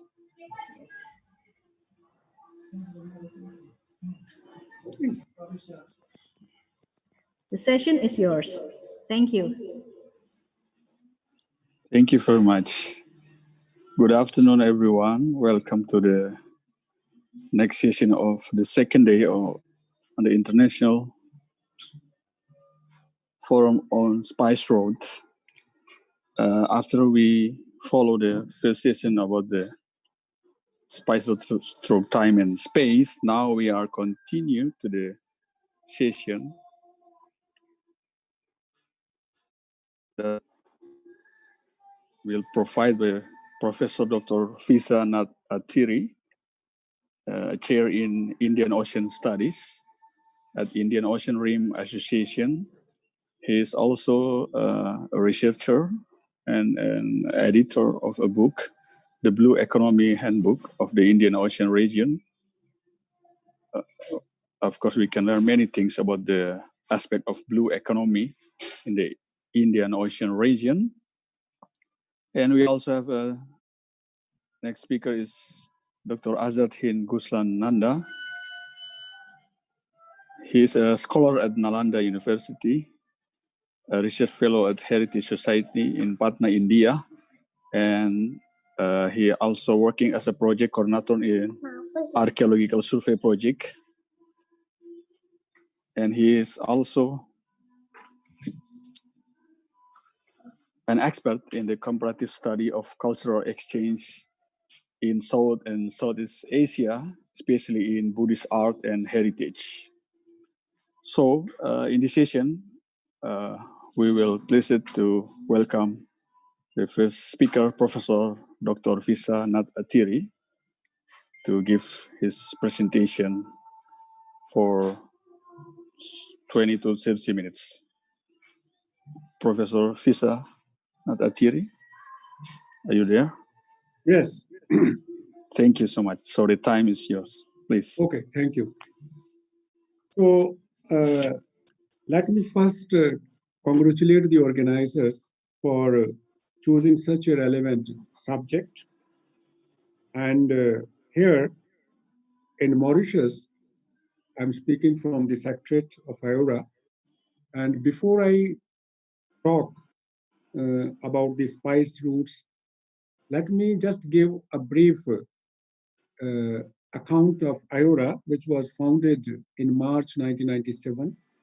It has 22 member states and 10 dialogue partners, and focus on regional economic cooperation through 6 priority areas and 2 cross-cutting focused areas.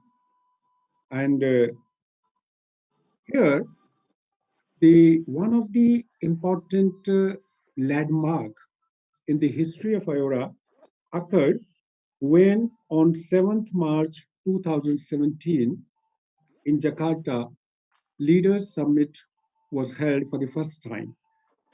And in that Leaders Summit, Prime Minister, Presidents, and senior ministers from 16 countries of IORA were present.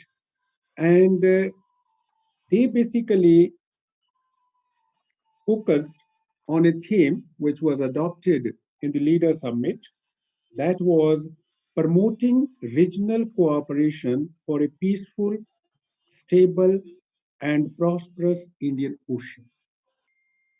So that is the Jakarta Concord theme. So what I see in present time, we need to adhere to Jakarta Concord, which also basically makes a reference to UN Resolution 2832 26, which basically declared Indian Ocean as zone of peace.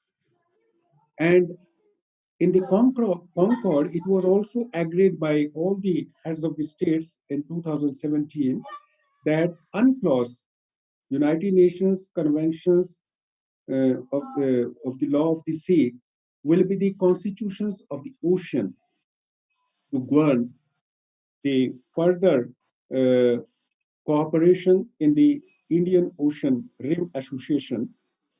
Now, these are some of the things basically which are very important.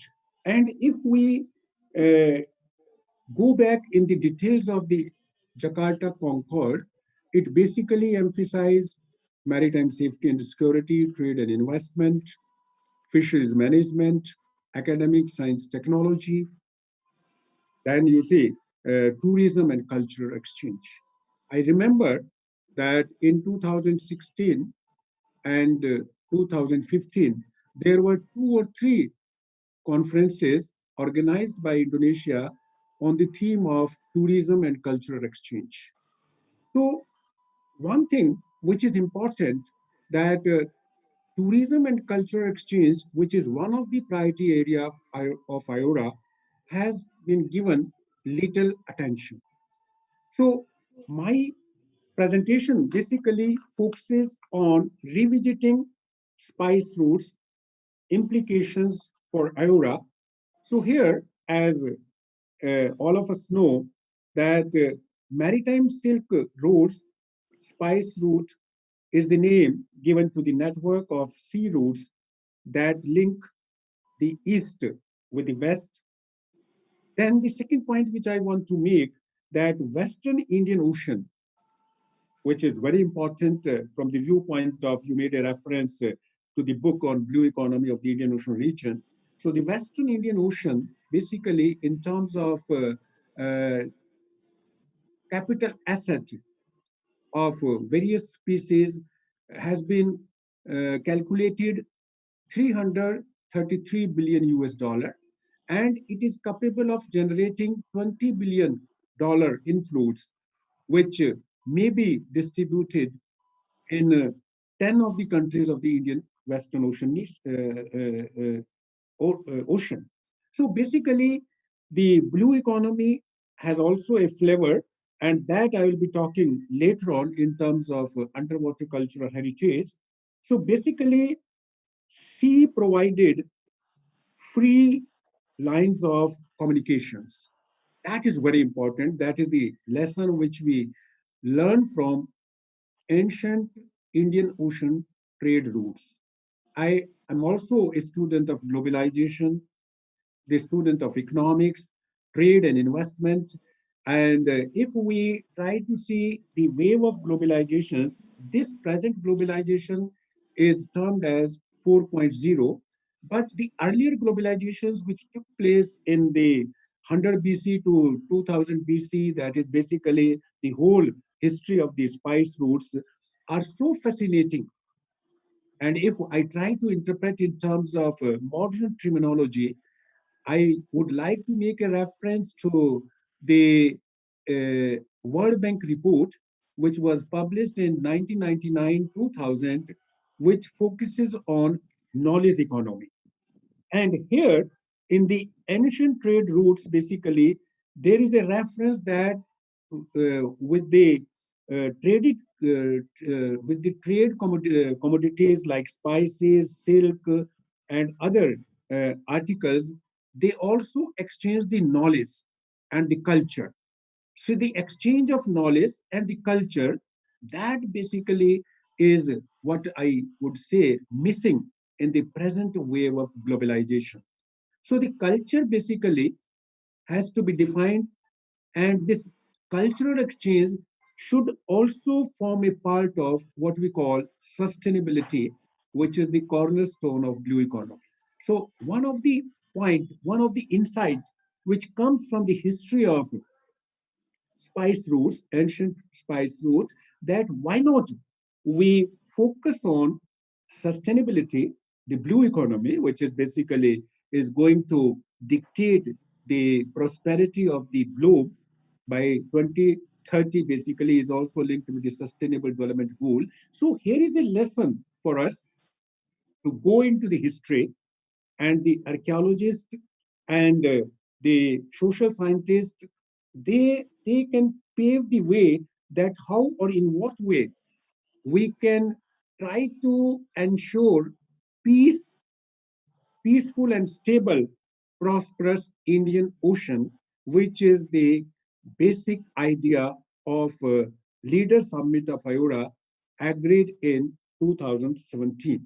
So in that context, what I'm pleading basically that the institutions which focus on culture, and I would like to congratulate your institution and the institutions that I make a reference to Indian Council of Cultural Exchange and the project MOSM. And if we go into the history, basically, we find that the spice routes, they were from the west coast of Japan through Indonesia, India, Middle East, and across the Mediterranean to Europe. So these routes, they were difficult, and they are even difficult, but they cover the distance of 15,000 kilometers. So in the same way, basically, what is required that the ancient code which are there on the route, which has been examined and which have been reported, they basically give a message. What basically is one of the focus of IORA, that shipping and port-led development, shipping and ports, that basically which ensures the connectivity. So connectivity, access to markets, that is the another lesson which we learn from these you see spice routes. Now little bit going into the history, what are these spice routes, although everybody knows, but still basically there are few facts which I found from the history. That is, they were established when the Han dynasty in China officially initiated trade with the West in 130 BC. The Silk routes remained in use until 1453 AD. Then basically, it has been in operation for centuries. The Silk Road has been used for international trade. The routes had a lasting impact on global business, culture, and history that resonate even today. So what was the basic feature of this ancient trade route? That is basically the trade was closely linked with cultural exchange. The cultural exchange and the cultural exchange, basically, if I try to interpret in terms of economics, basically we had a type of globalization which ensure the product mobility as well as the factor mobility. So in present age of globalization, we are focusing on product mobility, market access, but we are not focusing on factors of production mobility, that is the people to people exchange. So there are so many visa restrictions and all that. So that part of factor mobility, which was deeply rooted in the ancient roots of Indian Ocean region, needs to be investigated. And this needs to be investigated by forming interdisciplinary research studies. You see, there must be scientists, there must be social scientists, historians, economists. So that is basically which I suggest is one of the recommendations, because I have been there for more than 5 years as chair in Indonesian studies. So these are some of the things which came from my research, that such studies needs to be focused. Because earlier in July, this Indian Council of World Affairs also organized the similar international conference. And there, basically, I delivered a talk on underwater cultural heritage. So that underwater cultural heritage is one of the outcome which needs to be sensitized, which needs to be promoted. and that basically also in line with the blue economy, which basically is meant for bringing prosperity in the world and basically in the countries of the Indian Ocean region. So these goods basically, which were traded in the past, they were based on the principle of profitable goods. They were traded, were spices.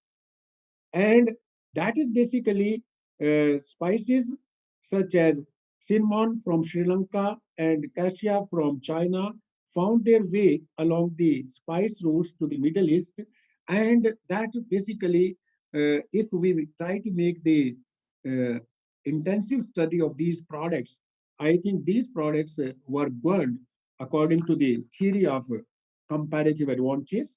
Then basically, in my PPT, there is a figure 1, which basically try to show the route from starting from, you see, Indonesia, the Bay of Bengal, India, Gulf, and then basically going to the western, the whole of the Western Indian Ocean. So that basically is one thing which can be the same old route basically needs to be explored. And then, as I suggested, if we want to promote the underwater cultural heritage, so we can work on that. And then basically another figure is from the archaeological sites of the with the modern names, that also shows how that trade from Indonesia started through Sri Lanka and the Indian ports to the Middle East, as well as to the Europe and to the Western Indian Ocean countries, that is the Mozambique, Madagascar, and all that. So that basically is a very fascinating thing. Then another thing which is very important, that is regarding the what were traded along the spice routes. And this spice basically comes from the Latin word, which means the term of special value. The importance of spice can be related since they had ritual and medicinal values, and also. And then these basically traveled through southern India, Sri Lanka, and particularly they grew in Moluccas, better known as the Spice Island. And one important thing from the point of view of Indonesia, Indonesia has been a land of, you see, spices, but in the history we find a reference that the spices from Vietnam and spices from Sri Lanka and other countries, they basically, and particularly Singapore, they found more value, and that is basically in terms of the value addition. So the value added theory basically can explain all these things. So the point which is very important, that is basically that the different dynasty, you see, different Chola regime, Srivijayan rules. I won't go into the details of the different rules and their time period. They basically dominated the ocean. But the basic idea which we get, that all these rulers in the past, they were liberal also, but they dominated just for the benefit of their regime to get the prosperity. But we do not find any reference in terms of serious maritime safety and security issues. You see. So basically, one lesson which can be drawn from the ancient trade routes or the spice routes, that how we can ensure by making examples, by making intensive study to the ancient trade routes of the Indian Ocean, that peace and stability can be ensured in the Indian Ocean, rather in all the oceans, if we believe in the theory of one ocean. And this is basically is very important for reaping the advantages from the ocean economy or the blue economy, which basically is the important subject all over the world. So then basically, historically, we can make a reference to the product. The silk was one commodity, spices was other commodity, and silk basically was considered as a luxury product, and the trade in silk remained relatively low in volume, but the trade in other goods basically dominated the volume of trade in those areas. So in that way, what are the lessons which we can learn from the analysis of the spice routes if we revisit the history? So we can say that there has been a great sharing of languages among the different nations and islands, and that is evident in one of the study which has been done by Side Botham in 2011, and reference is made as page 75. Then in Skurata, there is evidence of the use of various languages such as Greek, Aramaic, South Arabian, and Ethiopic. That also basically shows that spice routes also ensured the sharing of languages, you see. That is basically the culture that basically promoted the culture of mutual exchange, culture of basically inclusiveness. That is very important. You see, social inclusiveness. So what is important lesson that these trade routes basically focused on the social inclusiveness. All the sectors of the society were taken care of. And this is the lesson which is relevant for modern globalization. If we try to see the advantages and disadvantages of globalization, and there is a wave of opposing the globalizations because the farmer communities in most of the countries, emerging countries, developing countries, do not feel benefited by this globalization. So that is basically why not we study the old, the you see 1.0 globalization, which occurred during the ancient time. Then the another factor which I mentioned, that spice routes and factor mobility. So this is also a great lesson that Indian Ocean archaeology, especially by means of epigraphic finds and ceramic studies, but also increasingly by way of archaeobotany, has highlighted the great degree of connectivity and mobility in the ancient world. So that is basically E.H. Seland 2014. So that basically is the another aspect which is relevant for IORA, because in IORA, the mobility, I may make the reference TBC, Trade Business Card, which has been on our agenda for so many years, but this has not been agreed due to different rules and regulations, visa rules and regulations in the member countries of IORA. So basically, here is the lesson: the connectivity, maritime cooperation, maritime trade. Basically, what maritime cooperation means? Maritime cooperation means that there is an exchange of ideas, there exchange of trade in goods and services within the local authorities, and that basically again is relevant from the ancient roots, but it should be inclusive. It should be inclusive, and it should ensure the social inclusiveness. So in that way, the diverse cultural heritage needs to be understood. So in that, basically, we can say that it can be seen that Indian Ocean archaeology has great potential to shed light on the human side of ancient trade. So that is basically, in today's world, we should focus on human face of development. We are focusing on sustainable development.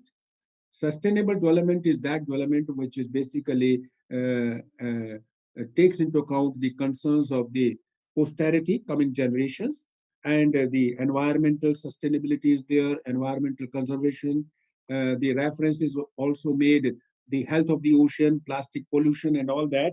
But sustainable development also basically means that we should bring what we call human face to the sustainable development. So that explains most of the things which I want to convey. So then basically there has been a study by Curtin in 1984, which used the model of trading diaspora and groups merchants who settled on foreign ground, acting as broker between home and the host countries. You see, basically. So what what what is the outcome? What do I suggest basically? So the history basically suggests that we must focus on creating collaboration among the institutions in IORA countries. And in that context, basically, the collaboration between the institutions in Indonesia, institution in India, South Africa, Australia. So that is basically are much more important and valuable. And then you see the Indonesian Biswaseni Buddha Indonesia BSBI can be engaged with similar institutions in the member countries of IORA. Then the other aspect is that under this spice route, we may focus new forms of tourism, which I call blue tourism, being expert in blue economy. And under the category of blue tourism, the reference can be made underwater cultural tourism. So this basically study the history of the ancestors and glorify their adventures by promoting the difficult cultures and commensurating their journey through the promotion of underwater cultural heritage, shipwrecks, and submerged cities. So this basically underwater cultural heritage plays a very important role, and it has a greater potential for future, and it will be also good in managing the ocean systematically and managing the ocean with the eco-based approach, you see, eco-based management approach, which is conducive to the environment. So that is basically is one of the challenge of the implementation of blue economy. So underwater cultural heritage is important, and it can create a source of revenue to most of the IORA countries. And the reference can be made to the recent pandemic, this COVID-19, which has reduced the sources of revenue, which has also reduced the GDP of all the IORA countries as well as the advanced countries. So this underwater cultural heritage basically is an innovative way of bringing additional resources to the economies of the IORA countries. The another recommendation or the conclusion is that the role of science, technology, and innovation in newly emerging sectors of tourism. So basically, whether it is tourism, whether it is port and shipping, whether it is ocean seabed authority, deep sea mineral. So all these things basically are guided by science, technology, and innovation. So we need to have a policy frame in IORA focusing on science, technology, and innovation. And we will be celebrating this Ocean Science Decade, UN Ocean Science Decade, in collaboration with UNESCO from 2021 to 2030. And the whole of the story of blue economy is led by science, technology, and innovation. So that is why I refer that the archaeology, the historian, they should be there in this study because they know what is there underneath water. They can explain the things, but there should be other relevant stakeholders also. It should be an interdisciplinary, inter-country study approach, which is lacking in IORA. And that should be that should be taken care of, that should be studied in context of the spice route, because we can learn a lot from the history. And that history is very rich. That history is very inclusive, equitable. And that is what we want in present world, you see. Then another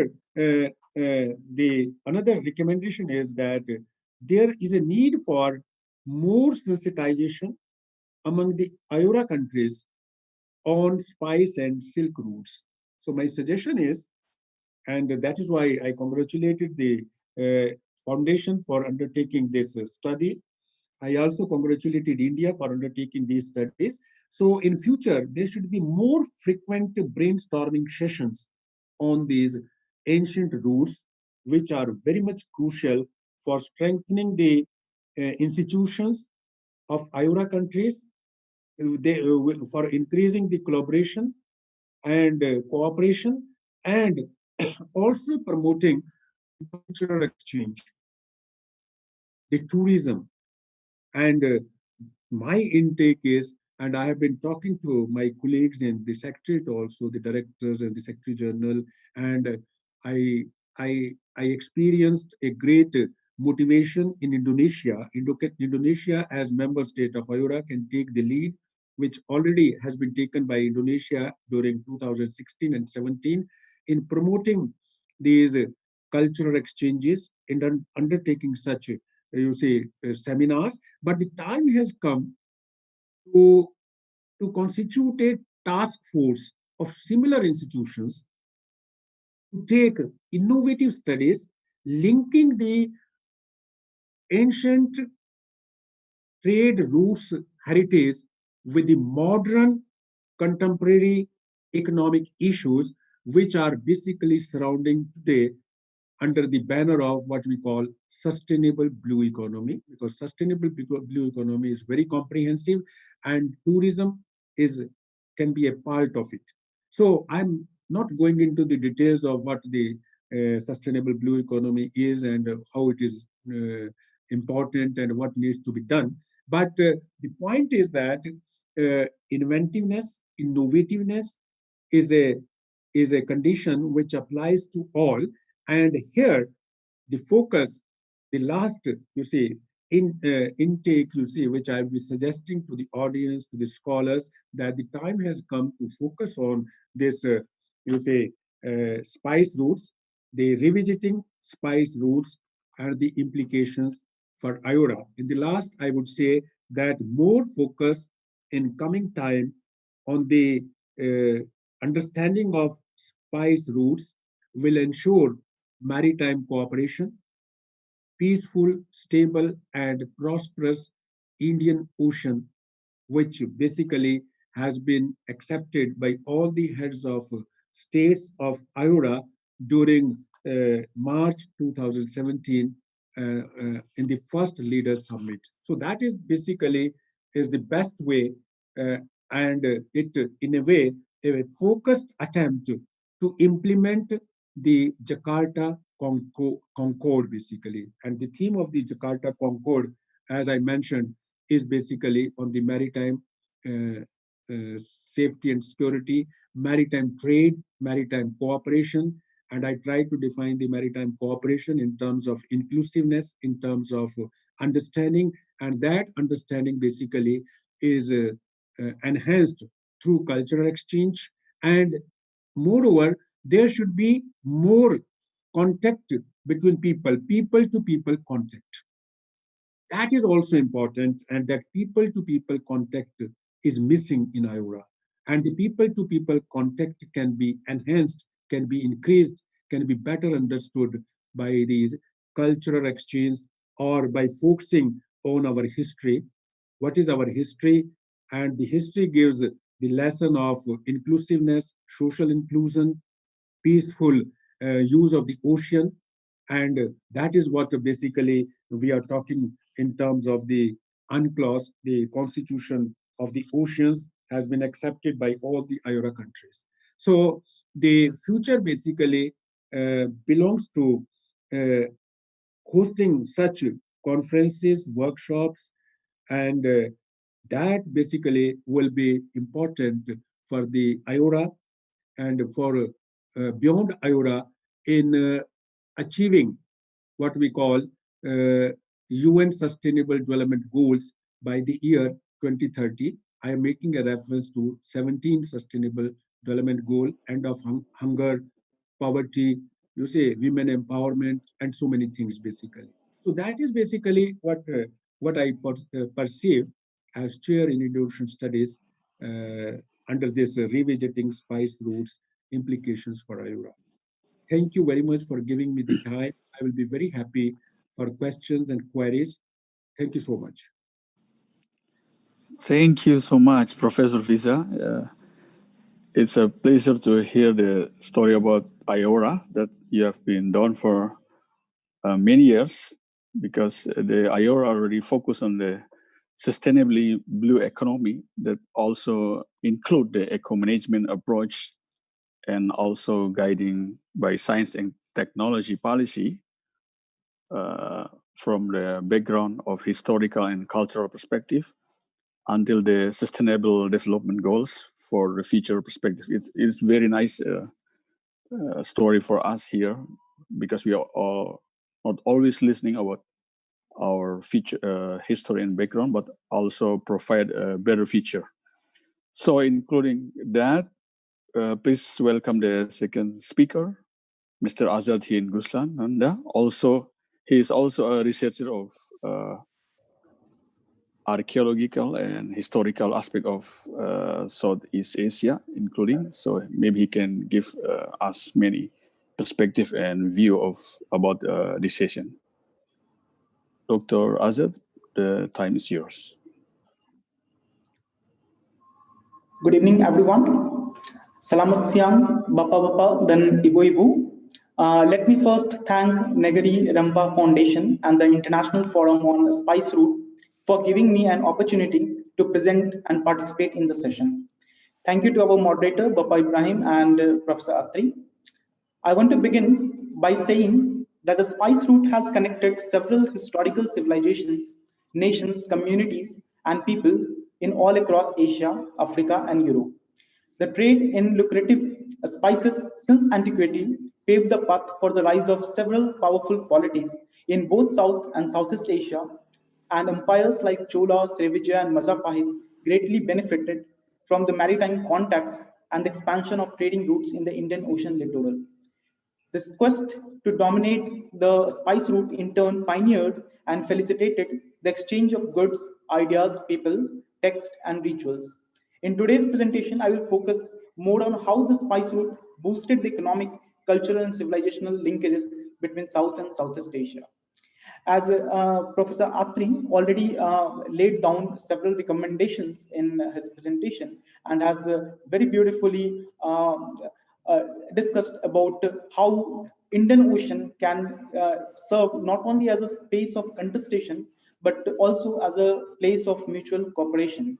So I'm coming from an university, Nalanda University, which claims the name of an ancient Mahavihara, Nalanda Mahavihara, which was one of the pioneer institutions, one of the oldest universities in the world, which has maintained very close linkages with most part of the Asia.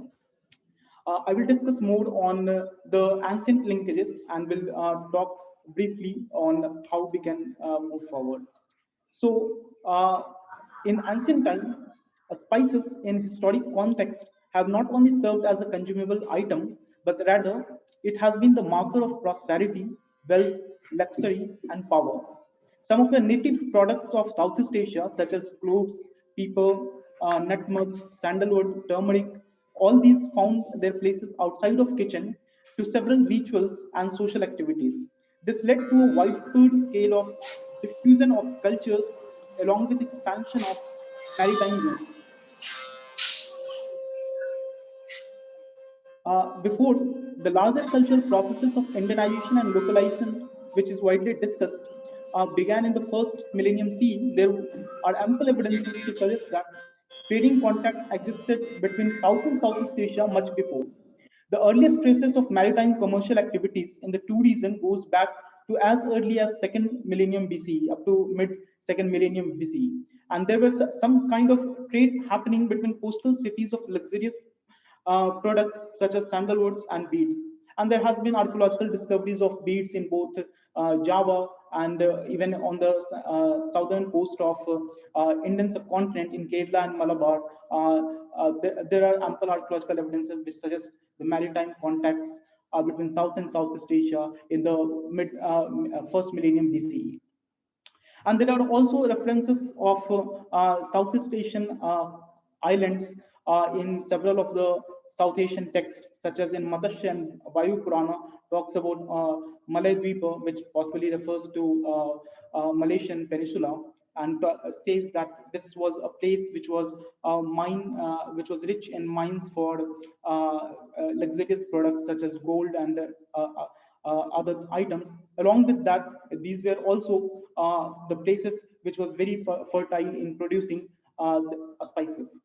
The Southeast Asians were not only receptive of Southeast Asian ideas of urbanism and ritual technologies, but in fact, much before that, they brought seafaring technologies of building massive watercrafts to South Asia. And there are some of ancient boats which have been discovered in the coastal parts of Malabar and Kerala, and also in Sri Lanka, which shows indigenous technologies of Indonesia. And apart from this, several Indonesian species of rice, banana, and others were introduced to Indian subcontinent. In return, concepts of large-scale urbanism, ritual technologies were also introduced to Southeast Asia, which this kind of commercial contacts in turn generated very large economic advantages that in fact gave rise to several of the larger polities in Southeast Asia. And with so in early historic period, with the increasing volume of trade, the local chieftains underlined their prowess, and in order to do that, they brought wide array of rituals and symbols to legitimize their kingship.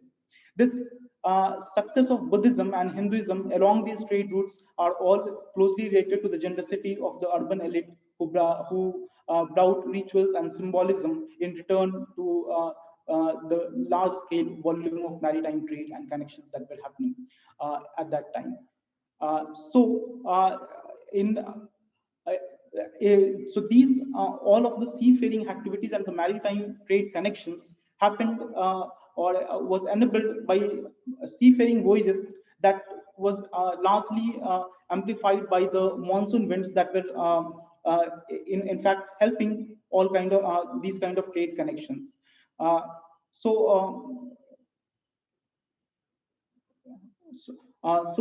were northeast monsoons and the southeast monsoons. Let me share the screen.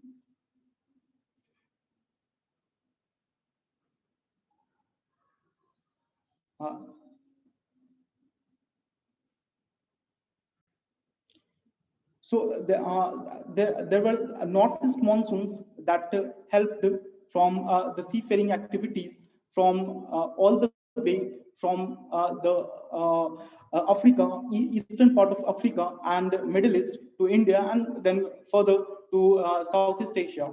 And then there were also the southwest monsoons that were largely that helped, in fact, maritime trade from the southeast monsoon that helped from Africa and Middle East to Indian subcontinent, and the northeast monsoon that facilitated during the winter time the maritime trade contacts between Southeast Asia and the Indian subcontinent. So this whole natural phenomenon that was there shaped the large scale interactions between two different regions, and the large volume of trade that was happening on both of the sides. Along with that, on the other side also, there were different kind of trading linkages between East Asia and Southeast Asia. So in Southeast Asia and in East Asia, Guangzhou and Philippines emerged as coastal ports, which also acted as nodal centers and had long-distance trade connections with Indonesia. In all this, Indonesian archipelago was in the center of larger seafaring activities between the two biggest civilizations of Indian subcontinent and Chinese side. So this led Indonesia to become a melting point for several cultures and civilizations. And the large number of this cosmopolitan ethnic and cultural assemblies of people in Java, Srivijaya, and other places gave a supra-regional outlook or supra-regional or international outlook to the coastal cities, which they in turn maintained long distance diplomatic, religious, and other forms of exchanges. Spices roots thus was not in isolated alone. It was overlapped with many other forms of network of exchanges. And as Professor Atri has also pointed out, that no trade routes existed alone, but there were also different kind of knowledge networks and other forms of economic networks, commercial networks, knowledge networks, and diplomatic networks existed side by side along that, which in fact served as nodal the coastal cities served as nodal centers in all of that. So while these all things were happening, there were also different kind of close relations. Close relations were being maintained not only by the coastal port cities, but also along with that with the hinterland area. So this the trade that was the maritime trades or linkages that were happening between on the two sides of the Indian Ocean. This was further pervaded into the human life along the hinterland regions as well. And then we have this large-scale Buddhist linkages from the 1st century onwards, with that in fact led to the development of several propagation or development of Buddhist monasteries all along the maritime trade routes. So from the 7th century onwards, there were also a number of different activities were happening along that. So there are the establishment of Srivijaya, a maritime Buddhist empire in Southeast Asia, and then the rise of Palas in eastern part of India, and with this all along. There was also this expansion of maritime trade routes in this Bay of Bengal region, which in turns assembled several factors that led to the radical expansion of maritime trade networks after the 7th century. So, excuse me, Dr. Nanda, excuse me. Can you please show again your screen, because it's suddenly disappear, your screen, your presentation screen, please.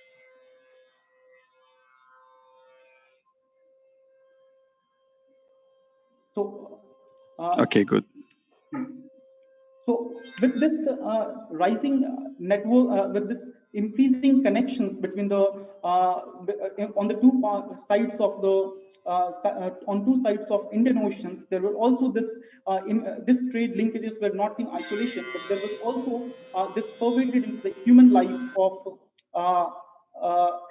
inside the hinterland area. And there were several Buddhist linkages that in fact led to the fostered the development of several institutions. So one is the example of Nalanda Mahavihara that developed during the time of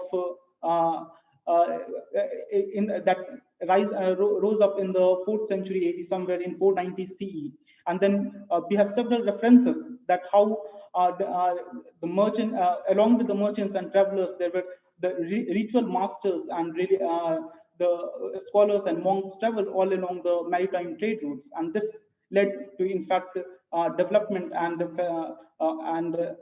dissemination and diffusion of wider form of different cultural practices. So this is a view of the ancient Nalanda Mahavihara, an aerial view of this.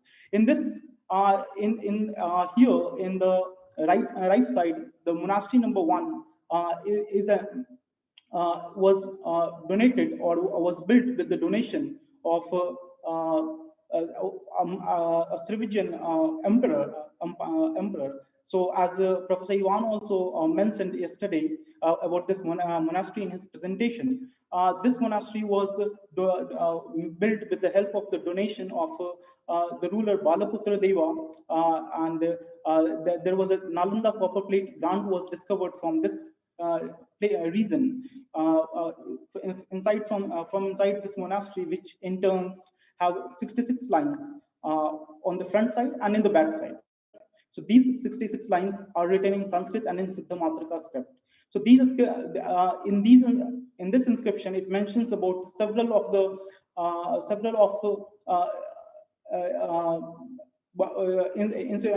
empires in Southeast Asia, especially Sailendras in that, and it mentions records about the land grant in that. So in that land grant, there was also some certain kind of tensions were happening between Salendra rulers and the neighboring rulers. So these were also a form of a diplomatic contacts that were happening at that time. So the inscription also, along with recording a land grant, mentions about Suvarnadeepa and Yavabhumi and Srivijaya, which has also been referred by Ising and several other ritual masters who traveled along these maritime trade routes earlier. So there was a large scale of, along with maritime networks, there were large scale of cultural linkages between several of the institutions. Nalanda was one, but along with that, we have examples of Kalinga, Nagapattinam, and other regions. With that, there was a large volume of exchange of people, goods, text, ideas, rituals, which in fact shaped the whole region, the two regions at large scale. So from almost we have from the 7th century onwards, we have a rapid, at large scale, we have several entrepreneurs developing in the coastal cities such as Bengal, Odisha, Kea, Srivijaya, Java, and Guangzhou, which all emerged as major nodal points for exchange. Sorry, Nanda. Dr. Nanda, I'm sorry. Can you please give back your screen because it's come back again? Share screen.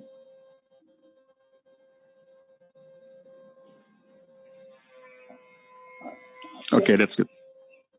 So along with that, there was this large scale of exchange of people, goods, and ideas, and in that we find several references of monks traveling along these trade routes. So we have a reference of Amogha Vajra, Atisha, and we have, in fact, Ising is always being recalled again and again, who traveled all the way from Guangzhou and spent almost a year in Srivijaya to learn Sanskrit before entering into the Nalanda.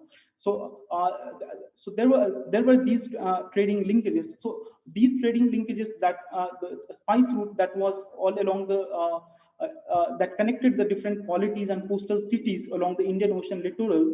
These were then connected with the overland trade routes that connected the coastal cities to the inner hinterland areas. So we have in Indian subcontinent the Uttarapatha and Dakshinapatha, and then all along there was Silk Route on the in the Central Asia. So all these were connected by one another. So these coastal port cities then was connected with the hinterland areas through the overland networks that in turn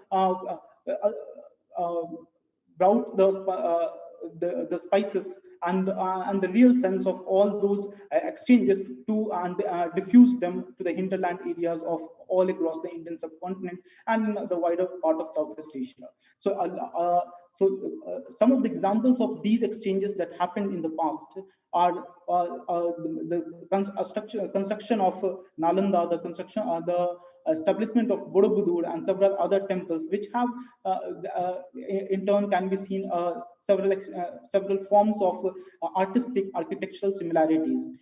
We have one inscription in Nalanda in monastery number 1, which can be also found in the on the uppermost terrace of the Borobudur.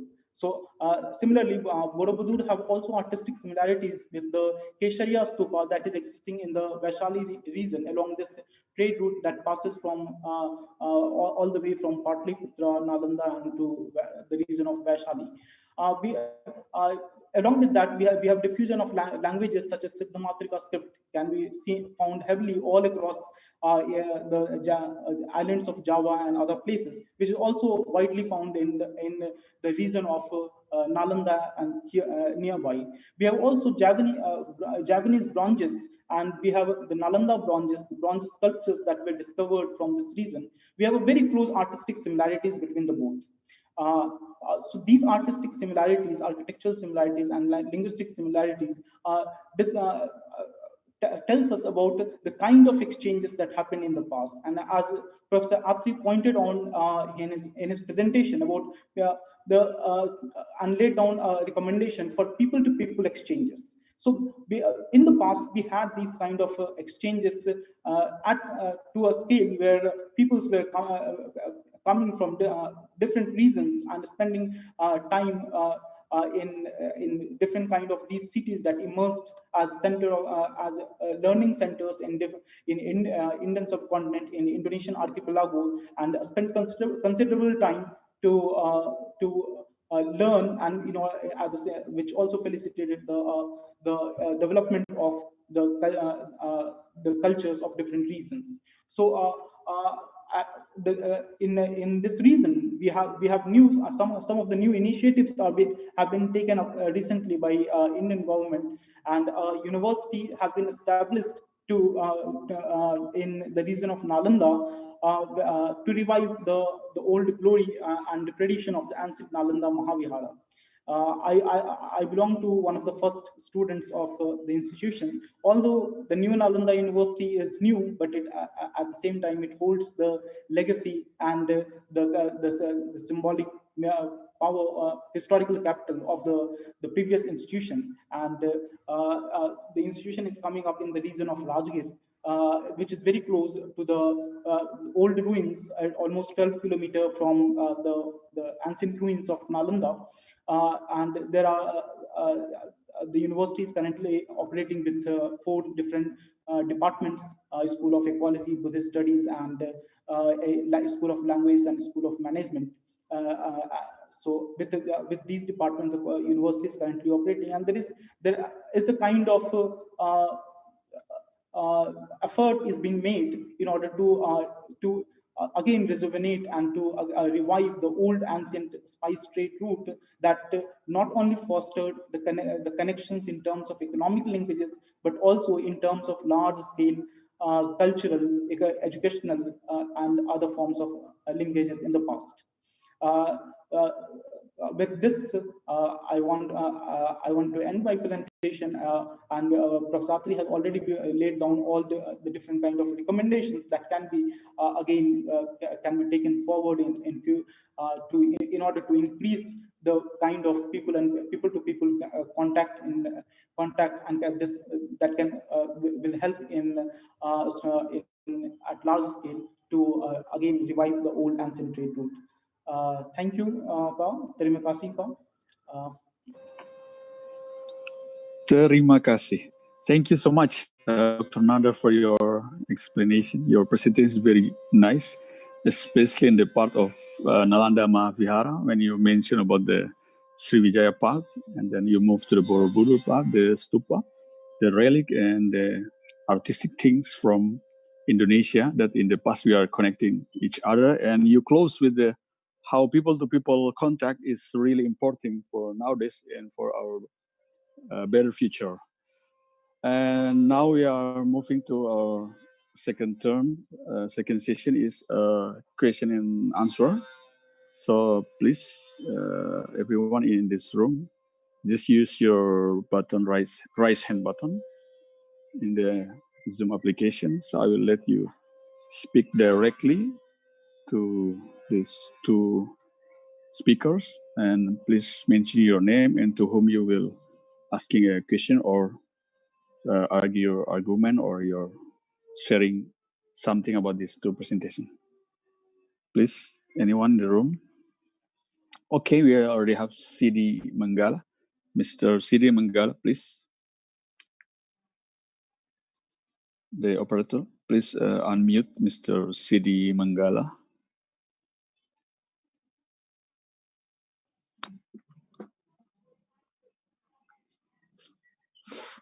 Hi, good morning, dear gentlemen and ladies in the webinar today. My name is CD. I'm currently a researcher in Ghent University in Belgium, doing a massive research on the spices and seasonings, and with the focus on cinnamon. Well, I have this question that I really like to ask for the 2 speakers today. Is about what can we actually learn from the past for future learning for spice routes?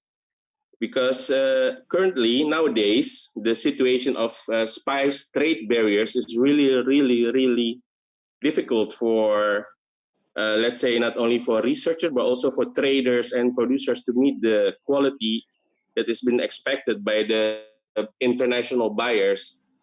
Even though there are some initiatives like a Sustainable Spices Initiative that pulls together all of their resources and data, how to make the spice from us, South, to become the needs of the European or the US market, but still it's difficult to meet. So I like to ask again, what can we learn from the past for us in the future to develop the spice initiative? Let's say. Thank you. Thank you so much, Mr. Sidi. Is there any other question or other person want to ask a question? So we will collect the question and asking to the speaker. Okay, Mr. Agus Jamil, please. Mr. Agus Jamil.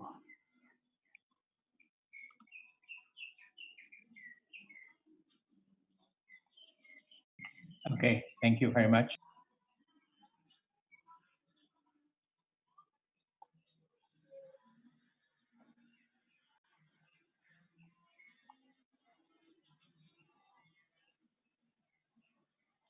Hello. Hello, yes. Can you? Yes, please. Yeah, of course we can hear. The connection, the cultural connection between Borobudur and Nalanda, if there is any, if in Borobudur we can see there are a boat relief, ship relief.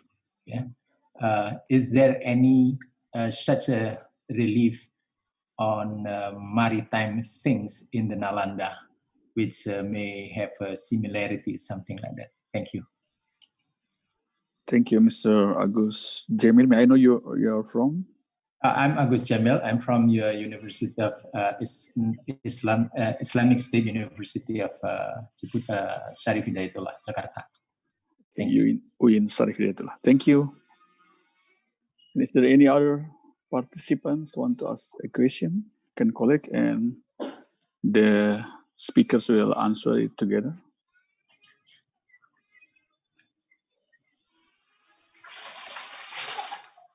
Okay, I think it's enough for the first term. So please, the speaker will start. Maybe I think it start from Professor Atiri, because there's a good question. What can we learn from the past for us in terms of the future? The participant, Mr. Sidi, said that it's very difficult in spice community nowadays in terms of the market needs and the detail of that. Can you give us a perspective from your vision, Professor Atiri, please?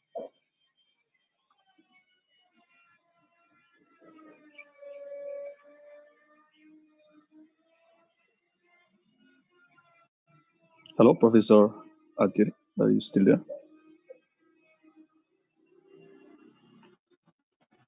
Okay, while waiting from Professor Atiri, maybe Dr. Azad can answer some of the questions that I've mentioned before. At least we have two questions for you. Yeah, including the last question, please. Thank you. So the first question about by making a reference to cinnamon, what we can learn from the past and how we can move ahead in the modern market system. So I have not much idea of the modern market system, but what we can learn from the past is that in ancient time these products or these spices were not only a part of the kitchen items, but they were also part of the ritualistic item. So we have the earliest reference of sandalwood. Sandalwood is one we have sandalwood we have discovered in Indian subcontinent. The earliest traces goes back to almost Neolithic age. So sandalwood is hugely referred in most of the textbooks, and it is also being used for most of the rituals in all of the traditions in the Indian subcontinent. also in Indonesia. So these different kind of spices and luxurious item. Along with we have turmeric. Turmeric be used in most of the rituals in both Brahmanical and rituals related to Hinduism. So these have entered into the life system of the people. And so, in the past, all of the different kind of spices were part of the largely were part of the whole system of rituals, whole system of ideas of purity, and were attached to the daily life needs of the people. Not along with the kitchen item, it was part of the whole value system or the life, the different kind of life activities. In modern times, slowly and slowly, we can return back to what the practices we had in the past, not in the direct sense, but in the symbolical sense. We can return back to the text. We can return back to those different principles that laid down the larger use of all these of different kinds of spices in all over Southeast and other parts of Asia. And for the second question, for the any reference of boats in Nalanda, in Borobudur, we have a very good and very clear relief which displays a large or massive boat or sea watercraft in the Borobudur relief. And I think in Nalanda there is not any. We have not found or discovered any such clear image or clear relief of boat. However, there are on the panels of Nalanda, especially in the Sarai Mound, there are Jataka tales that has been displayed all along the relief panels. In some of the Jataka tales, there can be seen certain traces of oceans. However, some of the deities, such as Manjusri and others, are hugely discovered all over Nalanda. So some of those deities were also the part of the ocean, ocean protecting gods and goddesses. So Nalanda also along at the moment, what we have the discovered area is just the 9% of the whole region that Nalanda possibly occupies. So much of a certain part of the relics of the ancient Nalanda is still buried inside the local villages which are existing over the mount. So possibly maybe in future there maybe some kind of those may be discovered. Thank you, sir. Thank you for your answer. And Professor Atri, are you still here?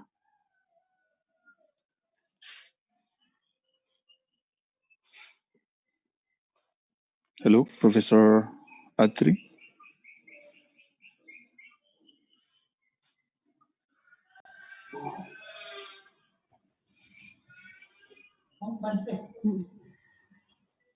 Prof. Atri, could you unmute your settings?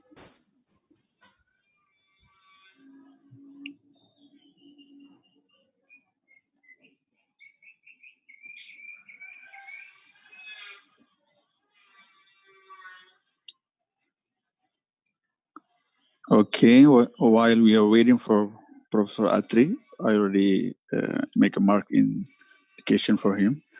We also have another participants who want to ask a question. So we can move to the next participant.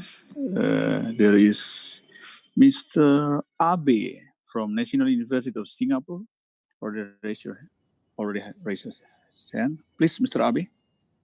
Thank you, Pak Maulana. I would like to ask my question to Dr. Nanda and Prof. Vishwa.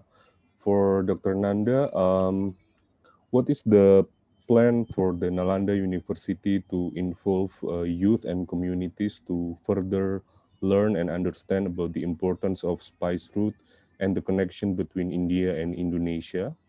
And for Prof. Vishwa, Prof. Vishwa mentioned about the importance of strengthening economic cooperation in IORA. However, I note that the intra-regional trade in IORA is relatively low.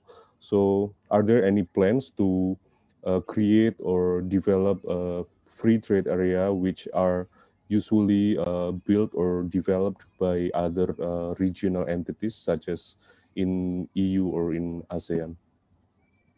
Thank you. Thank you, Mr. Abe. Okay. Yes. Can I? Okay, Professor Atiri, please. Okay. Welcome back. Thank you. Okay.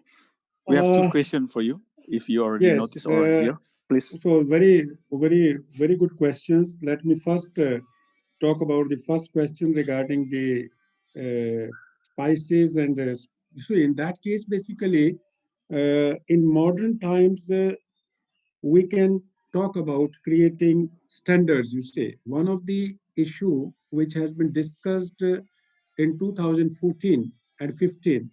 And even I think it goes back when the IORA was established, there was a project on standardization. You see, we have to create standards for our products. You see. And for that, basically, if we go to the WTO regime, the sanitary and phytosanitary clauses, SPS clauses, basically, they are the basic cause of preventing the market access of these spices to the European market. For that, you see, I conducted a study long back, that is a study on basically bilateral, this study on bilateral and regional between member states of IORA. That study was completed in 2017 and it has been accepted by all the member countries. But the 15 recommendations which I made in the study, and they basically needs to be discussed among the member states. One recommendation which basically is very important is creating a pressure group in the WTO, like the other existing groups, so that the 22 member states can raise their voice regarding such issues. So in that case, the other way out is the practical way that we should try to create some regional standard centers which certify that the products, the spices basically is of a particular standard, and standardization institutions are lacking in IORA. So my recommendation is that out of this workshop webinar, the governments, this recommendation should be shared with the governments of the IORA countries, and that basically should be one of the recommendations that the time has come that in past there was no such conditions, or as mentioned by the other speaker, what were those conditions? That is the subject for the historian, for the archaeologist to go into the deep study and to find out such recommendations. Then the other stage is that on the basis of these recommendations, we can interpret those recommendations in modern jargon, so that same rules and regulations we can forward, we can take up to the WTO. And then I think there will be a greater market access, and that will be one broad lesson learning from the past. Another important question, basically, which has been raised, that is regarding the free trade area. Now, being an economist, and I am basically an international trade economist, in 2017, when there was a leader summit, the concept of comprehensive economic partnership agreement was forwarded by Republic of Mauritius, and as chair Indian Ocean Studies, I conducted the research and prepared the concept note. Now, basically, if you go back to the history of creation of IORA, it was created. I'm writing a book on past, present, and future of IORA, in which I will be tackling all those issues.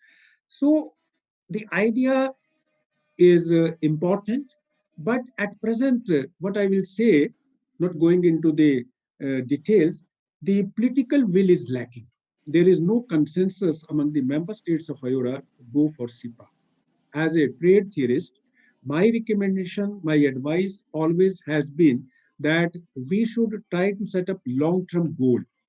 So in long run, there is a goal, you see, and Indonesia has made a very particular attempts, and there has been a study on this SIPA by Indonesia. I remember in 2018, there was high-level trade discussions, and those trade discussions needs to be continued.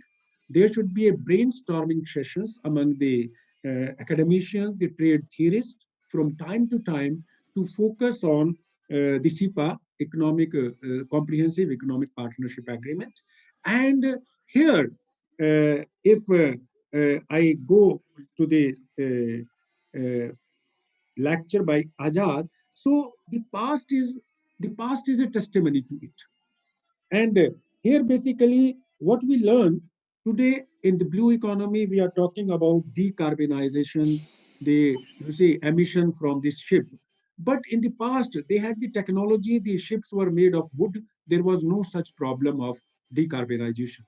So that is basically setting up the science, technology, innovation network.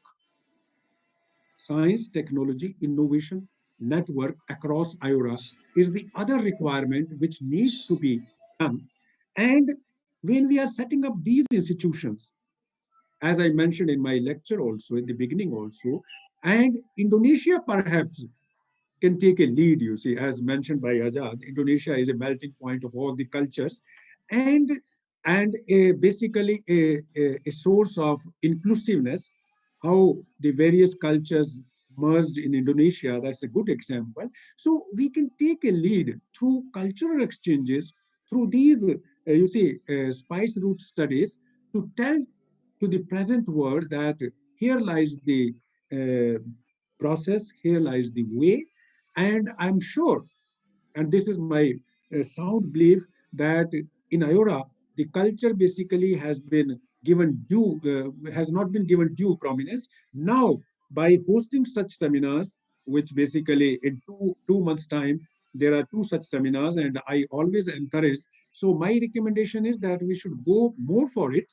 And in future, in case of the FTA, I don't say that in near future, maybe around, 2040, 45, there may be some sort of FTA in IORA, but for next 2 decades, I think the political will is not there, but slow moments will be there. There will be something like this, and then basically we need to learn from the experiences of Asians also. So these are some of the things. Basically, the recommendation is that the past knowledge which we have, that must be interpreted in a new way, and the golden points, the good points. For example, if you study the whole history, that gives a clear message that the trade routes which were made in the past civilization, they were environment friendly, they were sustainable, and those things we are facing even after 2000 years. So certainly there is a lesson, there is a hidden treasure. So those treasures basically needs to be brought out into the eyes of the policymakers, and I hope that policymakers will understand. That is why the tourism and cultural exchange and the basic establishment of IORA basically is the coastal states leading to the prosperity of the Indian Ocean region. Focus is on the socio-economic development. So these are basically some of the suggestions, some of my thinking, which needs to be discussed among the scholars. And I'm happy that scholars all over the world have assembled. And there is always a future, and past is capable of leading us forward in setting up the inclusive society, in achieving the sustainable development goal. So there is a great lesson for us. Thank you very much. Thank you very much, Professor. It was a nice answer in your opinion, your suggestion that you still believe that we can learn many things from the past, including the science and technology in the time, but we can improve in the aspect of science and technology for today's and the future perspective to improve to improve it, and Indonesia can take a lead of it. That's a very good point for your comments. So we move to another participants because we still have more 20 minutes before Hasan this Wirayuda session. would like to ask questions. Pa Hasan would like to ask questions.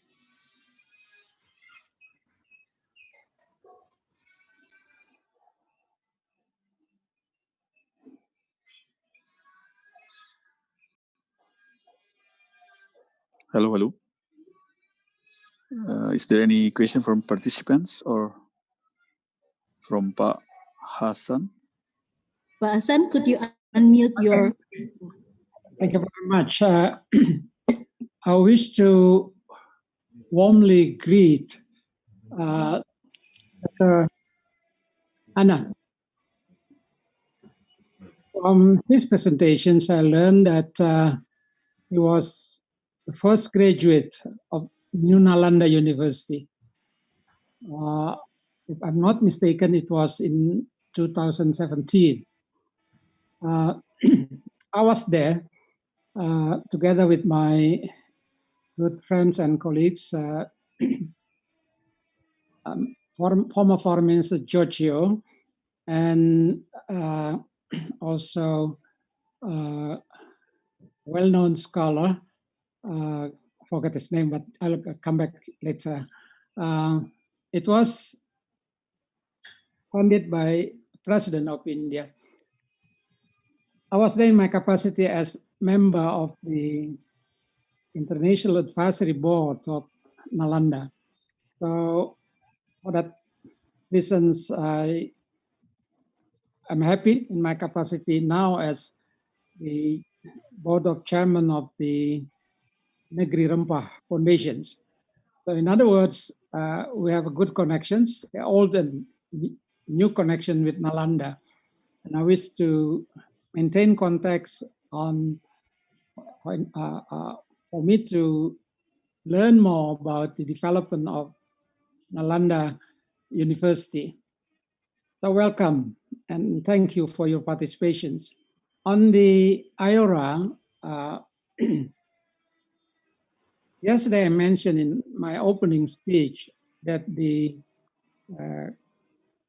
Jalur Rempah, or the spice routes, actually connected the Pacific and Indian Oceans. And for centuries, it was a kind of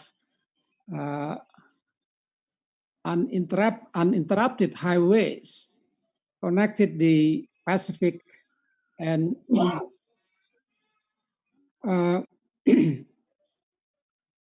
now, I think it was since early 90s that IORA was initiated. So we have here a rather imbalance of developments on the Pacific Rim countries and the Indian Rim countries. And as we are now overtaken by new initiatives, at least in terms of contesting ideas, concepts about Indo-Pacific. From the very beginning, I see the imbalances. In the Pacific Rim, there has been quite a good habit of dialogue developed. In fact, those dialogue was institutionalized, like APEC. APEC has annual forum, then ASEAN +3, and now new ideas of RCEP, regional economic partnerships, something which are absent in the Indian Rim. I was sent by President Jokowi as his special envoy to convey his invitation to the presidents of Iran and the Prime Minister of India. And the summit was held in Jakarta, but to me, the attendance of countries in that summit were very much was not as it was expected. So I agree with you when you underline there is a lack of political will. I think we compare with the development in the Pacific Rims, it is really a big challenge for countries on the Indian Rim countries. In other words, and the key is how to promote a good habit of dialogue. What would be the entry points? I believe the entry point, as you underlines, is the cultural exchange. And these Negeri Rempah initiatives, Spice Route is a good way to revive the old highways, sea highways, connecting the Pacific and Indian oceans. And so we look forward to more active cooperations among countries in the regions, and using the cultural cooperations, cultural exchange as a good entry point. Thank you very much.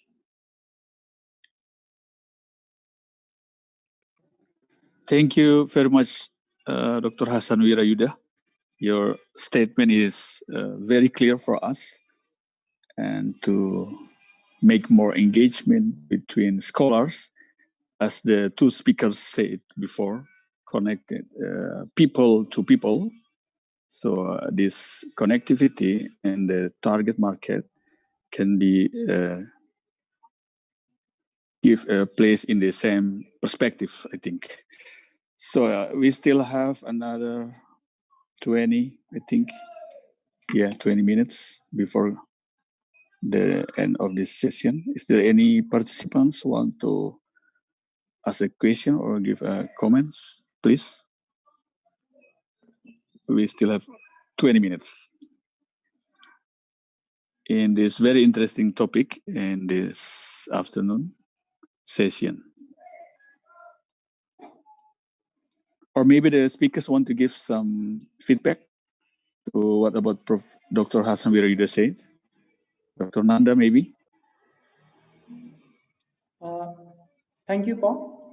Thank you so much for your kind words, and it's my pleasure to see you again. I was in the batch of 2015 and 17. I did MA from Nalanda University, and currently I'm doing my PhD in the final, completing the research work in that. And we had also a question from I think Abe about the current developments at Nalanda. So there and what are the new opportunities or things coming up in terms of the for the ASEAN and other initiatives. So we have apart from the regular schools that are operating there with MA and PhD programs, there is one common archival resource center is coming up in the university. And so far the institution was operating from a temporary campus. This year in the January it has moved to the permanent campus, which is still I think 60% of the campus is built up. Still it is in the construction phase, but it is still operating. It has now started operating from January onwards this year from the new campus. So we have a new common archival resource center is coming up at the university, where there will be a common platform for and a digital platform for all of the archival resources in ASEAN and other regions will be connected at one single platform. Possibly it is still coming up. And then there we have ASEAN Nalanda ASEAN network of institutions is coming up, a kind of a resource center. Then we have also a Bay of Bengal Center for Bay of Bengal Studies is coming up. The announcement has already been done. Possibly this year or at the end or maybe next year it will start operating onwards. So that in the Center for Bay of Bengal Studies will be a research center which will in fact promote the research activities and all kind of engagement will be done, and the larger focus will be on the Bay of Bengal area, which was also in the past a kind of interaction sphere for both of the South Asia and Southeast Asia, common interaction sphere. Apart from this, I think a Center for Peace and Conflict Resolution is also proposed, which will be coming up. So there are these are some of the new initiatives that have come up at the new Nalanda University campus. Possibly the permanent campus will be fully operational and completed possibly by the next year. There may be some more new initiatives might be coming up. Thank you. Thank you very much. Professor Itri, is there anything you want to add? Yes. Please. Yes, I completely agree with Dr. Hassan. In fact, the Indo-Pacific conceptualization, which is under discussion in IORA, it started sometime in 2017 informally, but then in 2019, 18 and 19, IORA basically discussed it in the meeting. And as chair in Indo-Ocean Studies, I was tasked to prepare a concept note on Indo-Pacific. So that concept note which I prepared was an extensive concept note looking at the economic and other aspects and running into the details of the GDPs, exports, imports of all the Indo-Pacific countries. And then that concept note basically has been sent to Government of India because the Government of India is preparing a abridged concept note, which I prepared on the pattern of the ASEAN. And this Indo-Pacific is under discussion, and it will be discussed in the next COM meeting. As mentioned by Dr. Basically, we need to learn from the Pacific Rim countries. You see, there is really not a good habit of dialogue in IORA, and we are trying to overcome it. So, and the way I believe strongly is through emphasizing the tourism and cultural exchange. So as I already mentioned, the cultural exchange component, which basically translates into people-to-people contact. So the people-to-people context, they are missing in IORA, and that needs to be emphasized. And in that context, I appreciate as chair Indian Ocean Studies, and basically, as I mentioned, I'm working on the past, present, and future of IORA. So Indonesia has really contributed to the growth of IORA. Basically, we now have this Jakarta Concord, which has been accepted by all the member countries. So the movements or the discussions or the progress in IORA is somewhat slow, but I do hope that with the expertise, with the people like Dr. Hassan, who are well placed, and the people around the other member countries of IORA can take a lead. And the lead basically has to be in terms of advocating the good practices, good lessons which we had in the past, and that basically will shape the position of the Indo-Pacific, which basically I believe in the long run likely to happen. It may take time. So IORA needs to learn from ASEAN, APEC, and other regional regional organizations, because IORA, in my assessment, is the overlapping organization of so many regional organizations.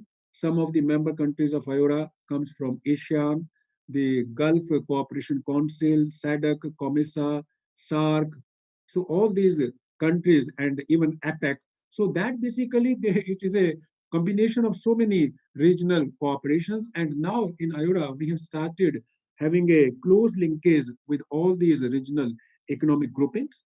And one important lesson which we have learned in the post-pandemic COVID-19 era is the collaboration and cooperation among regional economic groupings, focusing on multilateralism, collaborative cooperations, and sharing it, as I mentioned, the basic theme of Leader Summit is focusing on this peaceful, stable Indian Ocean, which will lead to the prosperity of the people in the Indian Ocean region. So the past basically tells us that the Indian Ocean spice routes promoted well-being, prosperity, inclusiveness for all the reason, and even beyond the reason, because it goes to Europe also.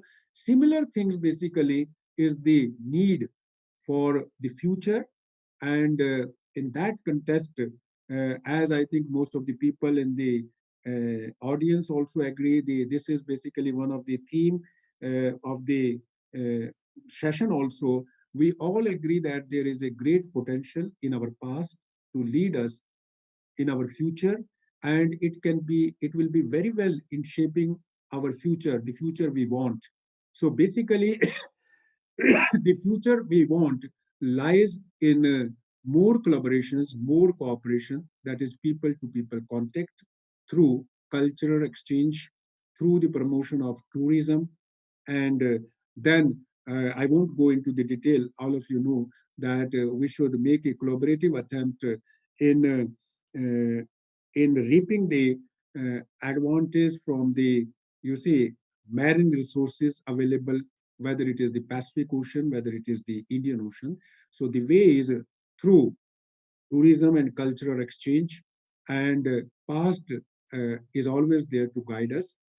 That is basically is my intake about, but I perfectly, fully agree with the comments made by Dr. Harshad. Thank you so much.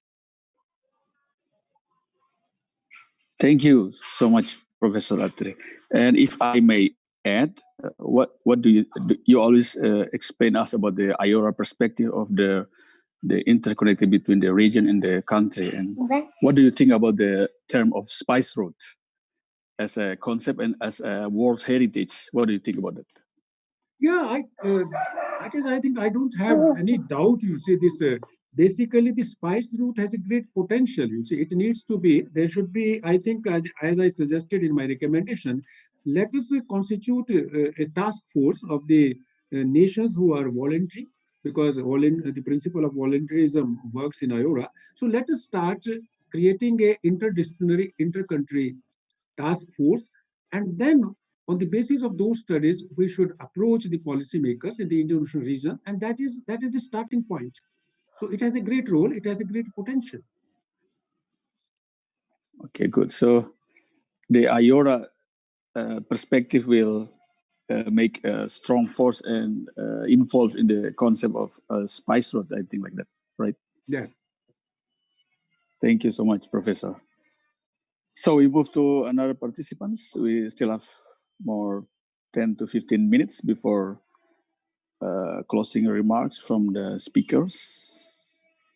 Is there any participants who want to ask something or want to argue or give a comments for this session? Please, we still have 10 to 15 minutes.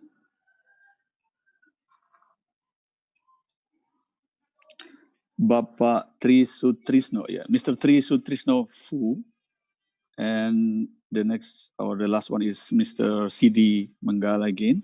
Okay, the last one. Please, Mr. Tri Sutrisno. Hi.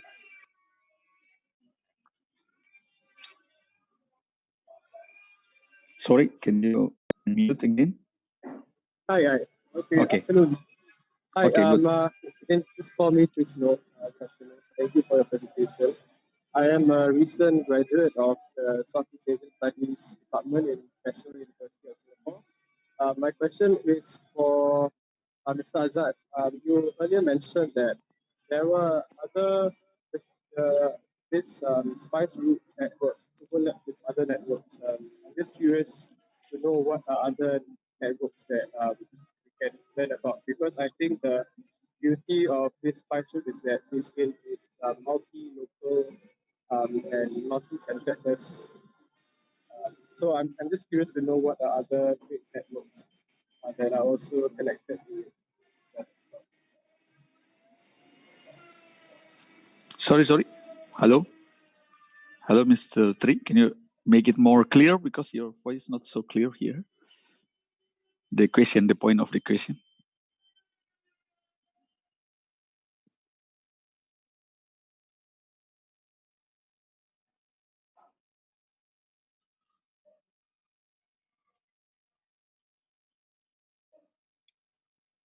Hi. Okay. My question again is just for Mr. Azad. What are other networks? What are other trade networks that we can learn about that are also connected to the spice route? Is it clear now? Okay, it's clear. And Dr. Azad, I think it's clear to hear. The question is special for you.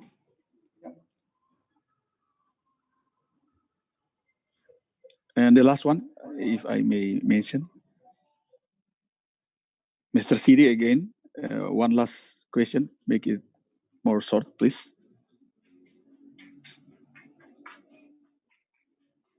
Hi, me again. So I really love the terms that you promote is about the people-to-people context and collaboration and cooperation. But what we are trying to promote is my friends in the Indonesian Spice Councils, which also here attending, like Pak Utama Kayo. We have kind of difficulties to penetrate the global kind of thing for the common economic partnership agreements on this term. So how can we sell ourselves that we're doing good in producing good quality spices for our future learning to make a handshake with the European or the US countries? We are doing good. So please, see us that we're developing in our ways of producing methods. Thank you. Okay, thank you, Pak Sidi. So I think it's a very clear question to both of the speakers. So please, I think Dr. Azad, please, the first one who answered the question. Thank you, Paul. Thank you, Tri. Apart from the networks, the trading networks that existed in the past, there were several other forms of networks. So those networks were not in isolation, but overlapping networks. So one example can be the pilgrimage network. So we had a very strong tradition of pilgrimage, both in India, in Indonesia. So till recently, they are still going. I think it still happens. Once in a year, there is a Bali Yatra. So from Bali to Odisha, there is a yatra. Yatra means pilgrimage. A pilgrimage takes place every year.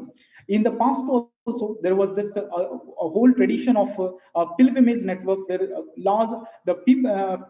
different kinds of peoples, both monks and the lay people, used to visit the different centers of the different centers of monastic institutions, such as in Bodh Gaya, very close to Nalanda, in Nalanda, in Sarnath and Sachi, and other places in South India as well, where Nagapattinam and other places.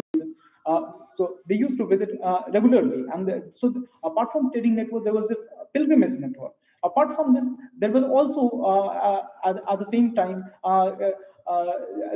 there were diplomatic networks. So, for example, if in the Nalanda copper plate grant, if it speaks about that a land grant was recorded where the Balaputra Devas, the Srivijay ruler, sent an envoy to record the land grant, which includes 5 villages for the running of a monastery at Nalanda. So there was along with trading networks, there were many different kind of networks. There were movement of text as well. There were movement of scholars and monks on these routes. So there were at the same time, apart from these kind of things, there were also many intangible things moving on these networks. The intangible things such as the rituals, in fact, the festivals that are spread, even in modern times as well. For example, we see Thayakusam festival, which is a festival in the south of India, in Tamil Nadu, it is being celebrated. It is also widely celebrated in Singapore, in Malaysia, in many other places. So these networks which existed alongside the trading networks, there were several others which included pilgrimage networks, diplomatic networks, ritual or festivities networks, political networks, several others. Okay, thank you, Dr. Nanda and Professor Attiri. Would you like to answer some of the question, yes, please? I think regarding networks, basically, what we see in modern times and what is needed. I just making a reference to blue economy because this is the concept. This is the new emerging development paradigm. So the most of the countries, that is, I am referring to emerging countries, developing countries, they lack the creation of innovative network. So the very idea of a blue economy centers around innovativeness, innovations. So what we need to focus, or what we need to sensitize when we talk about the ancient trade routes, so that is basically creating innovativeness, creating a ethos. I may call it, if I'm talking in terms of IORA ethos. So in that way, innovativeness is the key to success. And in that way, as already depicted in our past, there should be exchange between the peoples, and this exchange should be extended to education also, the education. So there are new ways, the modern ways of education, but we need to evolve innovative networks which speaks about the quality of our products, you see. So to begin with, as I mentioned earlier, we can think about creating a product standards within IORA. That idea was mooted in Durban core group meeting on tourism, and the scholars basically advocated that why can't we have the IORA product standardization, which basically was countered by some of the scholars that no, there are international standards and all that, but nothing prevent us in developing regional product standards, you see. Parallel to say we are talking about global value chain, now the idea of creating a regional value chain or IORA value chain is also under discussion. So the answer lies in one word, the innovativeness. We need to create innovative minds so that we can solve the existing contemporary problems. And what I feel that the past knowledge which are there in our studies, in our history, that needs to be translated.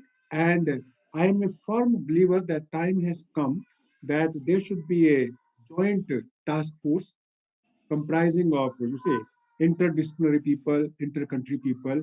And in that way, I think this foundation has done a splendid, I think, very important work. So that needs to be continued. And we seem to move converging on all the issues. And you say that is the idea. And that basically is also relevant when we talk about making globalization inclusive, making globalization work for the people. Let the globalization, the modern globalization in which we are living, work for the people. It is being opposed because it is not working for the people. It is not working for the poor people, you see. And that is again reflected in the SDG 1 and SDG 2. So that the past is guiding us for the accomplishment of the sustainable development goals, sustainable development, the furtherance of, or the, utilization or implementation of the blue economy, all these areas basically.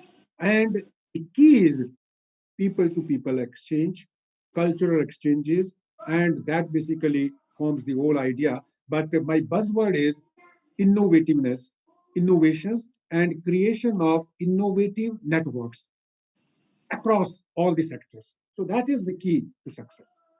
Thank you. Thank you, Professor Atiri. And I think that is your last statement, of course, for this session, because it's totally complete. What should we do? What should we prepare in the term of the spice road? I think that's it, right? Okay, maybe Dr. Nanda want to put some last statement, because we are still have another 5 minutes. Thank you, Bob. As Professor Atri rightly pointed out, that the innovation should be in the heart of all kind of the networks that is operating, and new networks should be created.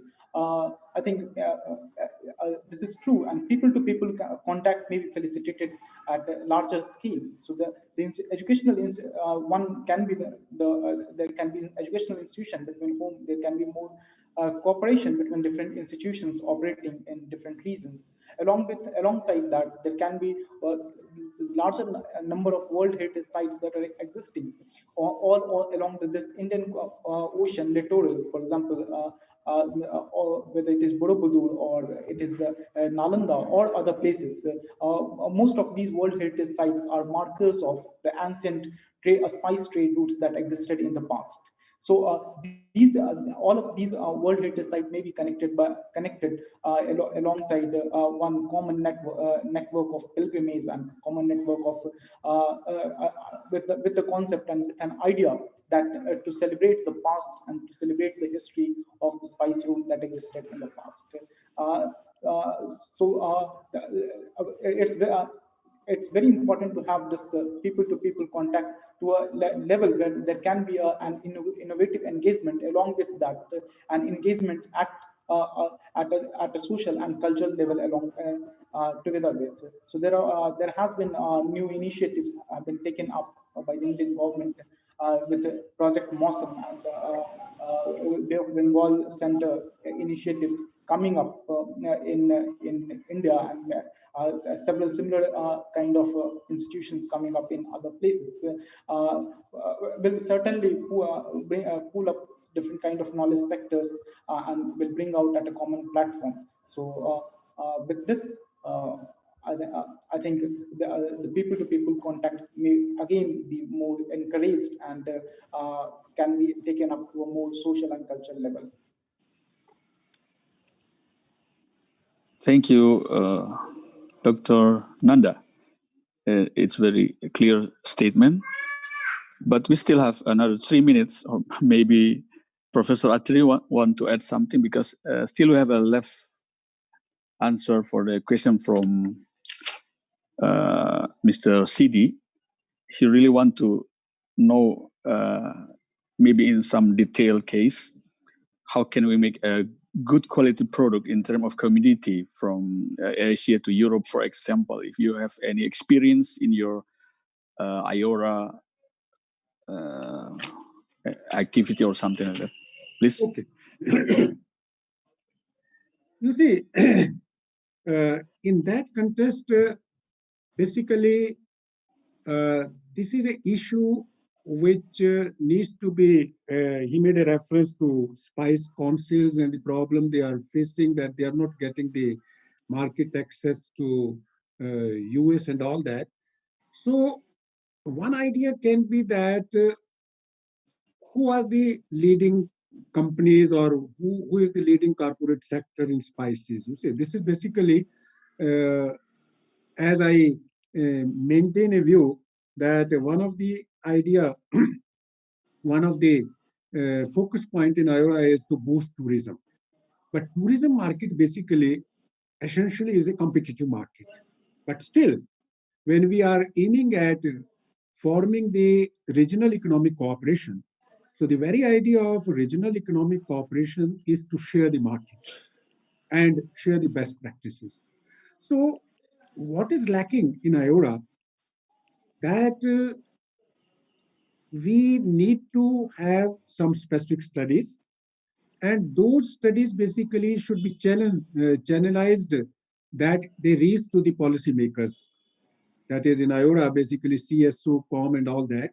And that basically, which I experienced as chair in innovation studies, there is no system that all these issues, whether it is related with spices, whether it is related with the current product, market access, that is the different issues, and which basically rightly mentioned by one of the question raiser in terms of SIPA and all that.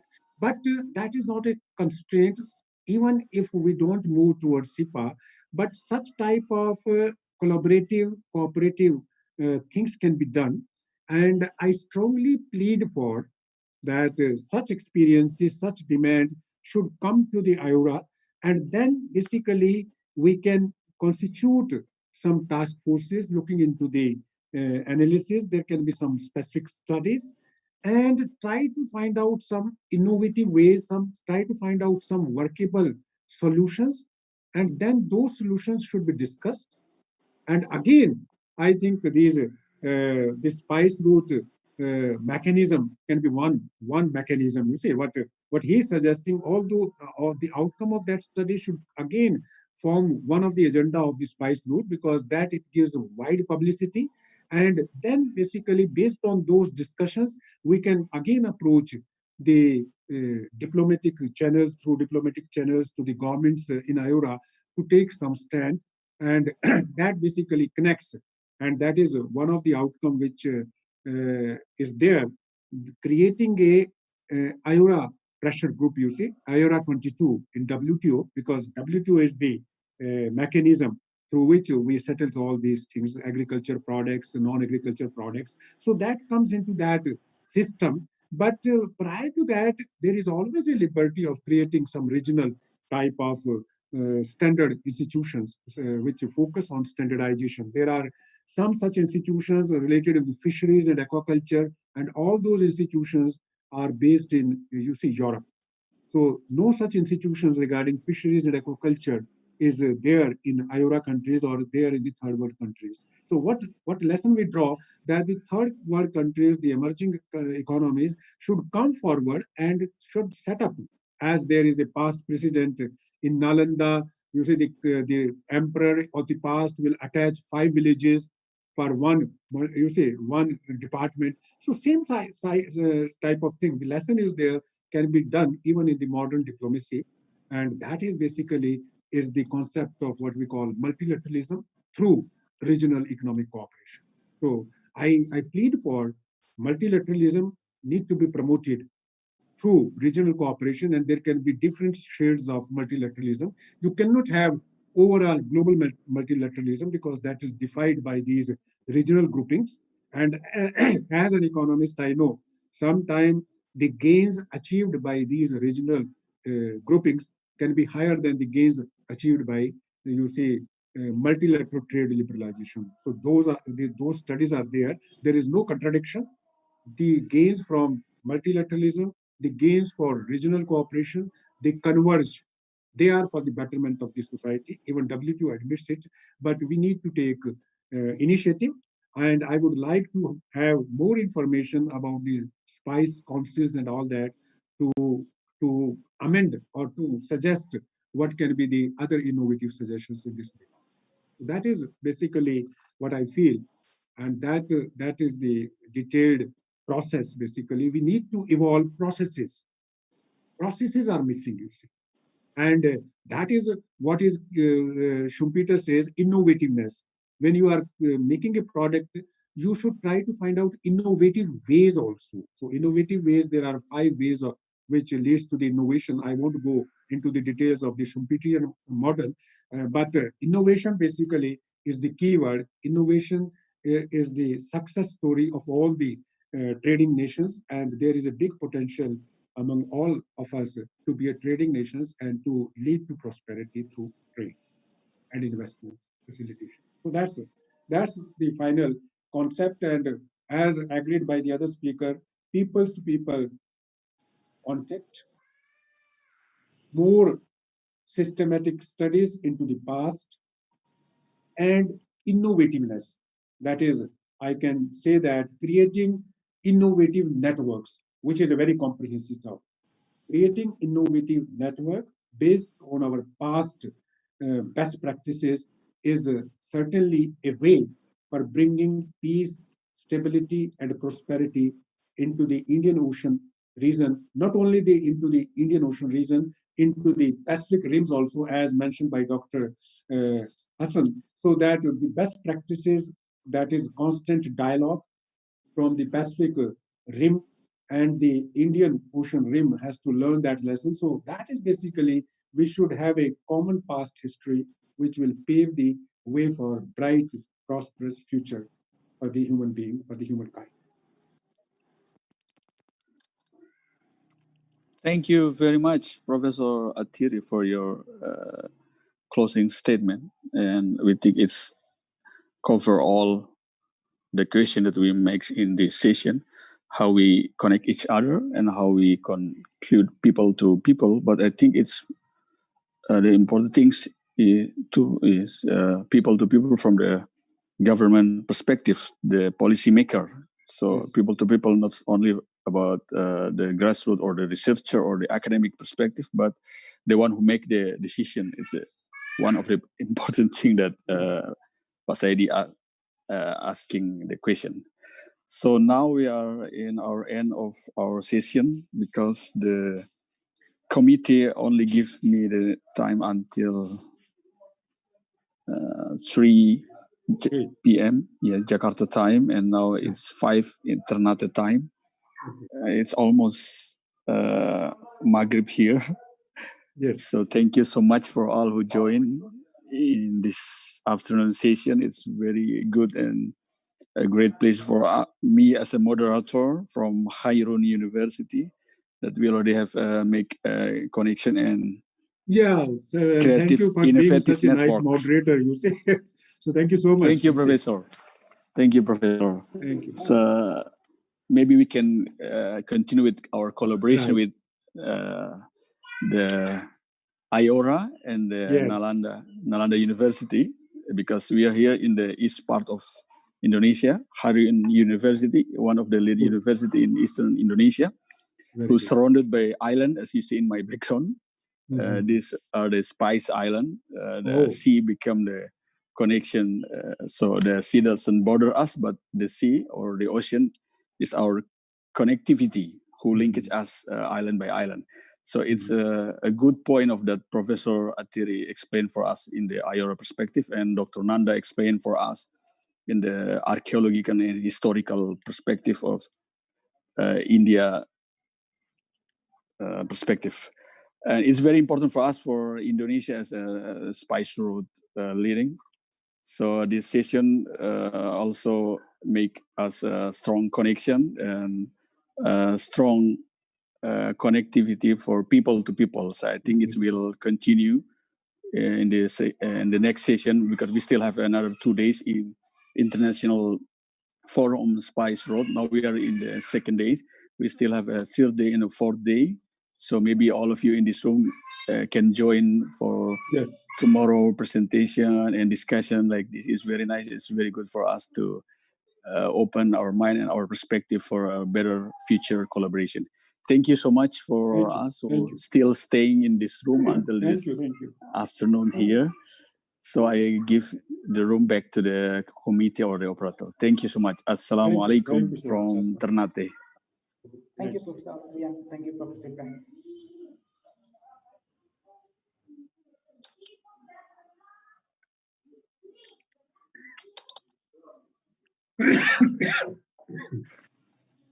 We will proceed with the next program in International Forum on Spice Route 2020 with Revisiting Spice Route Through Space and Time Part 2, which will be presented by Dr. Annabel Teh-Galop, Tom Hugo Force, PhD, and moderated by Dave Lumenta, PhD.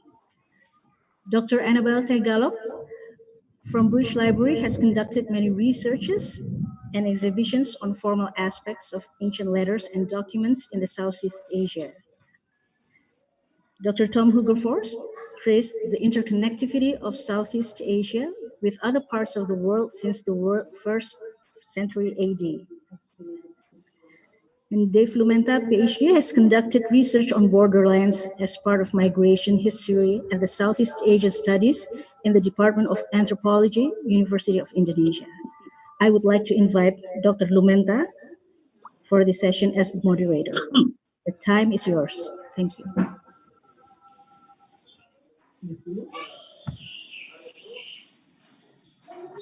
Thank you, Rati. Welcome to all our participants. It has been a long day already. And we also like to welcome Dr. Annabel Tech-Gallup and Dr. Tom Hogervorst. This session is titled Revisiting Spice Route Through Space and Time. As we all know, academically, there has been an emerging field of studies focused on past and present maritime interconnections, particularly between Asia and Africa, focused on the Indian Ocean trade networks. And in this field, a vast body of knowledge points towards the rich and complex outcomes of the movement of people's material, culture, and ideas, which was facilitated by long-standing trade networks, colonialism, and it continues in being transformed by current global interconnections. I think that the CVs has already been read by Rati, but I will just elaborate further. Dr. Annabel Tech-Gallup is currently the lead curator at the British Library, and she specializes on maritime Southeast Asia, with works focused on Malay and Indonesian manuscripts, with a particular interest in letters, documents, and seals. And next is Dr. Tom Hogervorst. He is a researcher at the Royal Netherlands Institute of Southeast Asian and Caribbean Studies, KITLV, in Leiden. His research interests include historical linguistics, language contact, and youth language, with a focus on Indonesia and Malaysia. He is currently finishing a book on the language history of Indonesia's Chinese minority. He has also published on loanworks and their importance to understand cultural contact in the Indian Ocean world. Each presenter is allotted 30 minutes to share their knowledge, which will then be followed up by a discussion. And we hope that questions and responses, either directly or through the chat column, may be addressed in English and Indonesian for those who wish to ask in Indonesian, which of course we will translate for you. Without further ado, for our first guest presentation, I will surrender our screen time to you, Dr. Annabel Gallup. I'd like to, can you hear me? Yes, clearly. Good, thank you. Well, first of all, good morning. And well, it's good morning from London because it's 9 o'clock in the morning here in London. I would first like to offer my great thanks to the Negeri Rempah Foundation for organizing this fascinating event and also for inviting me to contribute. I'm really delighted to be here. So what I'd like to do, I think I'm going to share my screen because I think it's always a nice idea to have some nice pictures to look at while I talk. So let me see if I can. Okay, so can you start slideshow? Let me. Can you see my PowerPoint in this mode? Is that all right, Mr. Yes, all right. Pat Dave? Yeah, Pat Dave. Yes, we can see it clearly. Thank you. Right. So I'm talking today on networks and exchanges, international influences on the earliest Islamic seals from maritime Southeast Asia. And I want to start with a map.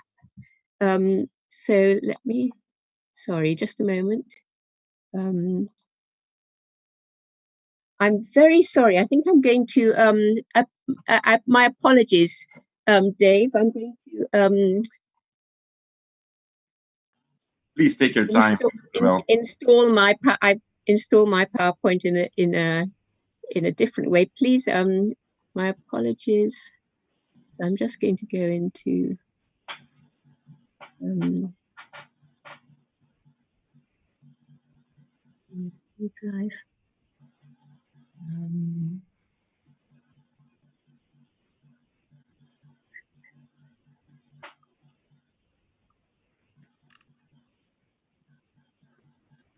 No. Just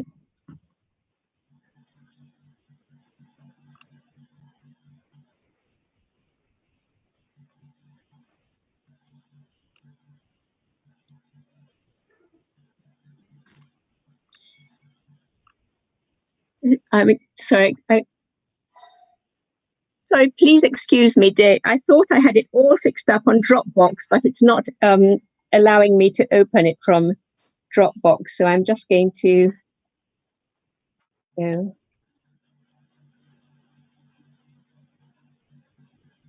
Please take your time. Yeah. Please give me just 2 minutes and I will come back to you just in just a minute. So.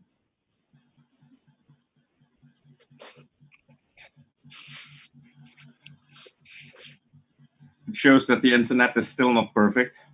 Yeah. It shows my technological skills are not perfect. It's much more that. So okay, but I hope that we should be better placed now. Just a minute. USBs. Negeri. Here we are, Negeri Rempah. Okay. And so.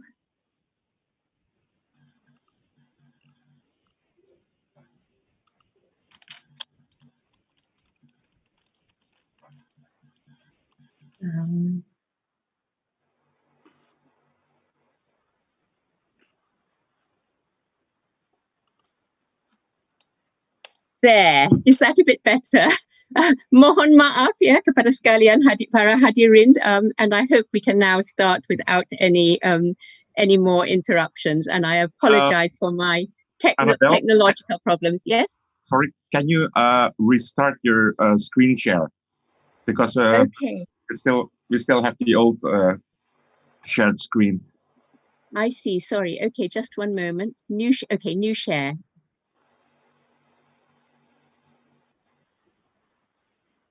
Is that better? Can you? That's perfect. All right then. Okay. Well, now I'd like to start. All right. So my very first slide I'd like to show you is I think it's a wonderful contrast with the backdrop to Maulana Ibrahim's Zoom backdrop that he was using, because this is a very unusual map of the Spice Islands of Maluku, which, as you all know, forms the very focus of all our discussions over these few days, because these are the Spice Islands of Maluku, a series of volcanic islands with the peaks of the volcanoes rearing up from the sea. So you could see that very clearly in Maulana's backdrop. He had a wonderful aerial photograph from probably from the top of the mountain of Ternate. But in this map, this Portuguese map, you can see the heights of the volcanoes they are depicted in a sort of quasi three-dimensional form. It's really to emphasize the way that the volcanic islands of the Spice Island, the volcanic peaks of the islands, are the most important feature for mariners in those days, so that when you arrive by sea, you could recognize the islands of the Spice Islands of Maluku. So these islands sit at the heart of all our discussions, because Maluku was the magnet for international traders and the fulcrum of networks and exchanges that developed in order to ship the spices, nutmeg, cloves and pepper all over the world. Now we can study these global networks in many ways. For example, through economic data of the types of spices that were imported and exported, through archival sources or historical chronicles, and through linguistic traces, which is what my colleague Tom works on, also through literary epics and folk tales, which preserve stories of foreigners coming to trade, but also through material cultural traces, such as, for example, you can track traces of shipments of Chinese porcelain or of Indian textiles. For my small contribution to this discussion, I propose to examine these networks of exchanges through the evidence of Malay seals, on which I've been working for the past 20 years or so. So what is a Malay seal? A Malay seal is a seal which I've defined from Southeast Asia with an inscription in Arabic script. So this was the subject of my PhD. As I mentioned, I've been working on Malay seals for the past 20 years. And finally, just last year, managed to publish a catalogue of the over 2,000 seals that I have documented and collected. So my catalogue was published in Singapore with NUS Press in 2019, and also in Jakarta with the Yayasan Lontar, the Lontar Foundation. The same book with two different covers. On the left, the Singapore cover, and on the right, the Indonesian cover from the Jakarta publisher, Yayasan Lontar. So where do these seals come from? I've called them Malay seals after the Malay world of Southeast Asia, which covers the present-day territories of Indonesia, Malaysia, Singapore, Brunei, and also the southern parts of Thailand, Cambodia, and the Philippines, because this was the area, the part of Southeast Asia, which was unified by the use of the Malay language for trade, diplomacy, and for spreading the faith of Islam. So I often use this map in my presentations. It comes from the earliest Malay dictionary, which was published in London in 1701 by a merchant from the East India Company called Thomas Bowry, who spent 20 years in the Malay world. And as you can see, the title of this map is the map of the countries wherein the Malayu language is spoken. So this is a perfect depiction of what we call the Malay world, which links the whole of maritime Southeast Asia. So the area of the Jalur Rempah that we are talking about. So the material I'm working on, Malay seals, the Indonesian word is stempel, but that is a Dutch word. The traditional Malay word for these seals is cap, and that is the word I prefer to use in my discussions, because in the seals themselves, in the Malay letters, the manuscripts, they refer to these as cap. Stempel is a very new word, only adapted into Bahasa Indonesia from Dutch in the 20th century. So these are Malay cap, Malay seals. The actual physical object which is used to stamp on letters and documents is usually made of metal. It could be silver or brass or even gold, but not many of the Malay seal matrices survive. So most of the seals I have collected are documented from impressions stamped on manuscript documents and letters and treaties. So this gives you an example of how I found the data for my study, held in libraries and archives and museums all over the world. One of the probably the biggest collection in the world is in Jakarta in the Arsip Nasional, and I'm very grateful to all the staff of the Arsip Nasional for their help during my doctoral study when I collected all this material. Also Leiden University Library, SOAS University Library, and the British Library, and many other collections all over the world. So as you can see, the seals are stamped on the letters in different mediums. Usually the most common was lamp black, asap pelita.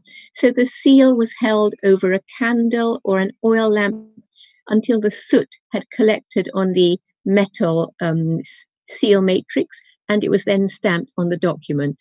But you could also use ink in different colors, red or black, or even wax, particularly in Java, which is due to European influence. What can we learn from Malay seals? Well, I usually like to say that Malay seals were the name cards of their day.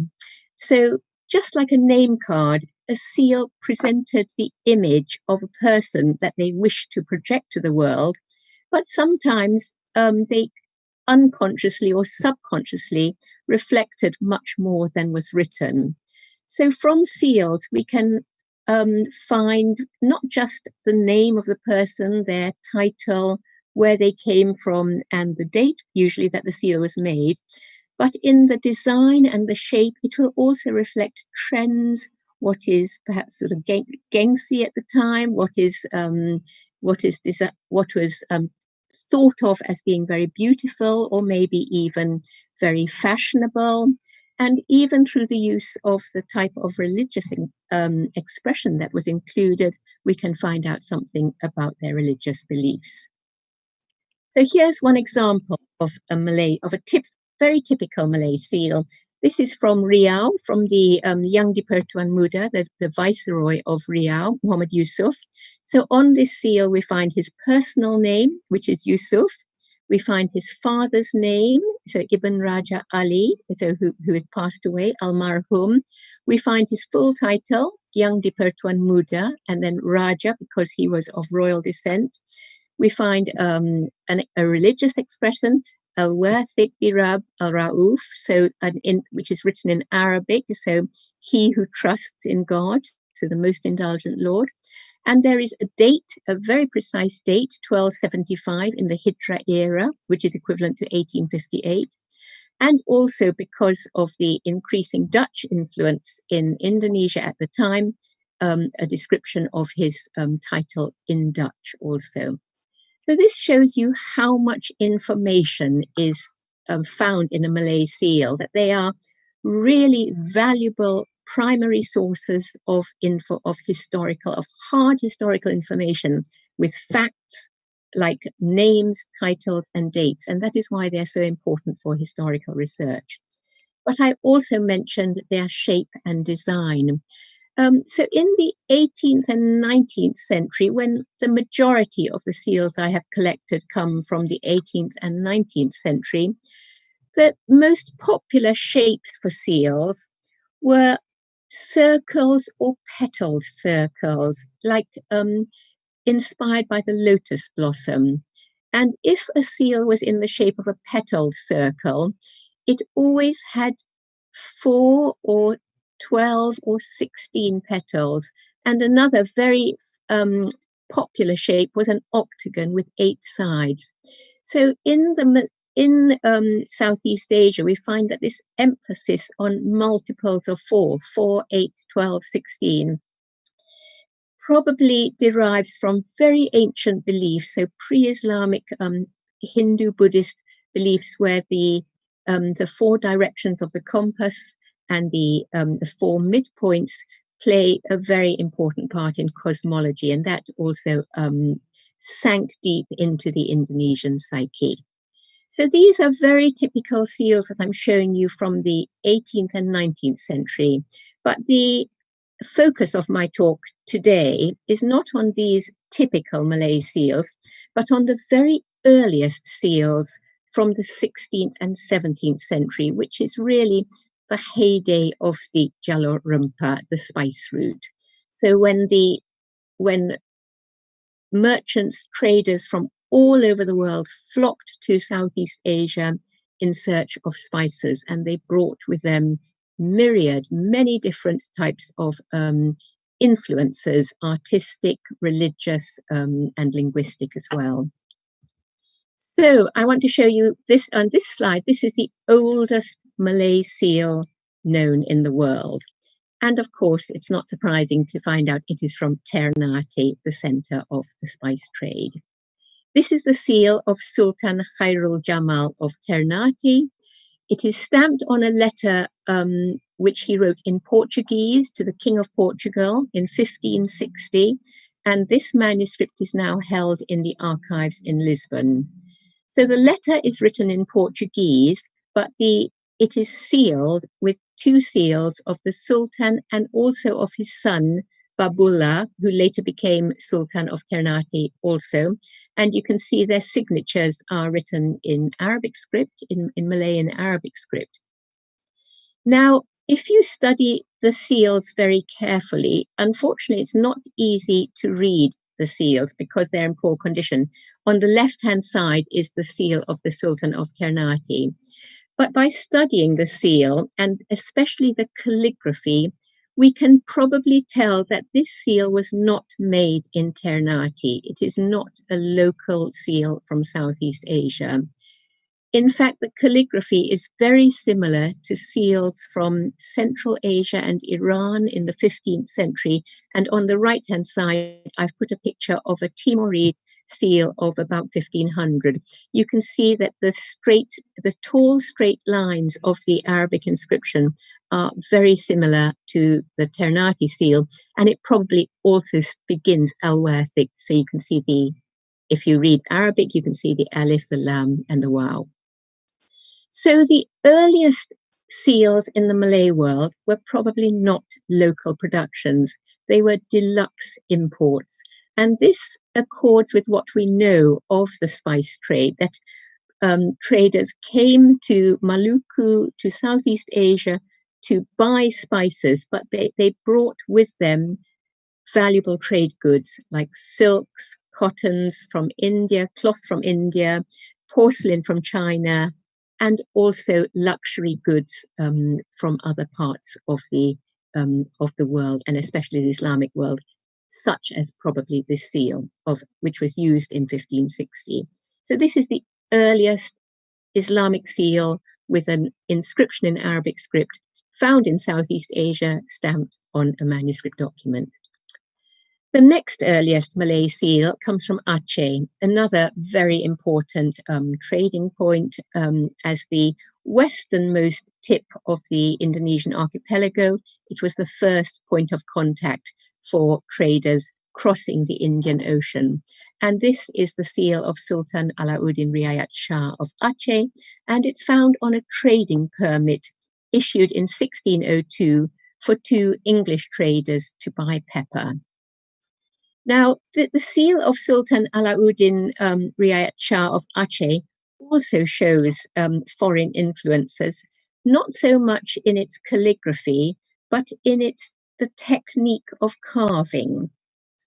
If you look closely at this seal, you can see that the writing in the middle is black writing on a white background, but in the border, it's white writing on a black background. So that means that 2 styles of carving were used to make the seal matrix. The center inscription was carved in relief, so that's, you could say, ukiran timbul, so the writing stands out in relief, but the inscription in the border was incised into the matrix. We call it engraved in intaglio, or you could call it in Malay ukiran tembus.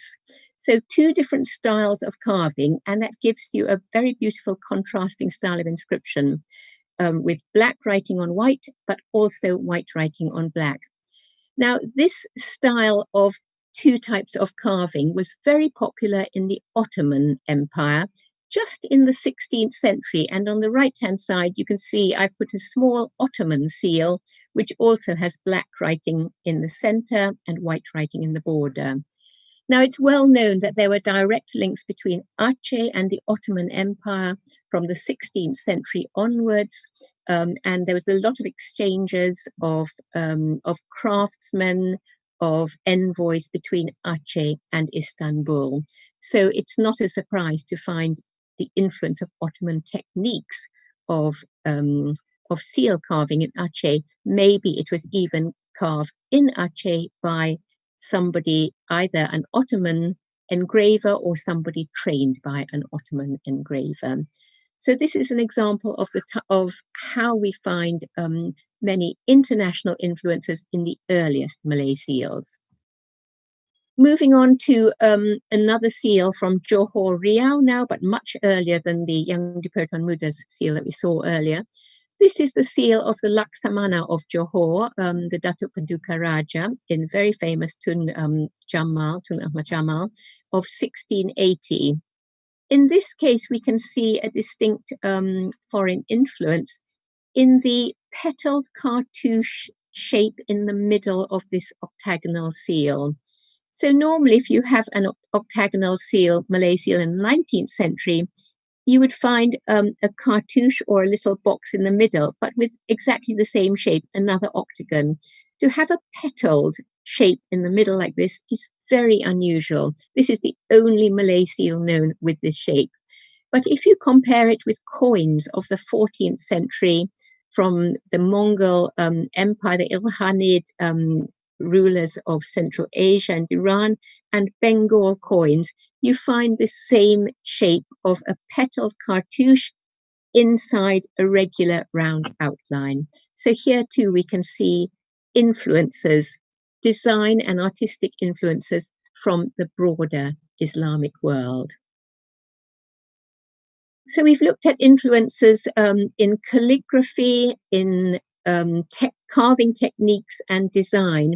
But in one of the seals of the Sultan of Banten, Sultan Abdul Fattah of Banten, in about 1650, we also find influences from somewhere different, but more in the content of the inscription. So in the seal of the Sultan of Banten, there's a lot of on the left-hand side, you can see there's a lot of writing crammed into a small space. It gives his pedigree, his ancestors, to 5 generations. So it gives his name, his father's name, his grandfather's name, and then 2 generations after that. On the right-hand side, we have the seal of a 15th century Sultan of Gujarat, and it's very similar in calligraphic style and shape, and it gives his pedigree to 4 generations. So I think that there is a suggestion that the Banten seal was influenced by Gujarati models. So we are seeing these influences coming into Southeast Asia along the spice route from all over the Islamic world. Probably the clearest example of influence across the Indian Ocean occurs in Aceh, back to Aceh, from Mughal India and in the Great Seal of the Mughal Emperors of India. The distinctive shape of the seal of the Mughal emperors was very, very famous. It was created during the reign of the Emperor Akbar at the end of the 16th century. And it consisted of a circle in the middle with the name of the ruling emperor and many small circles in the border with the names of his ancestors. But as each successive Mughal emperor came to the throne, he added one more name to the names of his ancestors. So the number of small circles grew with each reign. So Akbar's seal had 7 small circles.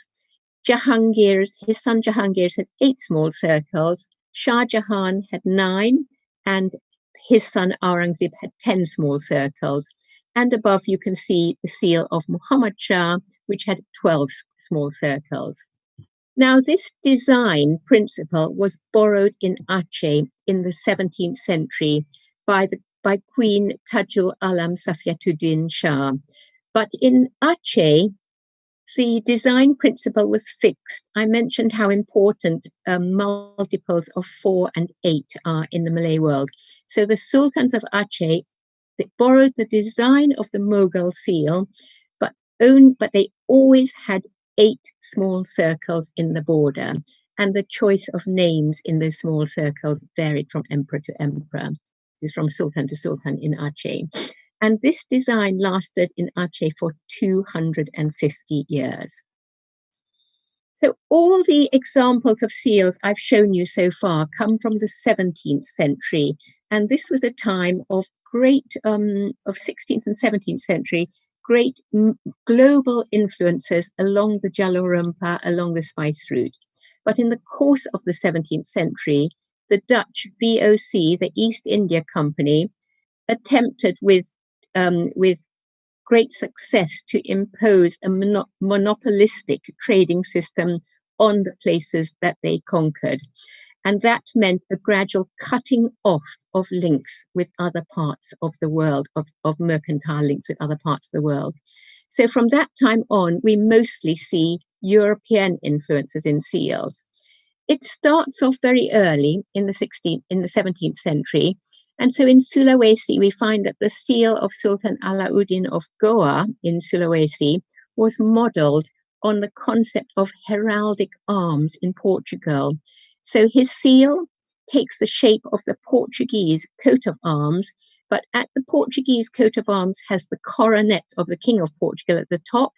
The seal of the Sultan of Goa instead puts the image of the crown of Goa at the top, on top of the shield with his name. So you can see how the design principles are borrowed from European heraldry. But by the 18th and 19th century, the world of Malay seals has become more parochial because of the cutting off of these external influences, except for European and particularly Dutch influence. So we see how even the seal of the Dutch Governor General in Batavia, which features a three-masted sailing ship, we can find that appearing on some Indonesian seals. On the right, you have the seal of Raja Haji, the famous Bugis warrior, and he adopted and appropriated, you could say, and adapted the image of the sailing ship found on the Dutch Governor General seal for his own seal.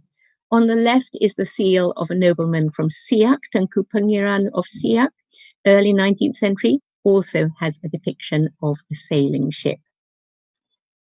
So we find at the 17th century, the 16th and 17th centuries were a period of astonishing innovation for Malay seals, drawing on myriad influences from other Islamic lands to the west, which had come through the Jalur Rempah, through the spice route.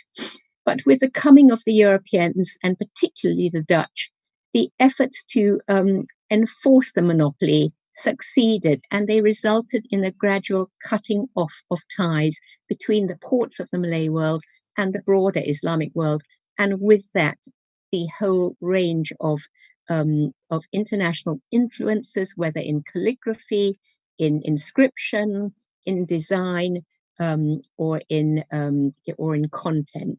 And so that's why there is a considerable difference between the earliest Malay seals of the 16th and 17th century and those which form the bulk of the collection known today from the 18th and 19th century. So I hope this has been a small contribution to our discussion of the Jalur Rempah. Thank you very much. Back to you, Dave. Thank you, Annabelle. I think we learned a lot about from your presentation, and I think that many of us are not too familiar with actually how material culture can actually reveal larger stories. And I find particularly interesting how actually only by studying seal designs that we can actually reveal traces of different stories or episodes of interconnectedness in the world, not only in the Malay archipelago, but I think these links between Maluku, or let's say the influences of Persian designs, Ottoman designs, and how these designs actually coalesced with previous old Hindu designs, also shows a lot about how actually globalization, in brackets, actually worked in the past. And I think we will start now with a discussion or a question and answer Q&A session. So let's see if there are participants who already have raised their hands, or if maybe Rati can also assist me in looking at questions.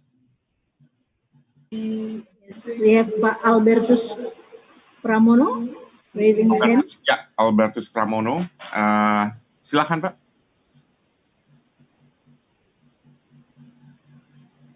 Di-unmute dulu ya. Silakan. Yeah, thank you, Pak Dev. Thank you to Annabelle for your fascinating presentations. I found it's very, interesting, and like Pak Dev just mentioned about that that the material culture can show a lot of history there. So and I know it happened that I'm now at the moment writing about Serampas actually.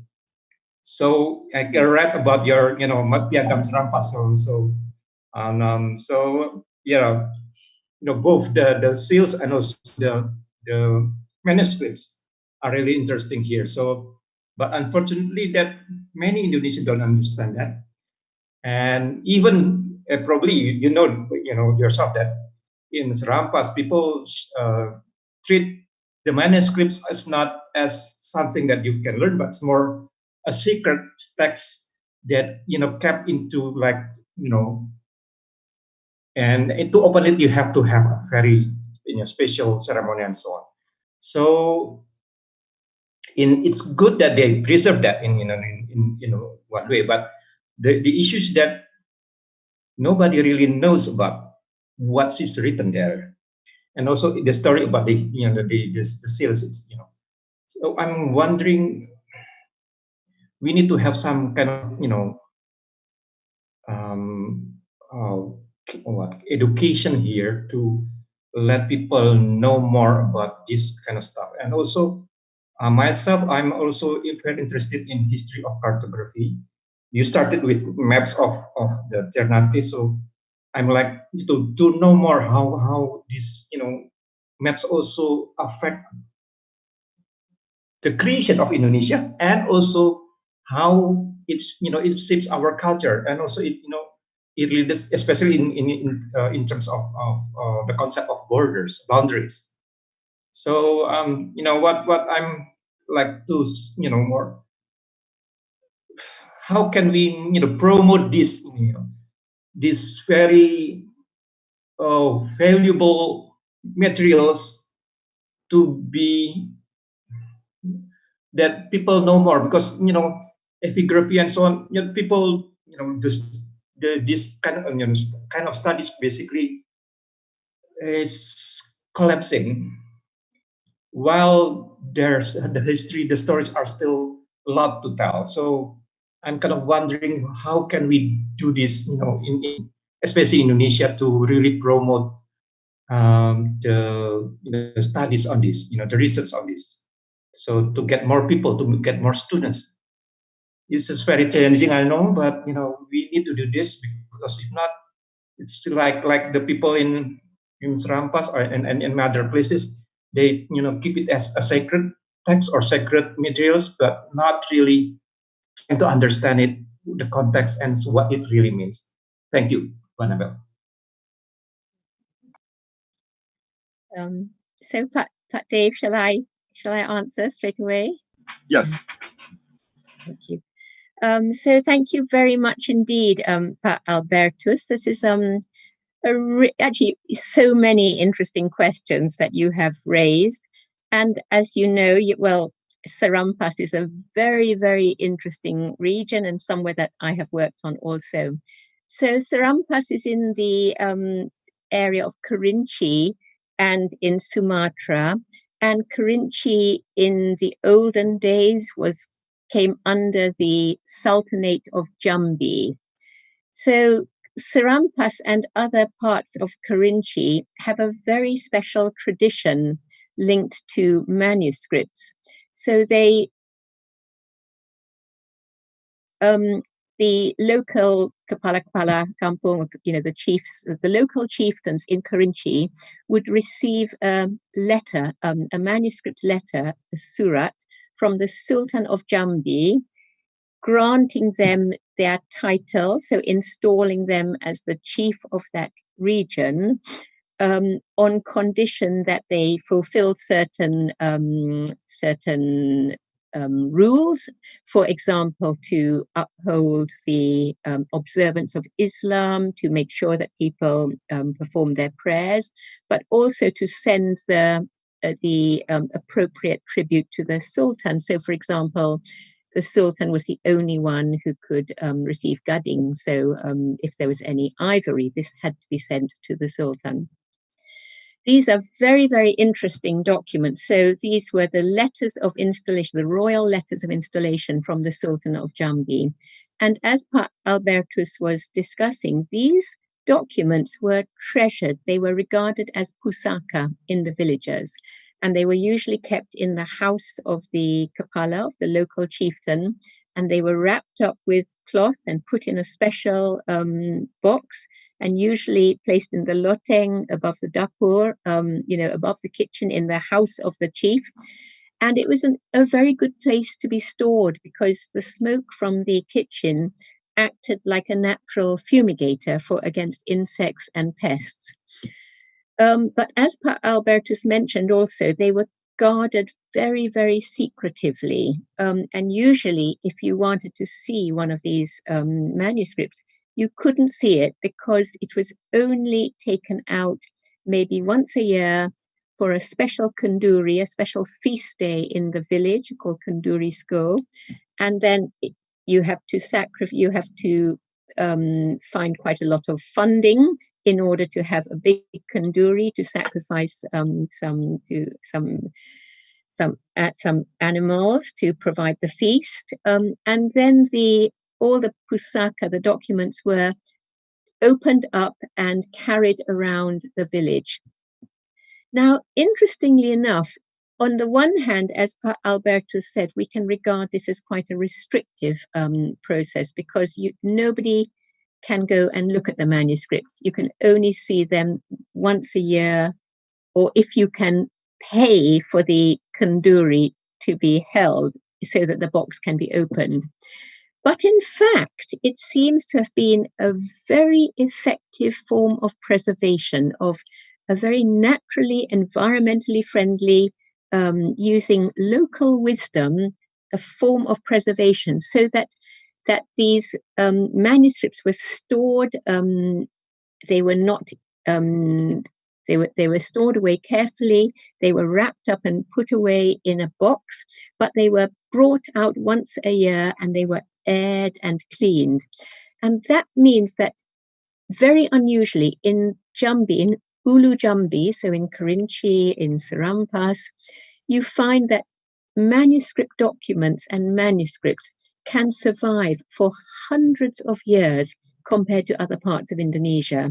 So in Jambi, even today, you can find letters of the Sultan of Jambi that are 300 years old with original seals and original writing because they have been stored so carefully and treated like pusaka. So it goes, so there are two sides of looking at it. On the one hand, as Pa Albertus says, because they are treated so secretly, it's difficult to get access. But on the other hand, you can argue that this very traditional method of storage and secrecy is what has preserved these valuable manuscripts centuries. And so Pa Albertus asked, what can you do about it? And I think probably as scholars and as researchers, it is important for us to show our respect for these materials, to say how important they are, and then we can, through our publications, we can write about them, and we can share the knowledge about how important they are. And in this way, the local people can also feel very proud of what they hold, and for the younger generation, hopefully, they will come to value them more.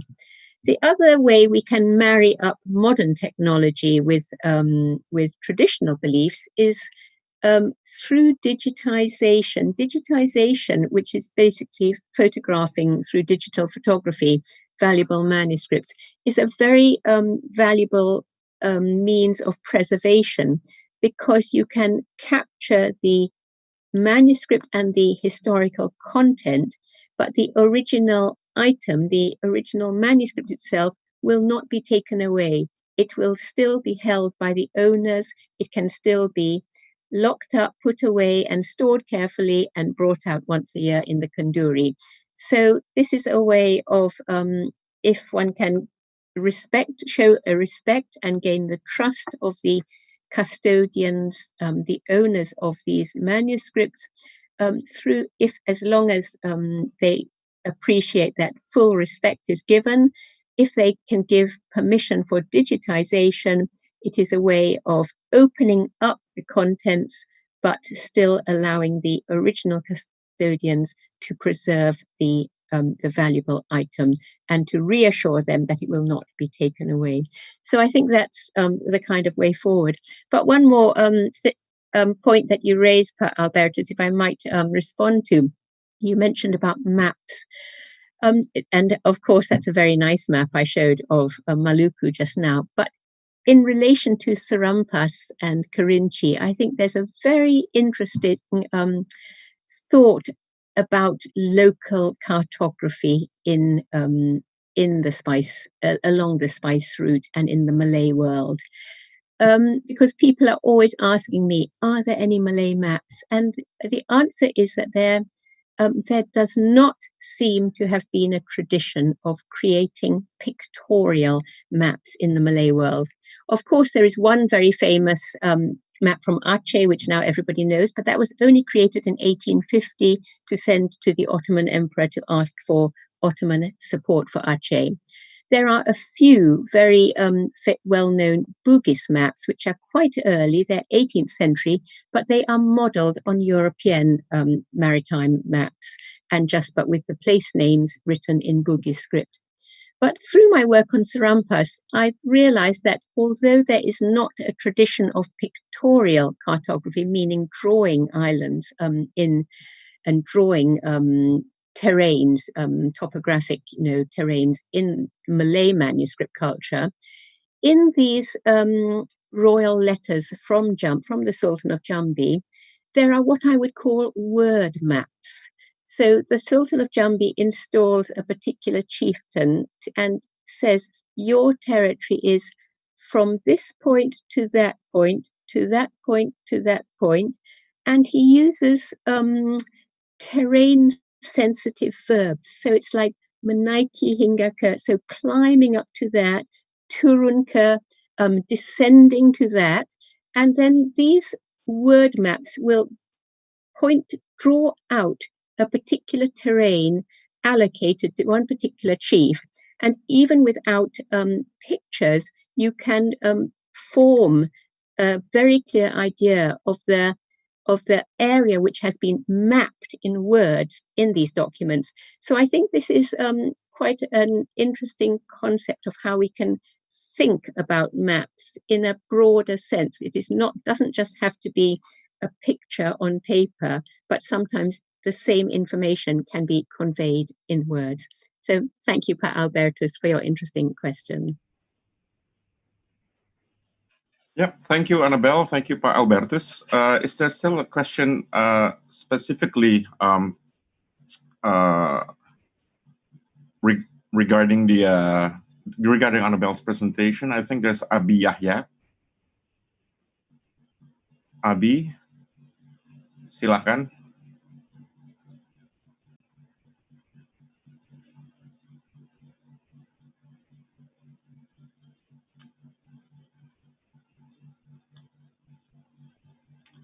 Abi Yahya, silakan bertanya.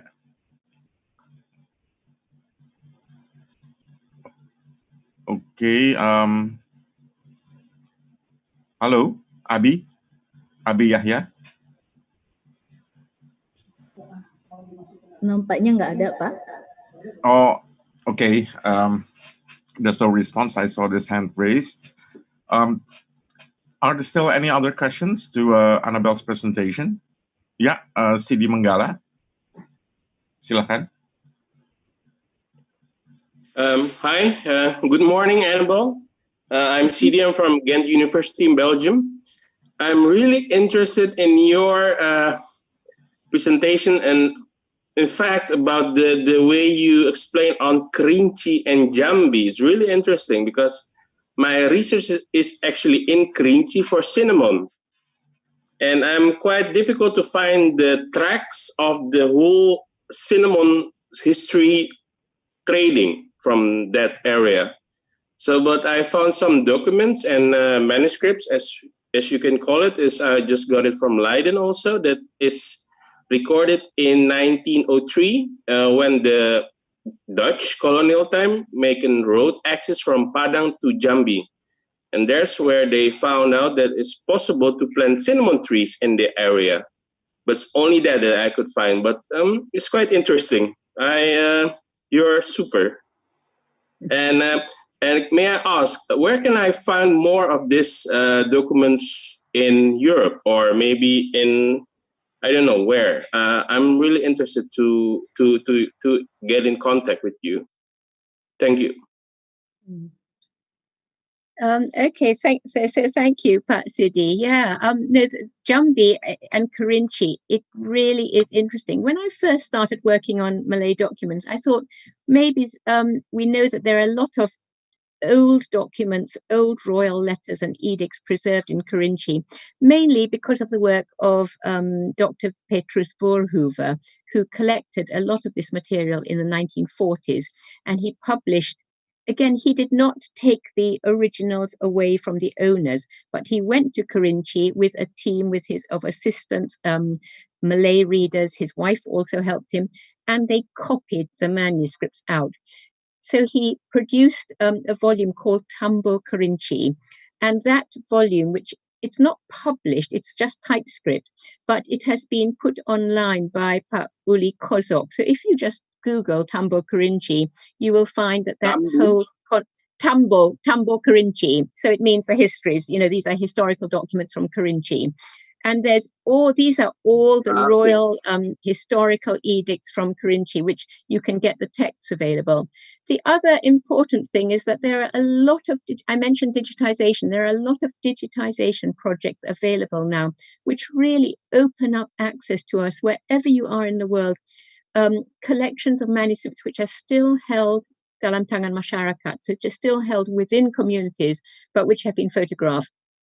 So there is a project through the British Library's Endangered Archives program, and you can Google that, of manuscripts from Kerinci. So this is a project which was led by Professor Uli Kozok from Hawaii, but all the manuscripts from Kerinci which he photographed the originals are still with their owners in Kerinci, but the digitized copies are freely available online. So you can just Google Endangered Archives Program, British Library, Kerinci, and you will find this project. And if you look on various endangered archives programs, you can find various digitization programs. You will find other projects also which are offering manuscripts for consultation. So good luck.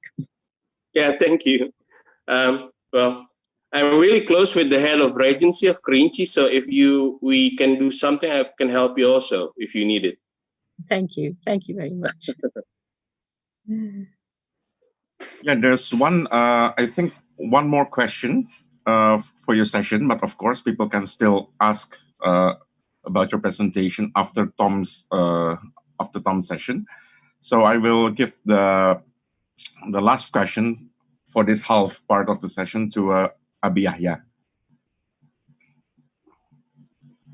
Please, Abi.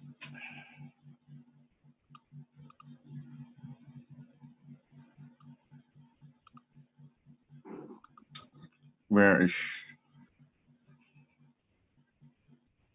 Still no answer, Pak. No answer. Hello. Okay.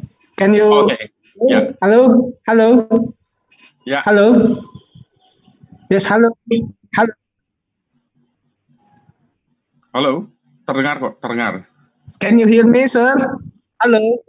Oh, I would ask to Miss Annabelle.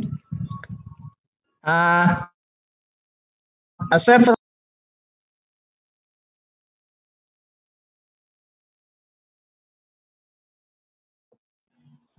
Hello. It seems Abi is cut off.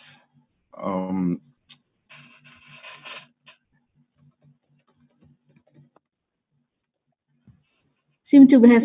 Okay, I think he's disconnected. So I think we can move on to Tom Hogervorst's session. But of course, people or participants, you can still ask or comment on Annabelle's presentation later on, because I think we still have plenty of time after Tom's presentation.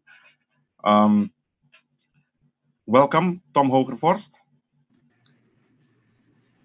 Thank you. Okay, Annabelle, I hope you're on standby. Okay, welcome, Tom. Thanks, Friday. Yeah, it's nice to see you. Ironically, we met actually in Tanzania, not in Jakarta. I was going to bring that up. Back. Yeah. It's good to have you here. Okay, Tom, please have the screen. Yeah. Okay, thanks for all the organizers for inviting me, and this is really an honor to be here. And it's also quite difficult, I have to say anything interesting at all after the great presentations and discussions we had previously. A lot of the things I wanted to bring up have been verbalized much better than I could. One of the things I wanted to say is the importance of academic collaboration and innovation. But those points have also been brought forward by all the other speakers, so I won't say much about that, except that I fully agree with that. Another thing that came up is the importance of cultural exchanges.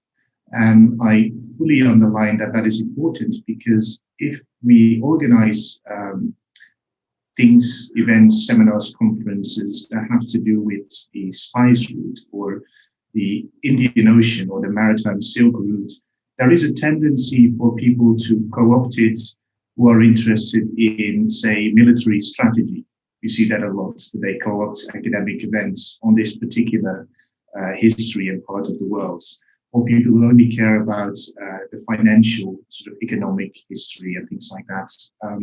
So if we can give a bit of counterweight looking at the cultural exchanges, it will be very useful, because there seems to be a tendency to say, well, this is something very arcane and ivory tower-ish, whereas one could make an argument that appreciating each other is the way ahead and is the way towards a more sort of honest, integrated future. Now, I'm interested in the spice routes, also because of the spices and the sort of food history and the cuisines influencing each other, and people learning to appreciate each other's food. So the spices in the spice trade.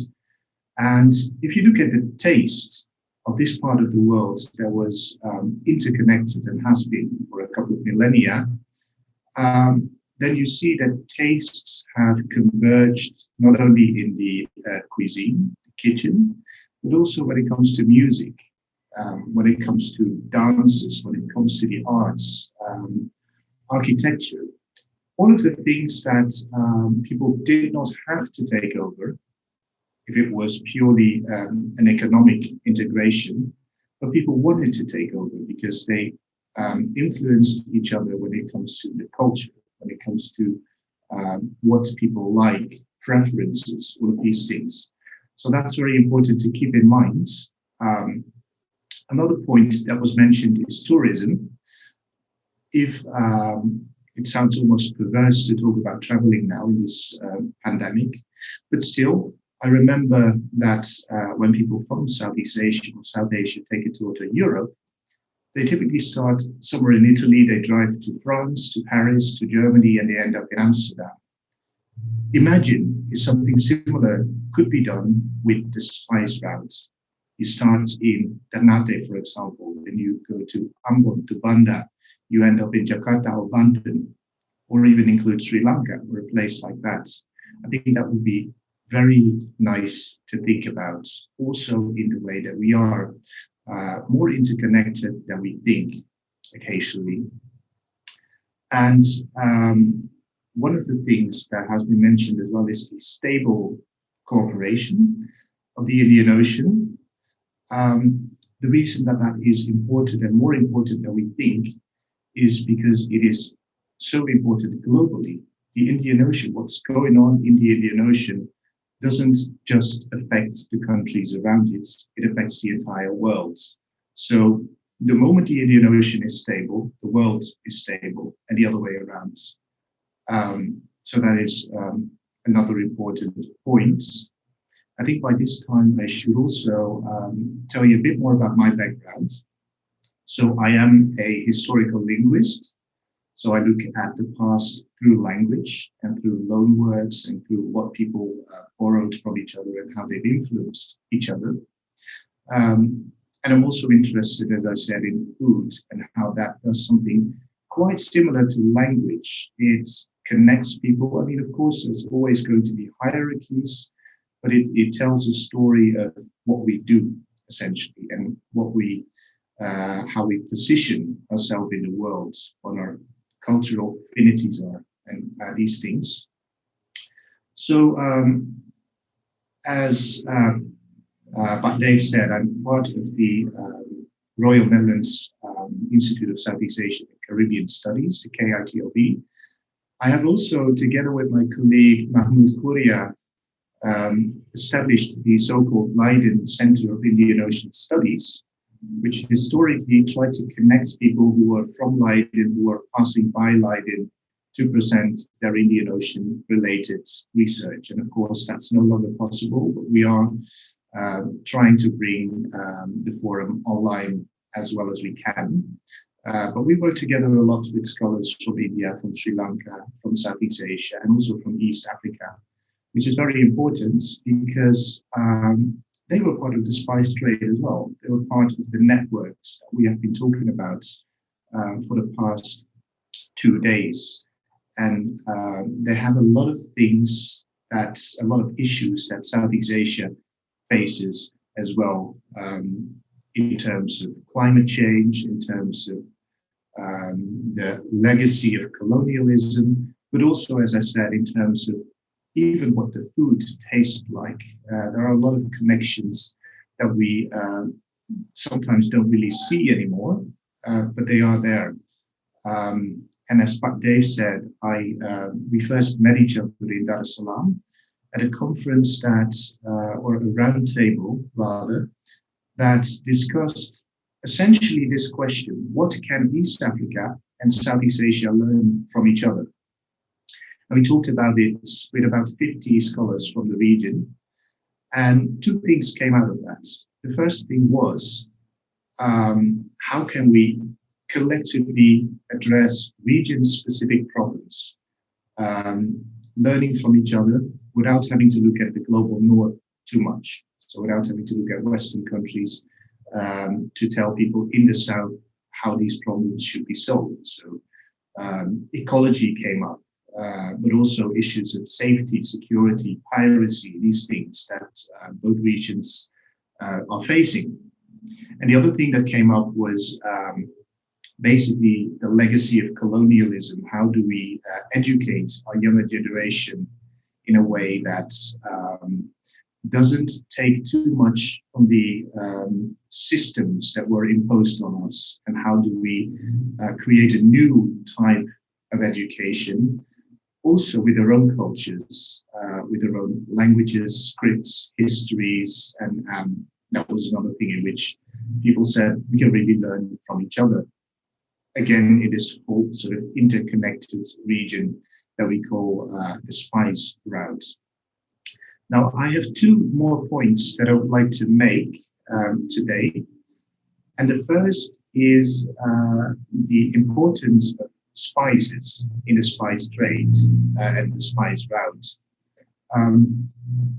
And I remember when I first met Dr. Gallup, that was in the British Library, of course, I was interested in a specific book from what was then called British Malaya, so now Malaysia, which was a cookbook from the colonial period, written in Malay in the Arabic-derived Jawi script, and it contains all sorts of recipes and information about the food.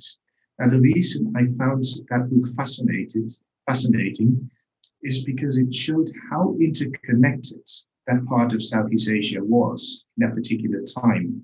So a lot of the recipes, they would say this comes from Java, or this comes from India, or this comes from Egypt, or this comes from Afghanistan. So by that time, they had all of these fascinating things coming from all over this interconnected Indian Ocean world. And I think that is academically interesting as well, because if you look at, say, Indonesia, Malaysia, Singapore at the moment, sometimes they will go at war, almost, with each other over food, over the question, where does laksa come from, for example, and then, everybody gets riled up on the internet and very aggressive. To me, as somebody who's interested in this sort of connected space, such a question would not be interesting.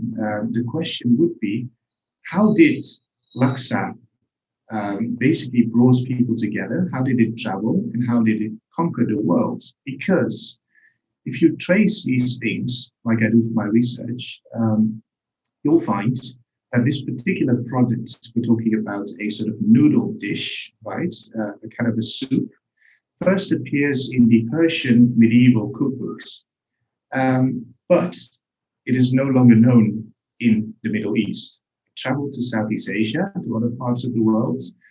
You find it in Javanese inscriptions. You find the word manglaksa, pre-colonial, as the people making noodles. You find it in the early colonial period in places like Macau, which is now part of China. And you find the dish even in old cookbooks in South Africa, where, of course, there was a community of people from the Indo-Malaysian world.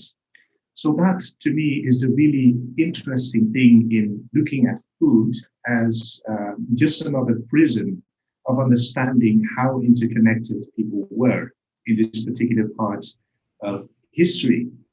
Tom, sorry to interrupt. Are you sharing a presentation? Are you sharing slides? No, I'm not sharing slides.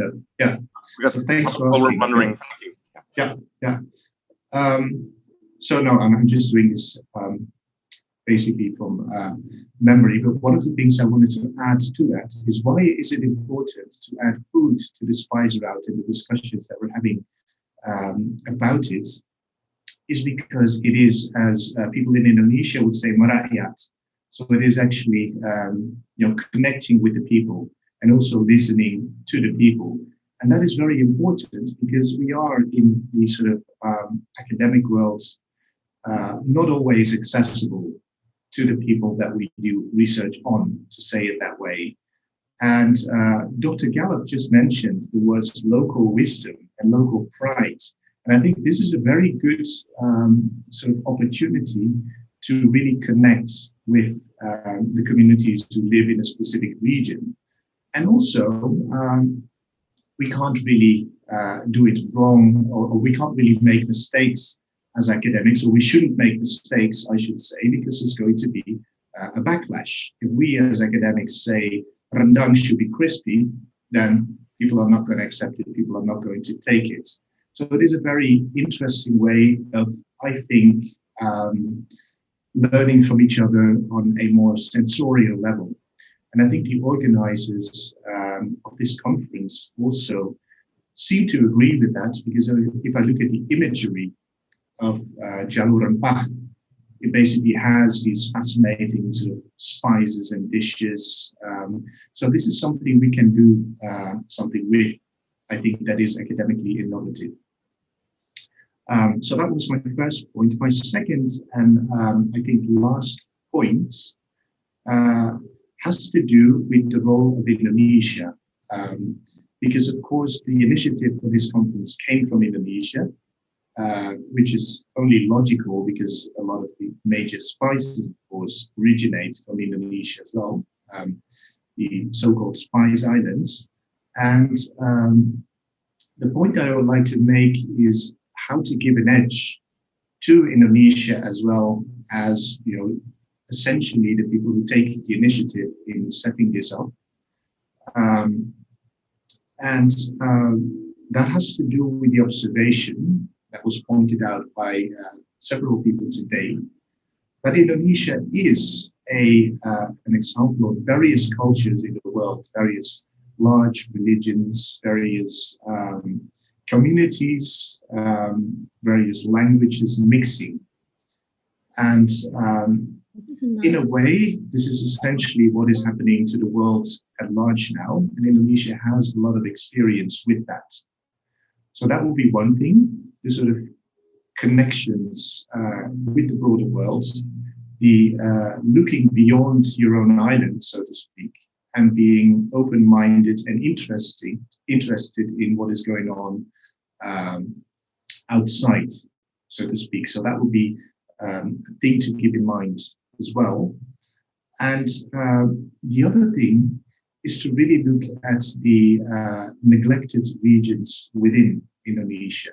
So it is absolutely great that the Khairul University is playing such an important role in this, as a place that is situated in Ternate, so in the middle of the historical action, so to speak.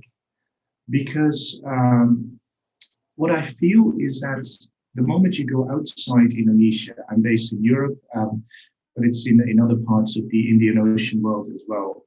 These particular regions, Maluku and Nusa Tenggara, are not well known, are not well understood. People have no idea. So I would see in certain publications that scholars are under the impression that Maluku is one island, right? So the sort of realization that we're talking about an extremely diverse archipelago with hundreds of islands and different interconnected cultures is missing. The same with Nusa Tenggara, where, as we have heard, the sandalwood is coming from, which interconnected the entire Indian Ocean for religious reasons. You burn it in your rituals, right? Something coming from a place, a part of the world that isn't well understood. I think people in general have no idea who the people are who come from that region, who cultivated the nutmeg, the cloves, the sandalwoods that have become so important and that have become so influential in our lives. So that is something I think we collectively have the opportunity to change and improve by making it, again, merakyat, and about the people as well, who have given the world these things, right? So that would be another thing, an intervention that I think we are very well situated to basically start doing.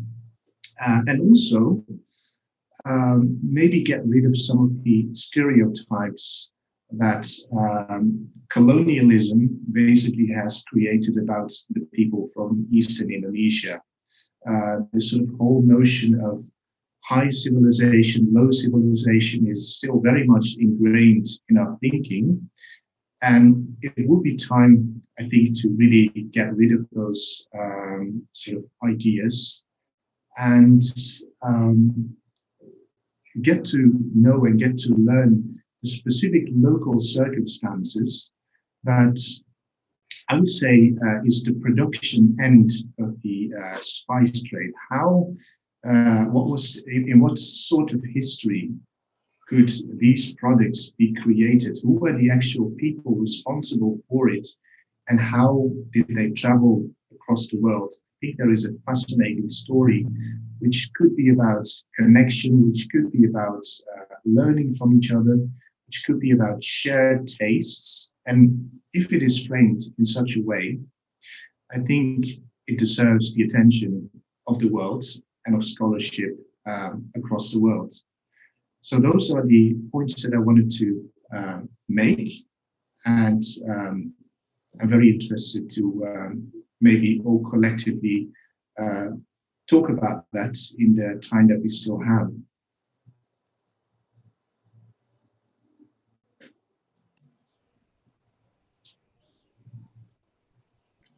Thank you, Tom. I think I want to touch on actually, I think, two important issues from your presentation. I think of importance was first actually your counterweight, actually your critical stance actually on this definition of the spice route or route And I think that as academics, we are facing actually a problem of discourse. Because you have also political interests that are very dominant in shaping actually this whole spice route or silk route discourses in the context of current global context. So we have certain parties talking about actually the revitalization of economics, tourism, commodities, but very often it obstructs the fact that the world was and continues to be interconnected at different levels. We talk about ordinary peoples. We may even talk about, for example, what we never talk about, Indonesian workers in Africa or Africans in Asia. So I think that this is one critical warning that we should actually keep our minds also actually on what it actually means for ordinary people and what kind of future world we want to create in terms of interconnectedness. And on the second point, I think it was clearly very much linked to Annabelle's presentation on material culture. But I think what is very interesting is actually your proposal to actually to connect or reconnect actually these parts of the world at the sensorial level. So looking at how food is prepared, food traditions, spices, and I think this is actually a field that can be revitalized. I think, given our current craze with culinary culture, etc. But I think it's also very important when you said that how can we actually move forward by actually creating links between scholars or ordinary civil society between Africa and Asia and learning from each other regarding current pressing issues such as the ecology, security, piracy, but I think also how to educate the legacy of colonialism. I think this is a large area in which actually academics can work together. And when you talked about South Africa, I think not many Indonesians know actually about the history of slavery, for example, or slaves that were brought from Indonesia, from Maluku, from Sulawesi, from Java to South Africa, and actually how these slaves also created their own society, mingling with other slaves, the Khoi from Madagascar and from Malabar and India. So we talk about very different multiscalar actually levels of interconnectedness in the past. And I think on the last point, you touched actually upon actually for us to focus on maybe what Willem van Sandel once called the areas of no concern. What can we learn actually from these neglected parts of the world? For example, Eastern Indonesia. What kind of cosmopolitanism that we can actually learn from these regions? So I think what you have basically presented was actually trying to deconstruct the way in which actually also we look at the world, how we look at heritage, how we look at interconnectedness. So without further ado, we will invite for questions from participants. Are there any hands raised? I think there will be. Maybe there will be a lot. There is a point that I would like to make in response to yours as well, which is indeed, I think there is a lot of potential in flipping this directionality, which also again brings together places like East Africa and Eastern Indonesia, because there has been a very pervasive colonial discourse in which it was claimed that people received culture from outside, from the more, let's say, Middle East and South Asian regions, and that they were somehow at the end of it, the sort of receiving end. And this is a very dominant discourse, which is among the things that we will have to deconstruct, but we don't have to do it alone, because in Africa, this can happen in a similar way, and in Africa, it is already started. And in this case, it will be perhaps parts of Asia that can learn from Africa, which is also against the prevailing discourse that we're having at the moment, in which people would still claim that Africa is the part of the world that needs to be developed. In a way, they're probably a couple of steps ahead of that. But the other thing that you mentioned as well, I think South Africa and also places like Macau make us, and Tanzania as well, make us think as to how far and how big the spice routes were. Where does it begin and where does it end?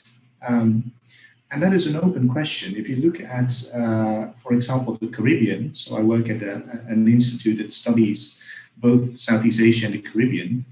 A place like Suriname, for example, has a Indonesian descended, mostly Javanese community, but also people from India. So this sort of Indian Southeast Asian connections that we look at when we do research on the spice trade, I mean, they continue in the Caribbean, in South America, and even parts of London that I've had the pleasure of visiting. They look as if as I would imagine a sort of traditional Indian Ocean market would have looked in terms of the products that are for sale, and even they have things like ikan tenggiri and ikan alu-alu and all of these sort of fresh fish from the Indian Ocean because of modern technology.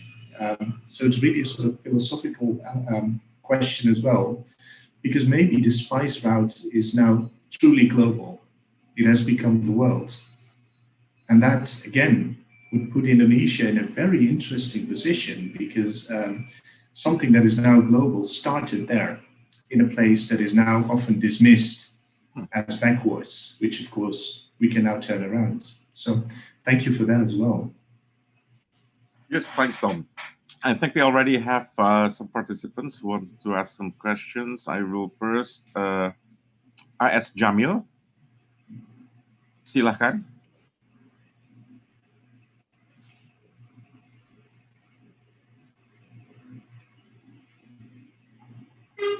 Okay, thank you very much. It was very interesting presentation from both of you. I have a question to Dr. Jalur. It was interesting to see that you're studying the seal of about 4,000, if not mistaken. Yeah, and you can see the difference between the era where the kingdoms in the archipelago have the connection or the relation to the Islamic world in the West, Turks, etc., Persian, and then a period of a Western influence, the Spanish, if not mistaken, the Makassar seal or something like that. So between those period, can you distinguish the rise and fall of the kingdoms in the Indonesian archipelago? And for example, from the kind of a seal, they make a seal from a specific metals that minted in Indonesia or minted somewhere. Yeah, I'm interested between these two periods that you mentioned, the period when they have relation with the Islamic, other Islamic kingdoms, sultanate somewhere in the West, in the Middle East and the West, and Persian and that, and the period when the Westerners coming into the islands, into the archipelago. Thank you. My name is Agus Jamil. I'm from the University of Islamic State University of Jakarta. Thank you.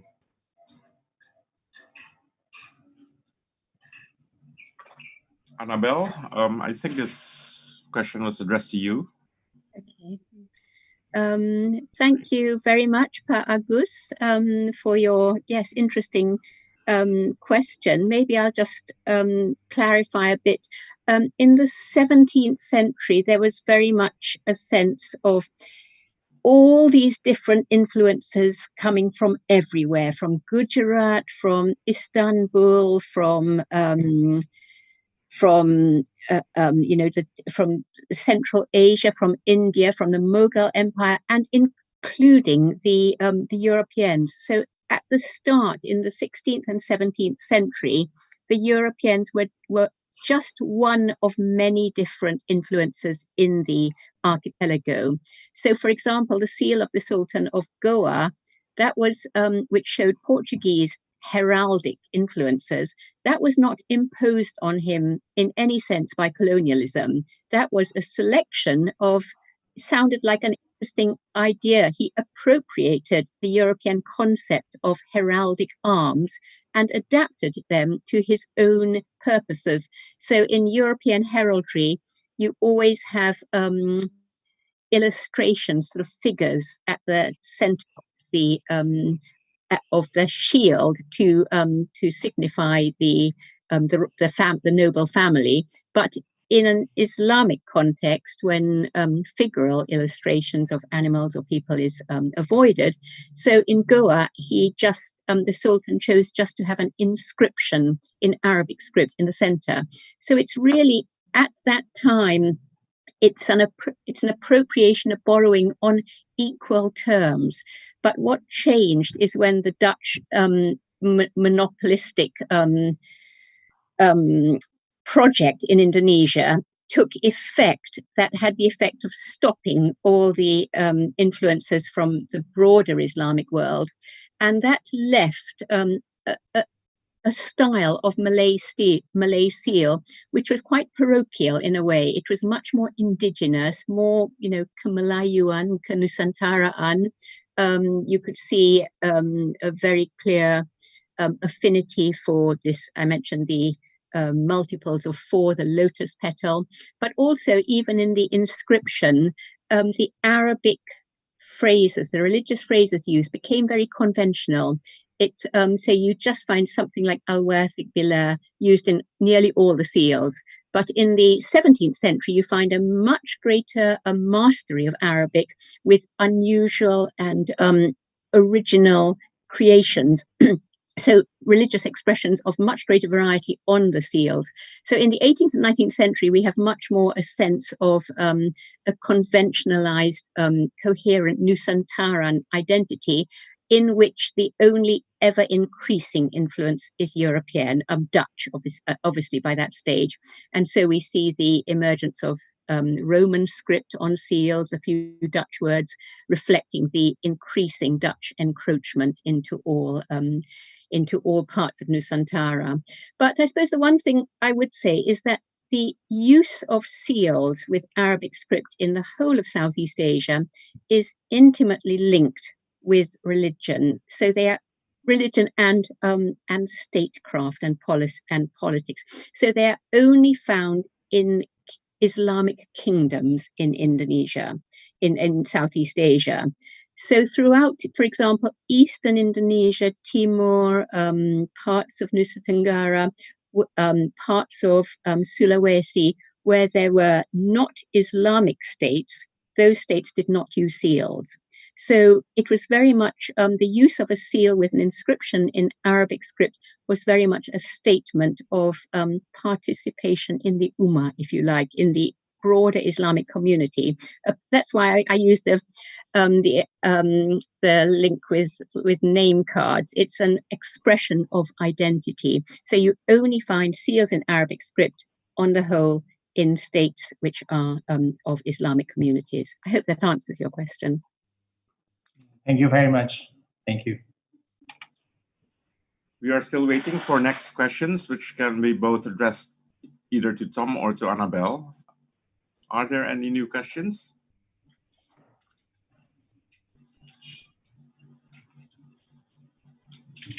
Okay, while waiting, I think one interesting problem that we have in Indonesia is that we successfully decolonized our language. So no Indonesian, or very few Indonesians actually can read Dutch. And it makes us actually in a position where we have problems actually in dealing with our own history, which I find quite different from neighboring countries such as Malaysia, Singapore, Thailand, India, where people actually can access their own histories because they can still read their colonizers' language or even their old scripts. But I think in Indonesia, we are actually in a very unfortunate position where very few Indonesians now actually have the ability to read into our own history. Even the teaching of the Jawi script, the Malay script, which was actually until 30 years ago quite common in Indonesian schools, has now disappeared actually from our curriculum. So I think this is also one interesting aspect, I think, when Tom touched on actually our efforts to decolonize actually our knowledge, even about our own history. Okay, the next question comes from Haidar Saleh. Please, Haidar, silakan.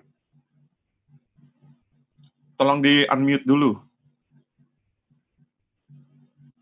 Halo. Ya. Pak Dev, terima kasih. I would like to address the question to Ms. Gallup. Do you have any data whether the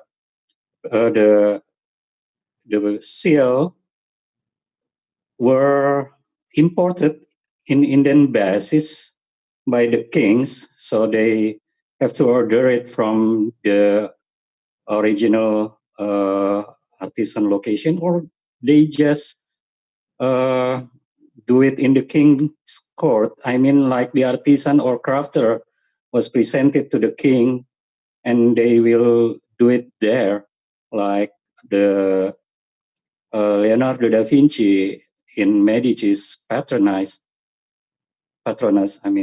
Sorry. That's my question. Thank you.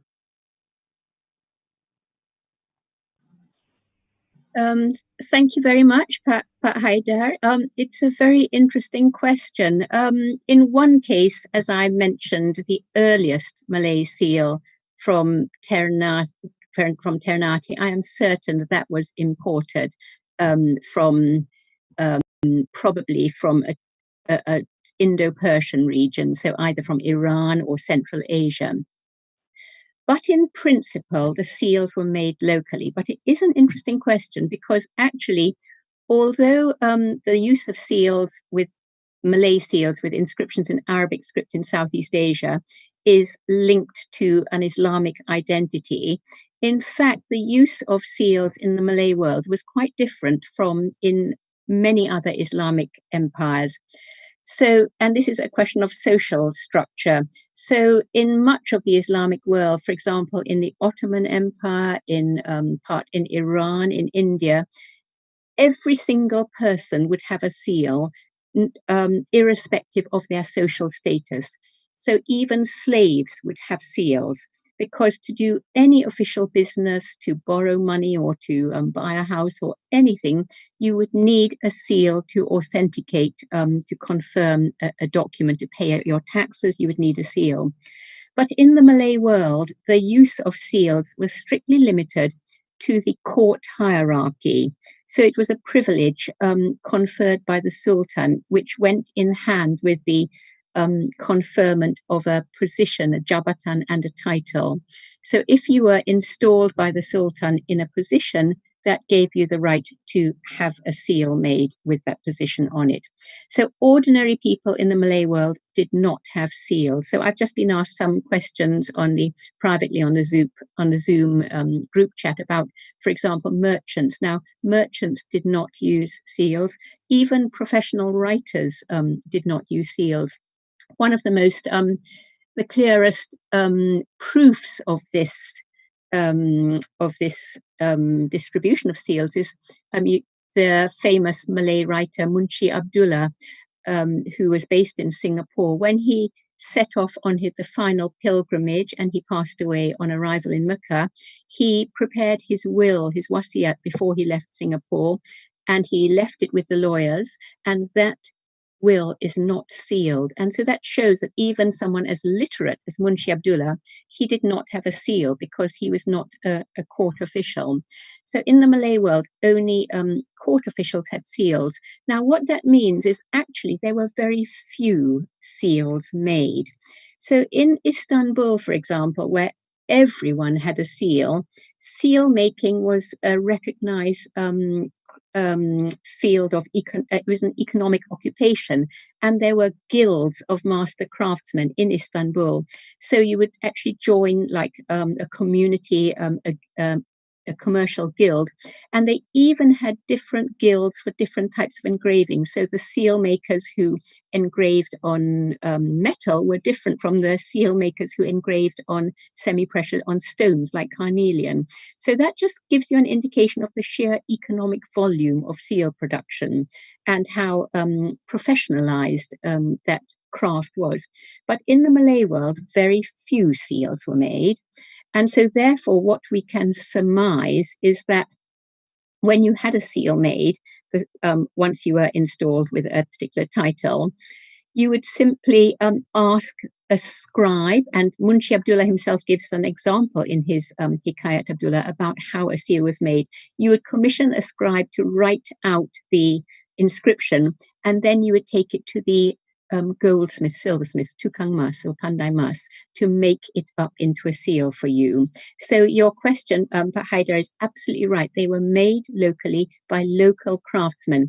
This explains why many Malay seals are calligraphically and technically not very accomplished, because not many seals were made, so they are only as good as the individual craftsman. The craftsman, the goldsmith, did not get many opportunities to make seals, and so sometimes even from a great sultanate, the seal, the quality of the engraving on the seal, the quality of the calligraphy is not very good.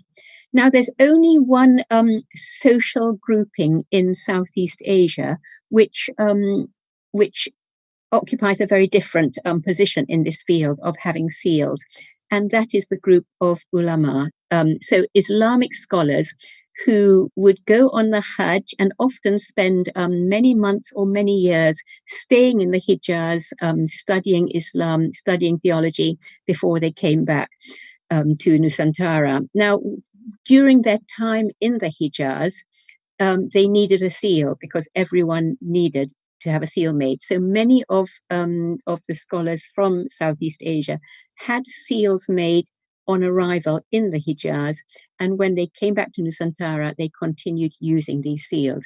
You can normally recognize these seals because they are different in style and engraving, and they're made within the Ottoman world, and they are more similar to Ottoman seals in general. So that is the way you can distinguish between seals which are made locally and those which are made elsewhere and brought to Nusantara. Thank you.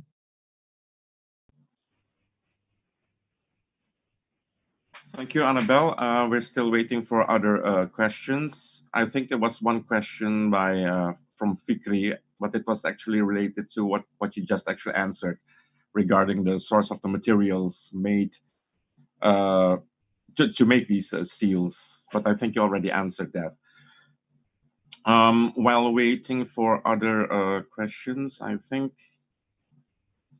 Abi Yahya, he wants to try again. Silakan, Abi Yahya.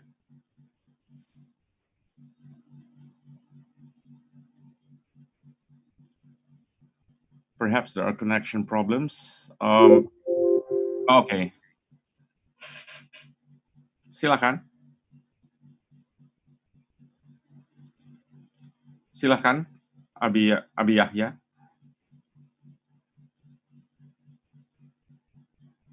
Apparently, the connection is it still has a bad connection. While waiting for the connection to improve, maybe I want to ask Tom while waiting for other questions.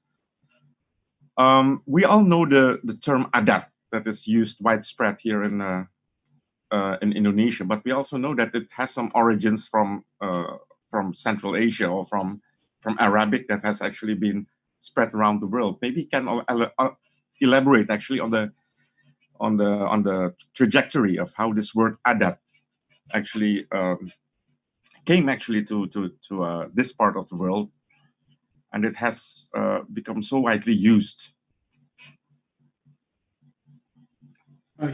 Yeah, thanks. It's a very interesting question. Also a bit difficult because, of course, none of us were there when it was first introduced. But what we can say for sure is that it was introduced along with Islam and Islamization, and it was to make a difference between essentially what was part of fiqh and the rest of it. So essentially, it's typically translated with custom or customary. That is not precisely how it what it means, but it's somewhere there. So the basically customary traditions that coexisted with fiqh. And this is how you see it in the first, let's say, treatises of Islam. For example, I know the ones from Java, which make that distinction. And so that will be the first stage of development. So basically, and it should be added as well, that the what we now know as adat was actually received a lot more attention than fiqh in, for example, the books on, say, Undang-Undang Melaka, or basically the, say, Malay texts of how to behave in a certain society at a certain point of time. If you look at the actual rules that they made, I would say the vast majority in the beginning would be considered adat at the moment. So it was certainly a continuation of something that existed previously, although later, of course, they influenced each other as well. So this is this whole process of localization that I think Dr. Gallup alluded to as well, as borrowing on equal terms. I think this would be a great example of this, in which you do find these things coexisting without one kicking the other out. So under colonialism, of course, there would be a superimposition, which indeed happened. Under Dutch colonialism, they created a legal system in which, first of all, different groups were subjected to different laws. So if you were European or you were considered as European, you got different rules, essentially, than if you were considered indigenous. So European colonialism actually instrumentalized adat. They made it, you can call it co-optation, or you could call it expropriation, but they used something that was already present for their own benefits, essentially. And this is why, particularly from the beginning of the 20th century, Dutch, say, scholarship, especially in Leiden, was obsessed with adat as well and continued to study it because it was basically a way to make a career in the Netherlands Indies.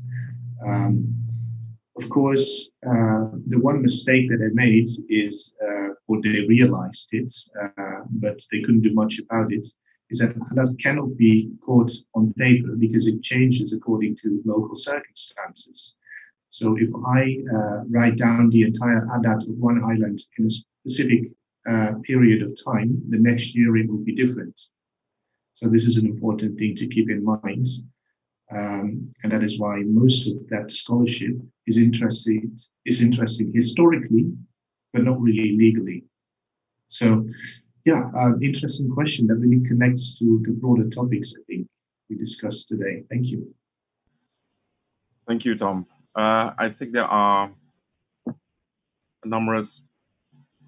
Oh, there are already people raising hands. I will give the opportunity to Teresia Amadea Jayusman. Please go ahead with your question.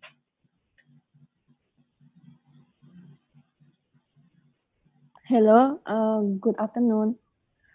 So I am Amadea. I'm from Kompas.com. I want to ask Tom about How was the impact of spice in the colonial area for its current use, especially in food? Thank you.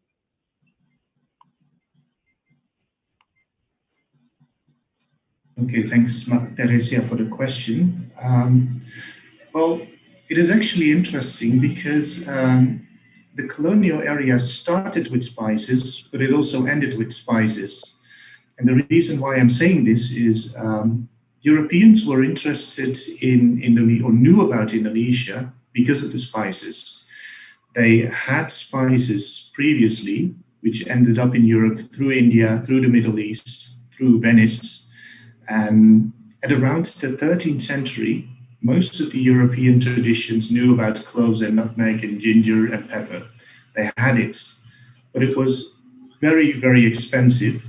And the reason that the East India companies of specific European countries wanted to try and sail to Indonesia, to Southeast Asia, is to become rich through monopolizing the spice trade.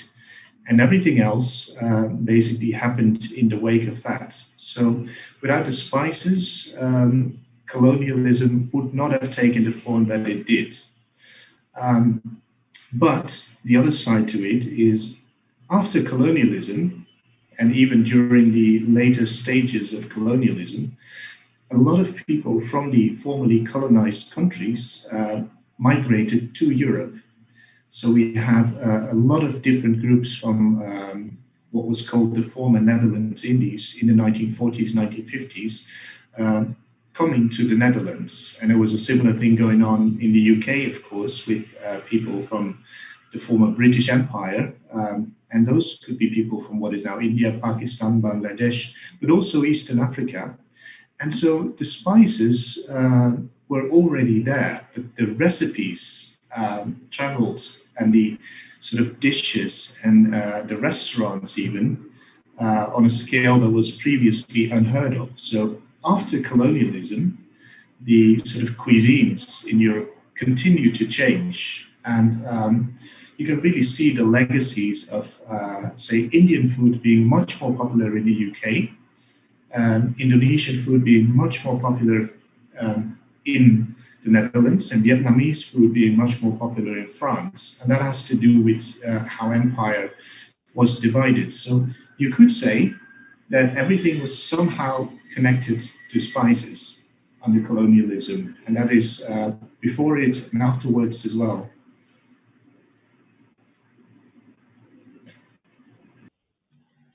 Okay. If where was Teresa? If you still want to respond to Tom's answer. If not, we can move on to the next question. Yuda Tangkilisan, please go ahead.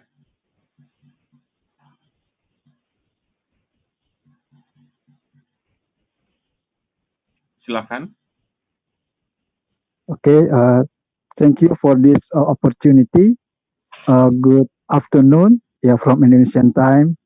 I would like to ask Mrs. Gallup.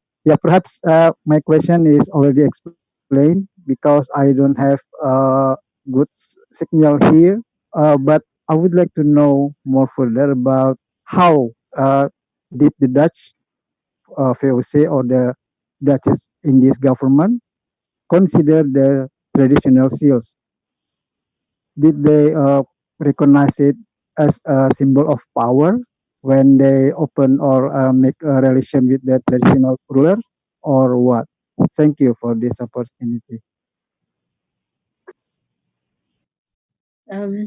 Right. Thank you, Pak Yuda, for actually what is a really profound and significant question. Because through all my work on Malay seals, there's this big question: when did they start and why did they start being used? I already mentioned that they are very much linked to a sense of self-identity as an Islamic state. But But we know that Islam has been present in Southeast Asia for hundreds of years, probably, certainly in a formal sense of the conversion of the ruler since the kingdom of Pasai in the 13th century. But we don't find the regular use of Islamic seals on manuscripts at that, or rather, we don't have the evidence from that early time. And in fact, all the evidence from gathering seals over a period and thinking about them over about 20 years, all the evidence seems to indicate that the regular use of seals on documents, on manuscript documents and letters, only started relatively recently in around the 17th century. And in trying to puzzle out why this might be the case, I think it actually comes down, my opinion is that it comes down to Dutch influence in particular, and the mode of enforcing contractual agreements adopted by the VOC. And this was actually rather different to other European powers, because the Spanish and the Portuguese had been present in Southeast Asia for a century before the Dutch and the British.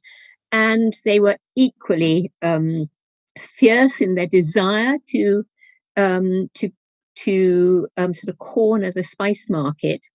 But there isn't much evidence of the use of seals in contractual agreements between local Nusantaran powers and the Spanish and the Portuguese. We only see an upsurge in use with the arrival in particular of the Dutch. And I think that this is because of the emphasis placed by the VOC on the signing and sealing of contracts with all the smaller states into which they entered mercantile contractual agreements. They required the use of seals in a way that the other European powers did not. And so therefore the local kingdoms in Nusantara created seals in order to meet that demand. But even though this was due to a context created by the Dutch, the source of inspiration from which they drew to create these seals was the broader Islamic world of seals. So Malay seals are without doubt a subset of Islamic seals in general, which can simply be defined as a seal in which the inscription in Arabic script is the main motif.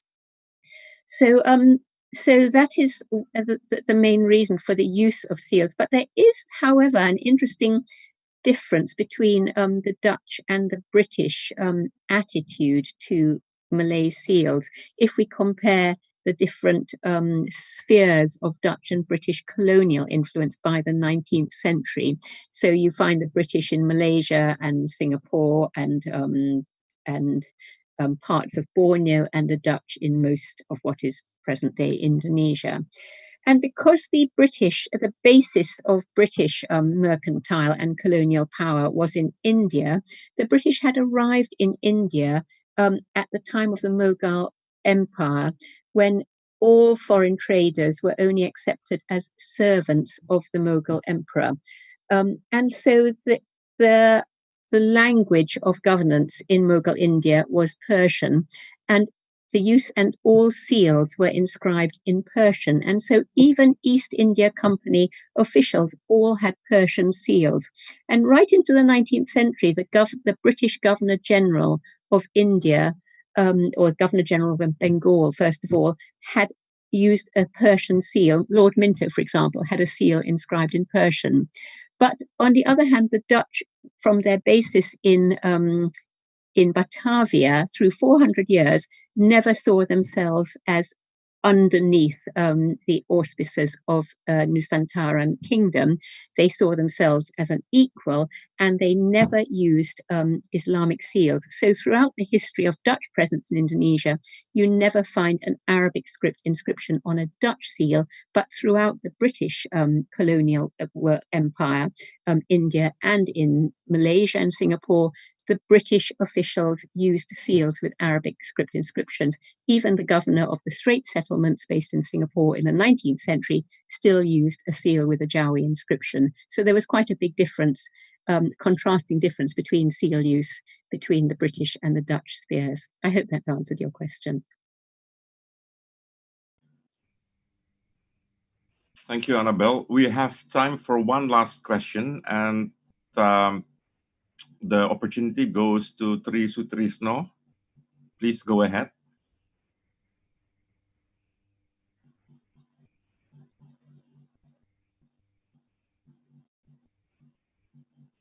Tri Sutrisno. Hi. Yeah. Hi, good evening. Thank you, organizers, for organizing this, presenters for presenting, and other fellow attendees for asking questions. My concern is, again, back to what has been brought up about, people-to-people connection. That's one. Another concern I have is the line you brought up, Pak Dave, about areas of no concern. My question is, how can we encourage more people to come together to learn about each other's and to be curious about each other's history, cultures, when we already have certain blinders put in place, partly by the centuries of colonialism, and now partly by decades of nation building. And then perhaps because I'm calling from Singapore, where we are a very English-speaking country, therefore, the people who we interact with, the languages which we conduct our studies in, also limits our curiosity. Yeah. So my question is how do we go beyond that? Maybe if to be more specific, if I can ask to both Annabelle and Tom, if you have any recent example which points to a more optimistic whether a recent collaboration or something you notice in your daily life. Yeah, that's all. Well, I'll start off, but I think it's really one for Tom, because I personally would say maybe the key to this is language, actually. Language is, and this taps into something that Dave says about access to history. It's really, it opens the doors to both studying about the past and connecting with the present. And this also very much applies to Singapore with its increasingly sort of English dominant culture. It's really the effort needed to learn a language which opens doors into different views of the past and different cultures, which I think is the key. But I'll pass to Tom because I know he has much more to say on language than me. Thanks. And I do agree on the language part, but just to give you an example of something concrete that we have tried to do is the idea of having summer schools in which people from across the, say, Indian Ocean world come together to one particular site, which is also somewhere in the Indian Ocean region, and basically have a workshop in which you don't just talk with academics, but also with sort of local knowledge holders. So it will depend on which part of the Indian Ocean you're in, who these people are going to be. But basically, those could be journalists, those could be filmmakers, those could be intellectuals, poets, directors. And to back up the point about language, yes, there will have to be simultaneous translation. But there are people who are hopefully willing to volunteer for that. So this is something we thought about quite a lot. And one of the problems, of course, and this is a big one, is the issue of visas. So for example, if such a thing would be organized in India, then our friends from Pakistan could not come, and vice versa. So this is a big problem, which we don't really have a solution to, other than saying there are some countries in which visa problems are relatively less than elsewhere. But this is a project that we have been trying to fundraise for, to actually do this and see what happens, what the sort of lost connections were, and And this could be, as was mentioned previously, through the sensorial. So again, spices would be a very, very good entry point in trying to do this, but also other things like, for example, the maritime, the sort of boat building, but also fishing and all of these things that, you know, academics might be interested in, but not really to discuss from a broad sort of interdisciplinary sort of transnational perspective. So I think these are things, music as well, by the way, like why, for example, in Indonesia, dangdut is so popular. If you look at the rhythm, it is basically, you find some Bollywood influences, but you also find something distinctly Middle Eastern, right? So this whole sort of archive of tastes and preferences that don't come through colonialism and that also don't seem to come through the nation state. There is something else going on. So basically to establish those connections was our plan, that we finished for about 70%, and then the coronavirus broke out and now we can't go anywhere. So I think if we want to get this started, it has to happen online. But then the problem is we can't do simultaneous translation. So it basically means we could have people from India, Sri Lanka, and Singapore talking to each other. But Indonesia, and this is Dave's point as well, because it decolonized earlier than other, say, countries, there is a problem with language in which you know, the international community knows nothing that is written in Indonesian. And there's also a problem with Indonesians having now the responsibility to become bilingual or trilingual, because within Indonesia you speak multiple languages, which makes it tough. I think even to acknowledge that, you know, that it is easier if you have access to a colonizer's language, to say it that way, but it also limits.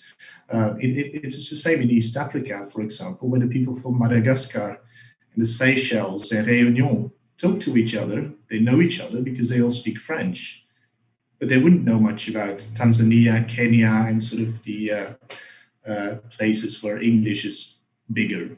So it's a big problem. We have tried to do something, but I didn't launch, unfortunately.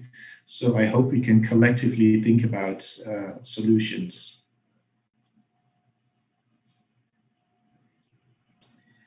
Okay, with that last answer, I think I was already asked by the organizers to conclude this this session. And listening to Annabelle and Tom, I think both your answers actually kind of wrap up actually this discussion today. And basically, I think that the importance when we are starting to engage with this whole spice route concept is actually to actually decolonize actually our knowledge on history or our nation-centric historiographies. And I think it opens up much possibilities actually in understanding the world, understanding actually the lost connections that we once had. And I think it would be important to use this actually as a framework to establish these new connections that are hoped to be formed. And Tom has already elaborated on what he has done. And I think we can learn from that. And as a final word, I would thank again Dr. Tom Hogervorst and Dr. Annabelle Gallup for being with us today. And we hope to meet you again soon in another session or in meetings, or hope to see you here after the pandemic ends. And I will return this back to the organizing committee. Again, also thank you for the participants and your very stimulating questions, which also contributed much to our discussion today. Okay, thank you. I will return this to the organizers. Thank you, Dr. Lumenta. So this session concludes today's program. We'd like to thank all participants for joining our program for today. And we will start again tomorrow, the third day of International Forum on Spice Route. We will start at 9 o'clock with themes on maritime cultures. For further information on detailed programs, please follow our Instagram account at Negeri Rempah. Thank you. Good evening.